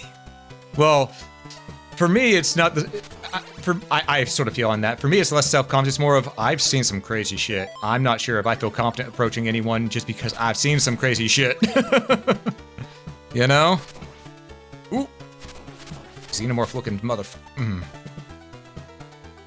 It's always fun. Beware. What if that's the type I want? Oh. You don't know me. You don't know my type. Also, let me check the logs on the Discord real quick because I don't know if I've done everything yet or if that's it.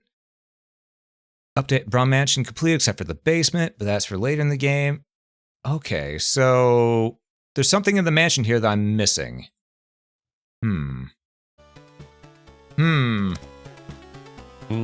What am I missing?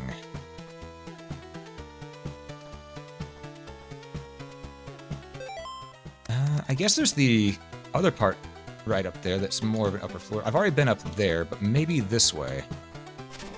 And just instead of going down, I stay to the upper area? I thought I did.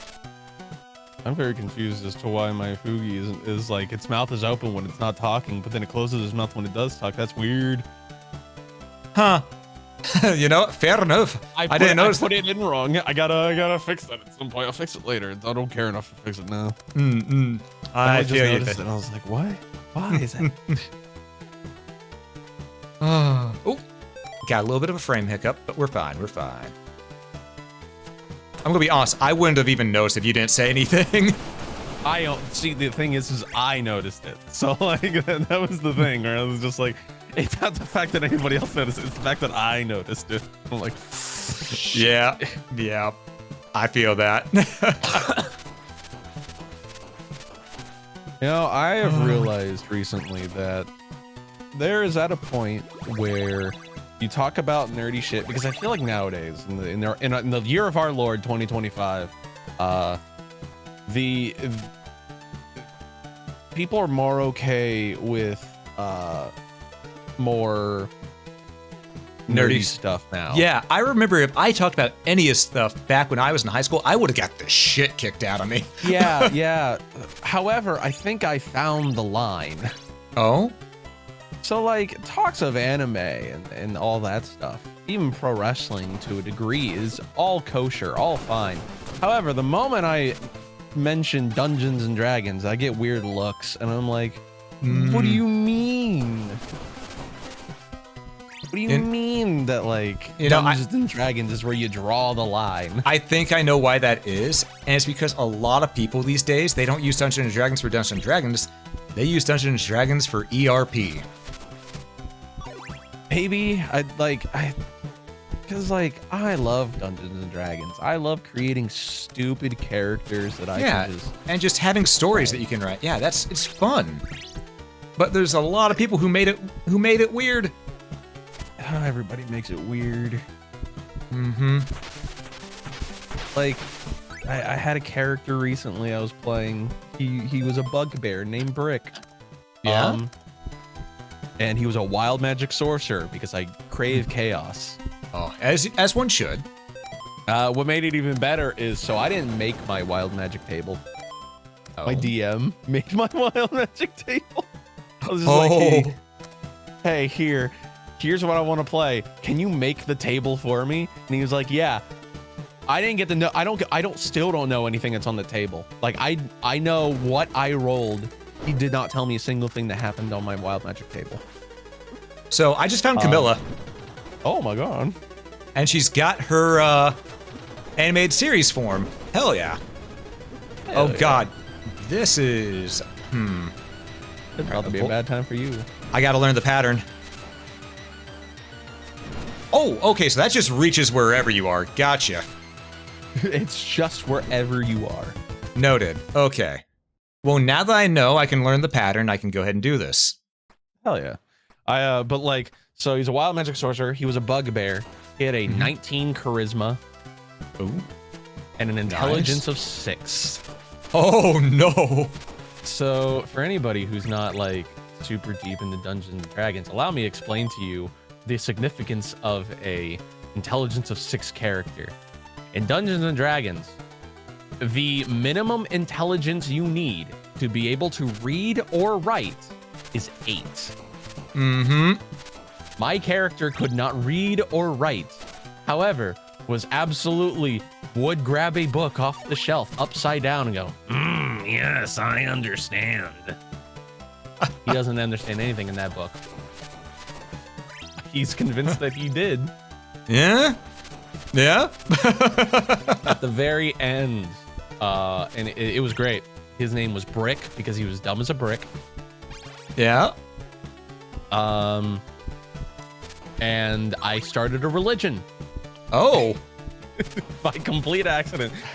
We were in the Underdark, and we were like, all right, we're gonna go talk to these people. And I was like, okay. We found some deep gnomes, and they were like, what brings you down here? My character, because nobody else was talking, immediately went, we're on a pilgrimage. I was trying to say pilgrimage, but he's dumb, so he said pilgrimage.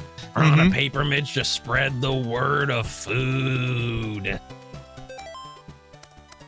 Bunch of deep gnomes came, surrounded me, and I gave a sermon about how everyone deserves a fair portion of food. And so I've created socialism in Dungeons and Dragons as a religion. You mean it's not a religion in real life? Depends on who you ask. It was so funny. And he learned at the end of the campaign, he learned how to write one word. Oh, which word? So he got super high on a mushroom. His intelligence bumped up to 9, and he learned how to write the word slut. Oh. That is the only word he knows how to write. Because it just became a thing of insulting people, calling them sluts, and so it just became very on the nose that this character would learn how to write the word slut. Mm-hmm. You know what? Fair enough. Yes. And then I think next, I'm playing a rogue. Rogue boy. There we go. I got her. Hell yeah. I'll be playing a rogue halfling boy. Oh, I didn't get her. There's phase 2. The mask phase. No. Phase 2? Who said you could? But phase 2 seems pretty easy in comparison. I mean, when you're not doing much except shooting to the ground. Yeah. It's just a wave pattern, and then hit her on the way down. Yep. Oh, that's okay. I almost got killed because my greed, as is tradition, but there we go. Your greed will be your doubt. Oh, a third phase. That's well not then, good. I hadn't been using my defense buff this entire time. No wonder she hit like a Mack truck.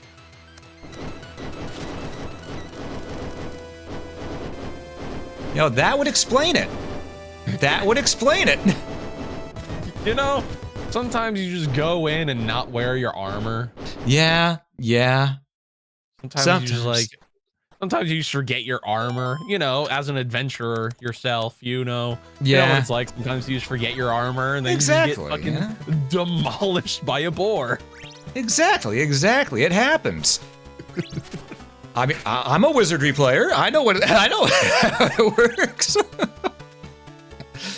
Oh, did I tell you about how many people whose minds I blew whenever I was playing through wizardry on stream?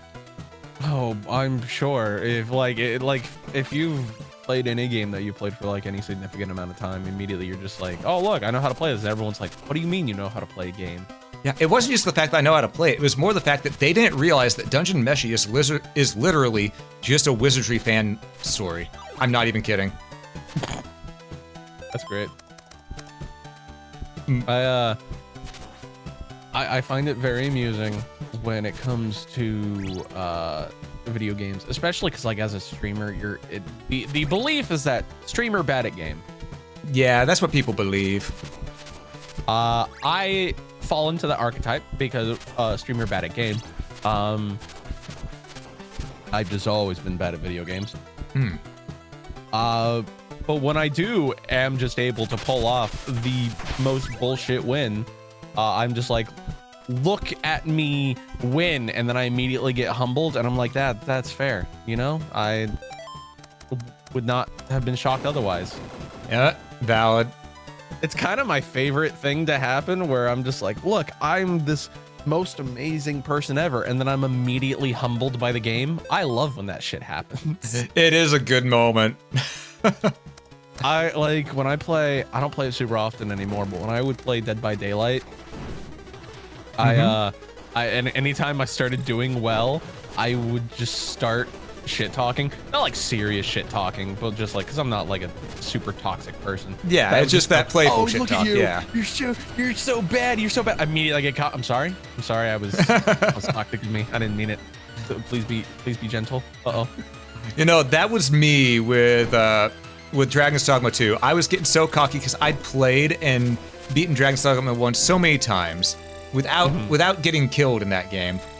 And in Dragon's Dogma 2, at one point, I'm going and saying, "All right, we can take this thing. He's nothing more than an animal."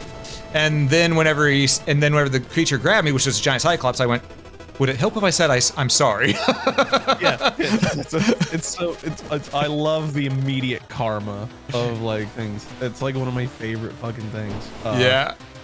Just because that's something I find amusing in terms of like just content. I love immediate comeuppance because it's usually deserved. Yeah.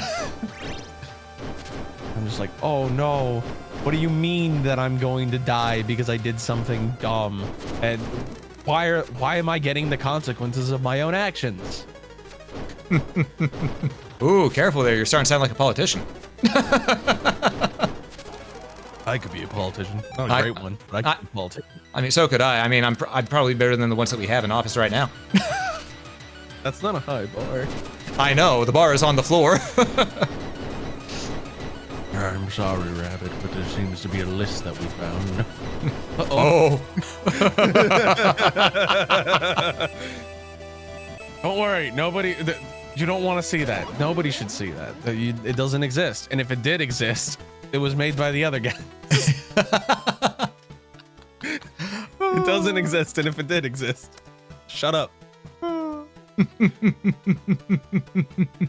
Oh, we got. Hell. I think that's the last of Dracula's parts. We got 5 parts of Dracula. Oh my god.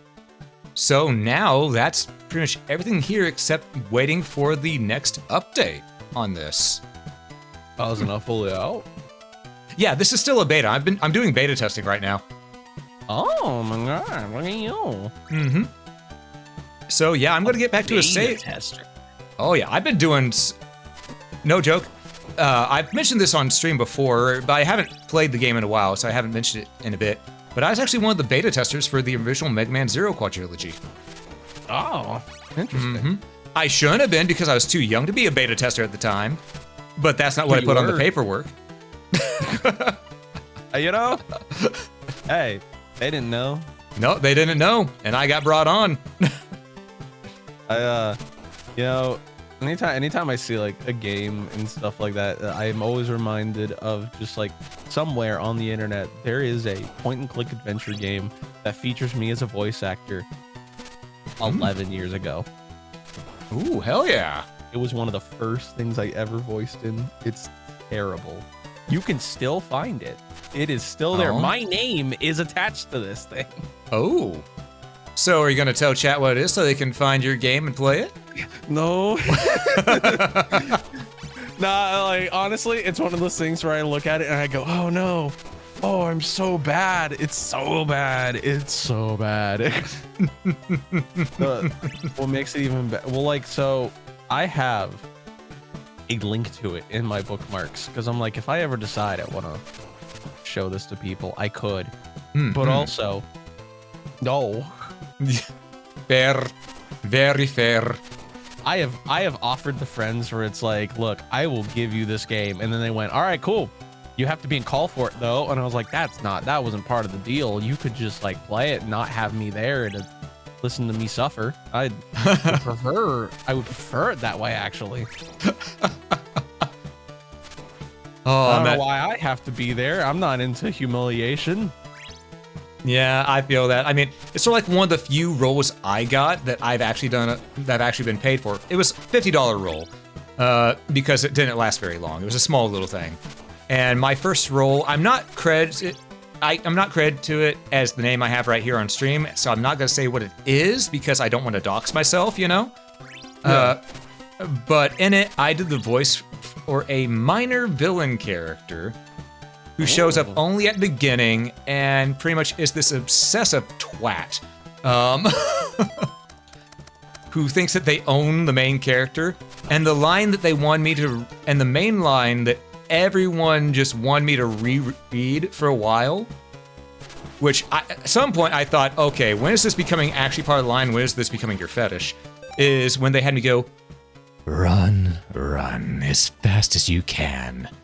You can't leave. Now, come here. You know what the funny thing is, Rabbit? Yeah? It was always their fetish. Yeah, true. True. Art imitates life. This is true. The joke's on you. You may think, man, when is this the line and turns into the fetish? It's because it was always. You know what? Fair enough. At least I got paid. Yeah. See, I got for this stupid voice thing I did when I was 14. 14, 15. No, how old was I? No, not 14. It happened in 2014. I was 15, 16. I got paid a cool $5. Oh, yeah, at that age, cool $5 is a hell of a lot of money. I was paid a cool $5, and I was not even expecting payment. I was just doing it because why not? You know, But I can now say that I've been paid for voice work. Not to say I haven't now. I actually voice regularly on a big comic dub channel. Yeah? Who also, the main person that runs the channel, also voices in like anime and stuff, or at least voiced and in anime. But I'm like a regular on that kind of channel. So like, I'm all over the place in terms of The voice acting scene? yeah, from like parody to fan content to other things. I'm just kind of all over the place. And at some point, people are gonna be like, "Man, Carson, do you ever just like not?" And the answer is no, because nobody casts me in things. I would do more, but nobody's like, "Hey, Carson, you got this wide range." And I'm like, "Yeah, I do." And it's like, "All right, we want you to voice one and only one character." And I'm like, "Okay." Understood. It's fine. It's not like I can just make people sound different. Yeah, that type of thing does always hurt. But it's better than nothing, right?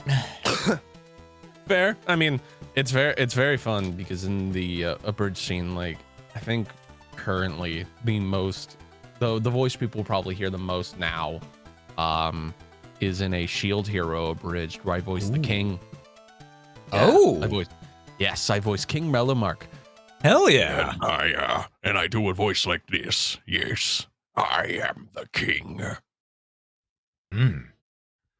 And I just yell a lot and say random things. Other times, I also voice. I was in a that time I got reincarnated as a slime parody.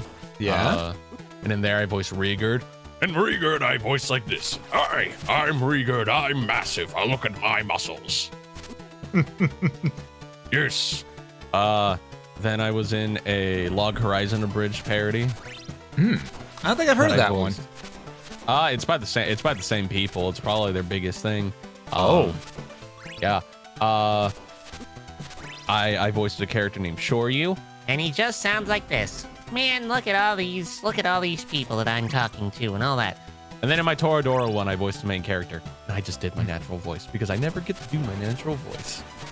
And when you can do your natural voice, that's normally the one that people take notice of the most when it comes to agencies. Man, I'll tell you what, it's very fun when I just get to do serious stuff in my own shit, and everyone's just like, I wasn't prepared for you to be serious. I wasn't prepared for the emotional toll. And I'm like, you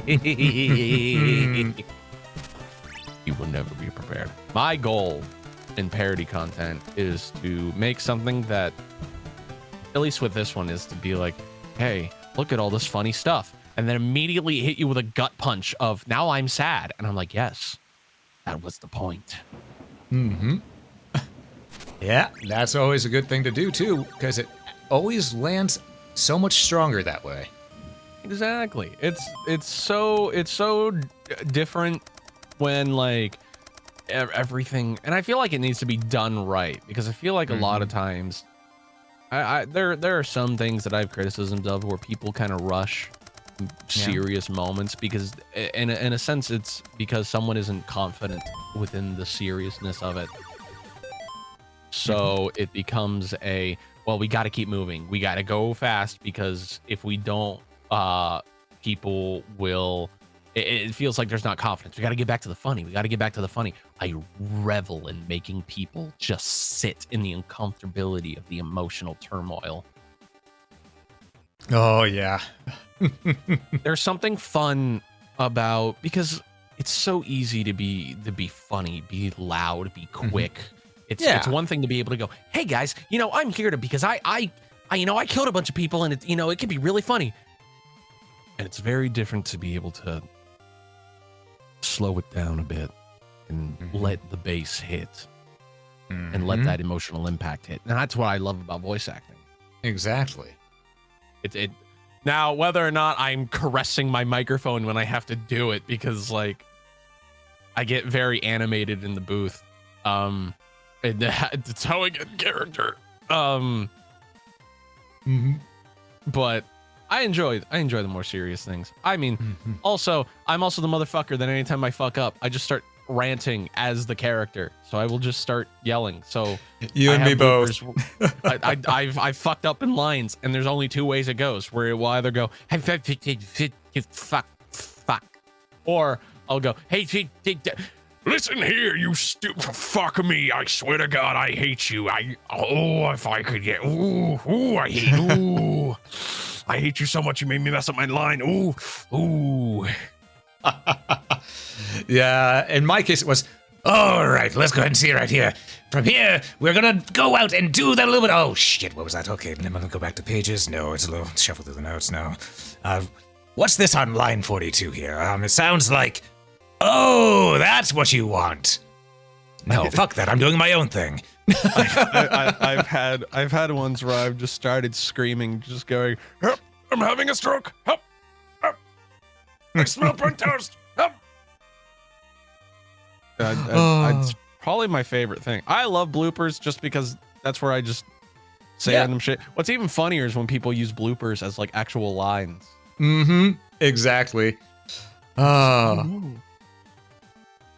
was one, the line was, ooh, let's make it a father-daughter day.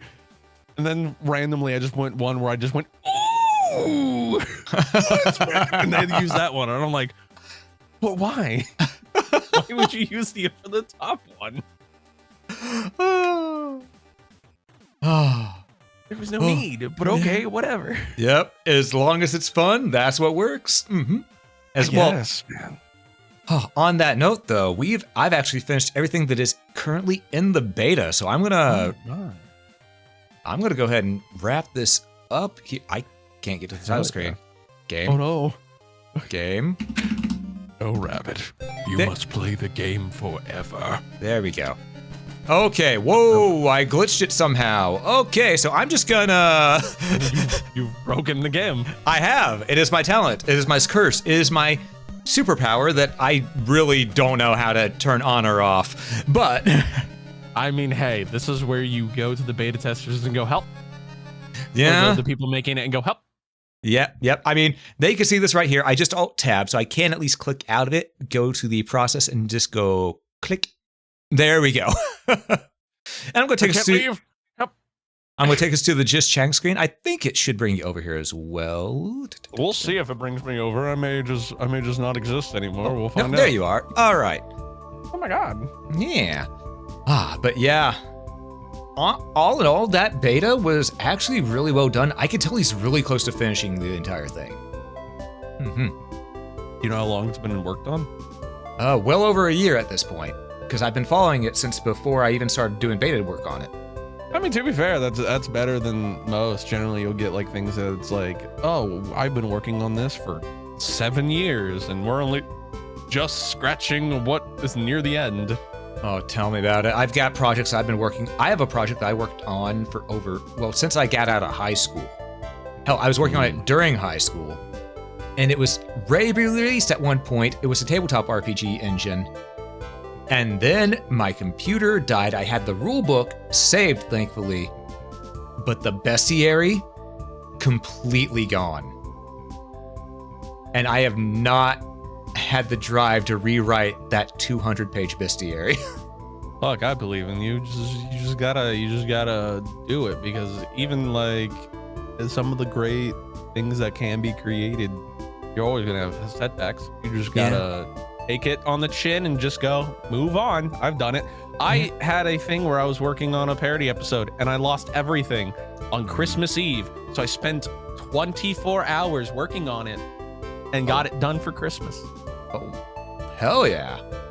So But I should probably just release the engine at least, Go ahead and flesh that into a PDF format and then put it onto Amazon to sell for about maybe $5. More, maybe 10, 15. But yeah, it'd be a good way to at least get a little bit of cash, because then I could fund some other projects I would like to work on as well on the side, because I got so many projects, dude. I got so many projects. I do too, but a lot of them are just my own doing. Like, I'm probably gonna bother you at some point going, hey, I got voice stuff if you want to do it. I can't pay you, but I'm gonna be like, hey, you wanna play a dumb character for like a line or two? Oh, absolutely. I can take care of that, no problem. Hell yeah. Because I got a big project I'm gonna be working on, like a full parody series that nobody will see the light of day until the entire thing is done. From writing to editing to every episode being finished. Ah, gotcha. It's gonna take me a few years. just a bit. It's a passion project. Also, just changing the category real quick while we're wrapping up here. Because category. Yeah, because we weren't quite in Castlevania anymore at this point. We've been out of it for about, 5 minutes? I don't know, man. Oh, it's time. Where's the passage going? Help! I don't know. Also, I should catch up with chat a little bit more, but I'm going to reread, because I did read some of these, but I just couldn't reply. Given the puzzle secrets and tools we had when small, kids probably should have been beta testers, but any chance that is long gone in situation? Yeah. If you want someone to find a bug or a glitch in a system, just hand it to a kid who doesn't know what they're doing. They're gonna play it however they want to play. That's generally how it goes. And children will break things, and you'll go, I didn't think to play it like that. And the child will go, I don't know what I did, but I broke it. Yeah.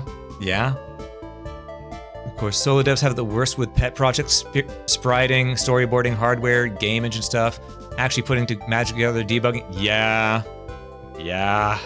Oh my lordy, yeah. I've done so many sprites. As a matter of fact, do I have a thing?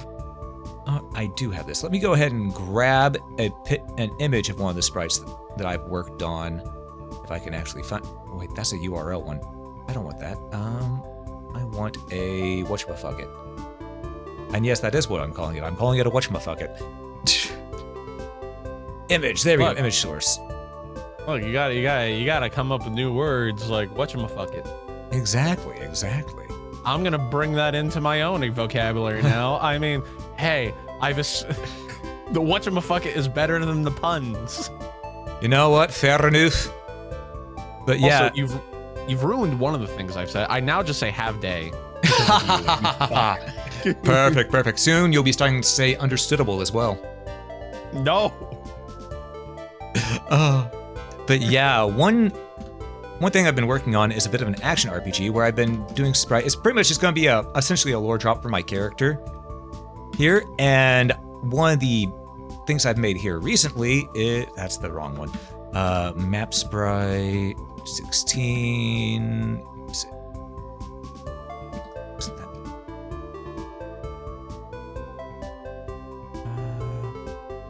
Is this the one? I think this the one, I think. That's original size. I need a large size. Where the hell is it? V2 large. Okay.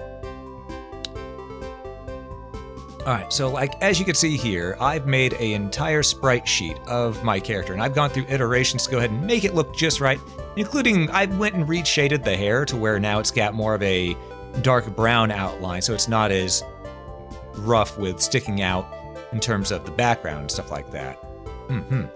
So I've been doing a project myself as well. I've got someone who's helped me with it, but at the same time, we don't really have a prototype built up yet because I need to make all the assets first.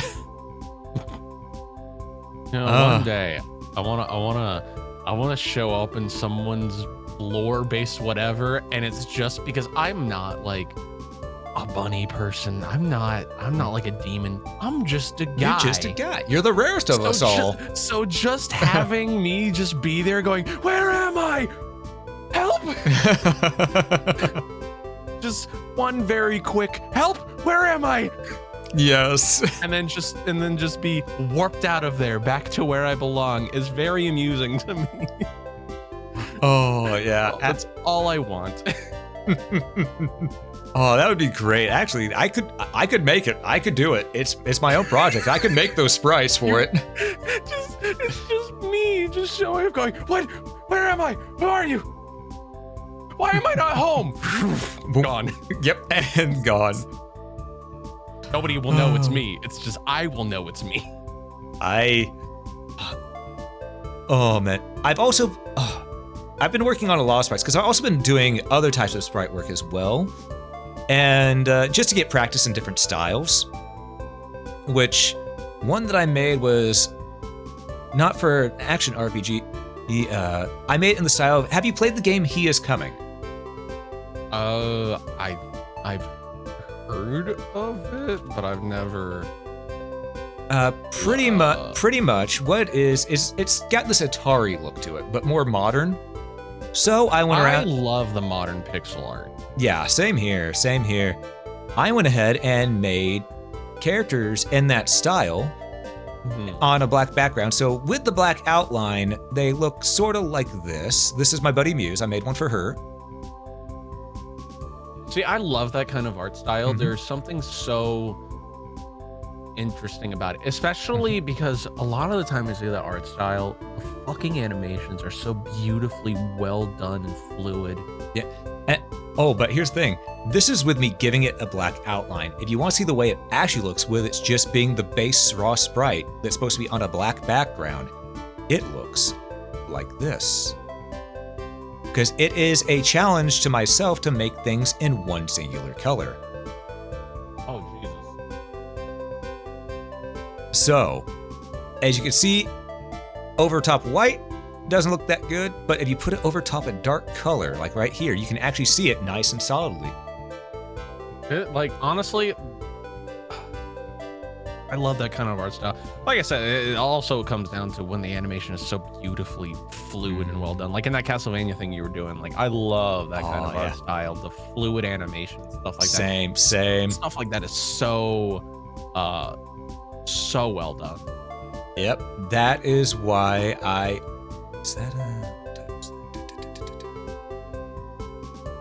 that's why I also have this, which I have as an emote here as well. I went and made myself into a Belmont style just cause I wanted to have it as an emote. That's fucking great. If I were to ever put myself in like a game, like a Castlevania esque game, I can already tell you, my shit would just probably be me throwing swords at people, just going, get away. No, I'm not an adventurer. I'm not built for this. Oh, that would be great though. That's what I want to, I want to be the character that is just not meant to be there, and he just so happens to be there. There's something so funny about that. Yeah. A character who's like, everyone's like, we're adventurers and we can fight this. And I'm like, I am out of my depth in every way, shape, or form. Help. Oh. Yeah. Oh, speaking of being out of one's depth, I actually almost did commissions for a certain sprite style, or a custom sprite thing. which I had done with, whenever Repo was really, really big. It's died down now, but when it was really big and just I launched. still love that game. A lot. It's a fun time. And I had made things such as this for Fugies, where there were, let me shrink it down. There we go. Little Fugi style animations like this, where you have the idle one that's like that, and then you have the talking one that jabbers on. That's great. I'm going to send you something. I don't care if you show it on stream if you want. This is my thing that I've done. Oh, that's the current thing that I have made. That's a timeline. Holy moly, that's a lot of cuts. Yeah. Welcome to parody content. It's a lot, and I love it. Yeah, as you should. All the sound is done by me. That's not the complete finished one. It was just the most recent picture I had taken of it. Oh, I see. Well, hell yeah. I almost said hello there, but no, the word is hell yeah. Hello. Yes, hi. We've been talking for like an hour. Yeah, right, Oh, but yeah, I've been practicing in many different styles of sprites. Like, I've even tried to do in the fashion of Zelda 2. I wish I could draw or like anything like that. I don't have that kind of see, that's so good. I don't have that kind of ability, but like my talents are put into more video form than. Yeah, that's usually me too. Form. The only reason I've been able to do these sprites is because I have so many different ones I'm just looking at and thinking, okay, I'm gonna look at these, and then I'm gonna try, and I'm gonna mess with it. At first I'll edit over sprites that pre-exist to get practice, and then I'll go and make my own personal outline that I'll just reuse for most everything and make slight adjustments to. Which I've shown that on stream before as well, where people have seen me make my own outlines and use them. But it does take a little bit. I want to say it took me about 3-4 months before I felt confident in trying to make my own sprites. Right. And that's 3 or 4 months of pretty much doing it every day and every night for at least 4 days a week, Yeah, I got 10 years of video editing experience under my belt at this point. I can't change. I can't go back. Fair. Yeah. Once you learn something, you can't unlearn it. I stopped editing for like 4 years, and I started doing it again. And I was like, oh, this is okay. It's like riding a bike. I just didn't forget anything, apparently. Yep, exactly. Speaking of knowing things that you can't unknow, I got to get ready to wrap up stream because it is officially 5:48 a.m. here. But I'm gonna give you some knowledge that you can't unhear after you hear it. Oh no. All right. So, the upper part of the thigh is just the butt, right? I guess. Yeah. Okay. So the upper part of the thigh is just the butt. That means when you eat a drumstick off a chicken, the drumstick is just the chicken thigh, the upper part of the chicken thigh. So technically, when you eat a drumstick, you are technically eating ass.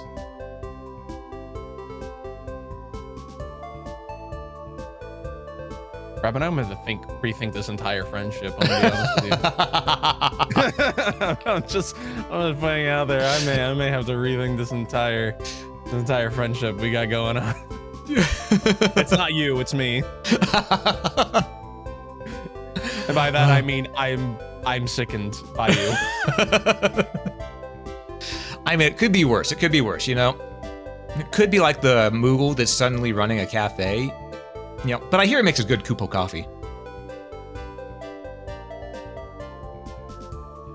And like that, he's gone. Oh no. Ladies and gentlemen, my friends. But yeah, I'm gonna wrap this up anyhow, folks. I want to say thank you all so much for hanging out. Appreciate you all having been here, whether you were here from the start, middle, end, whatever time you got here, you arrived exactly when you needed to. So thank you so much for hanging out. And if you're watching this on YouTube, well, actually, let me finish. Yeah, I messed up my outro. So yeah, if you're watching this on Twitch, do stick around for the raid. I'm going to be doing one here soon, but also be sure to hit that follow button if you liked what you saw. I'd greatly appreciate it. And if you're watching this on YouTube, consider that like button. I said like button twice. Follow button on Twitch, like button on YouTube. My brain is fried. It's 5-something a.m. in the morning, almost 6 a.m. I need some rest. Probably just a couple minutes nap. But yes, do stick around for the raid if you would. I'd greatly appreciate it. But above all else, have a great day, folks.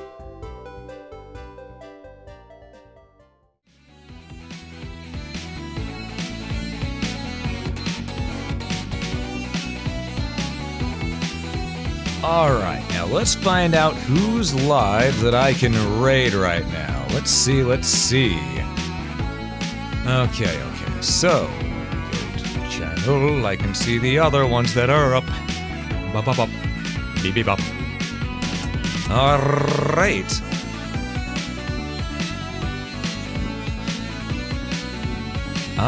We're gonna go ahead and raid over to... Eeny, meeny, miny, mo. I think I will send you to...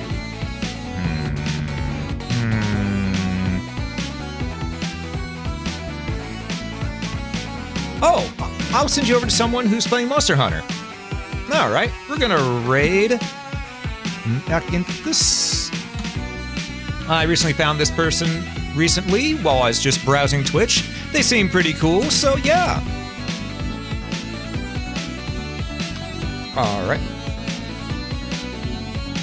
Alright, so here are two raid messages. The one with the dragon head is global, and the one with the animated emote there is, of course, for subscribers. Do be sure to be on your absolute best behavior once you get over there, or cause chaos, I don't mind. But yeah, thanks so much for hanging out, and I will catch you next time. Peace, everybody!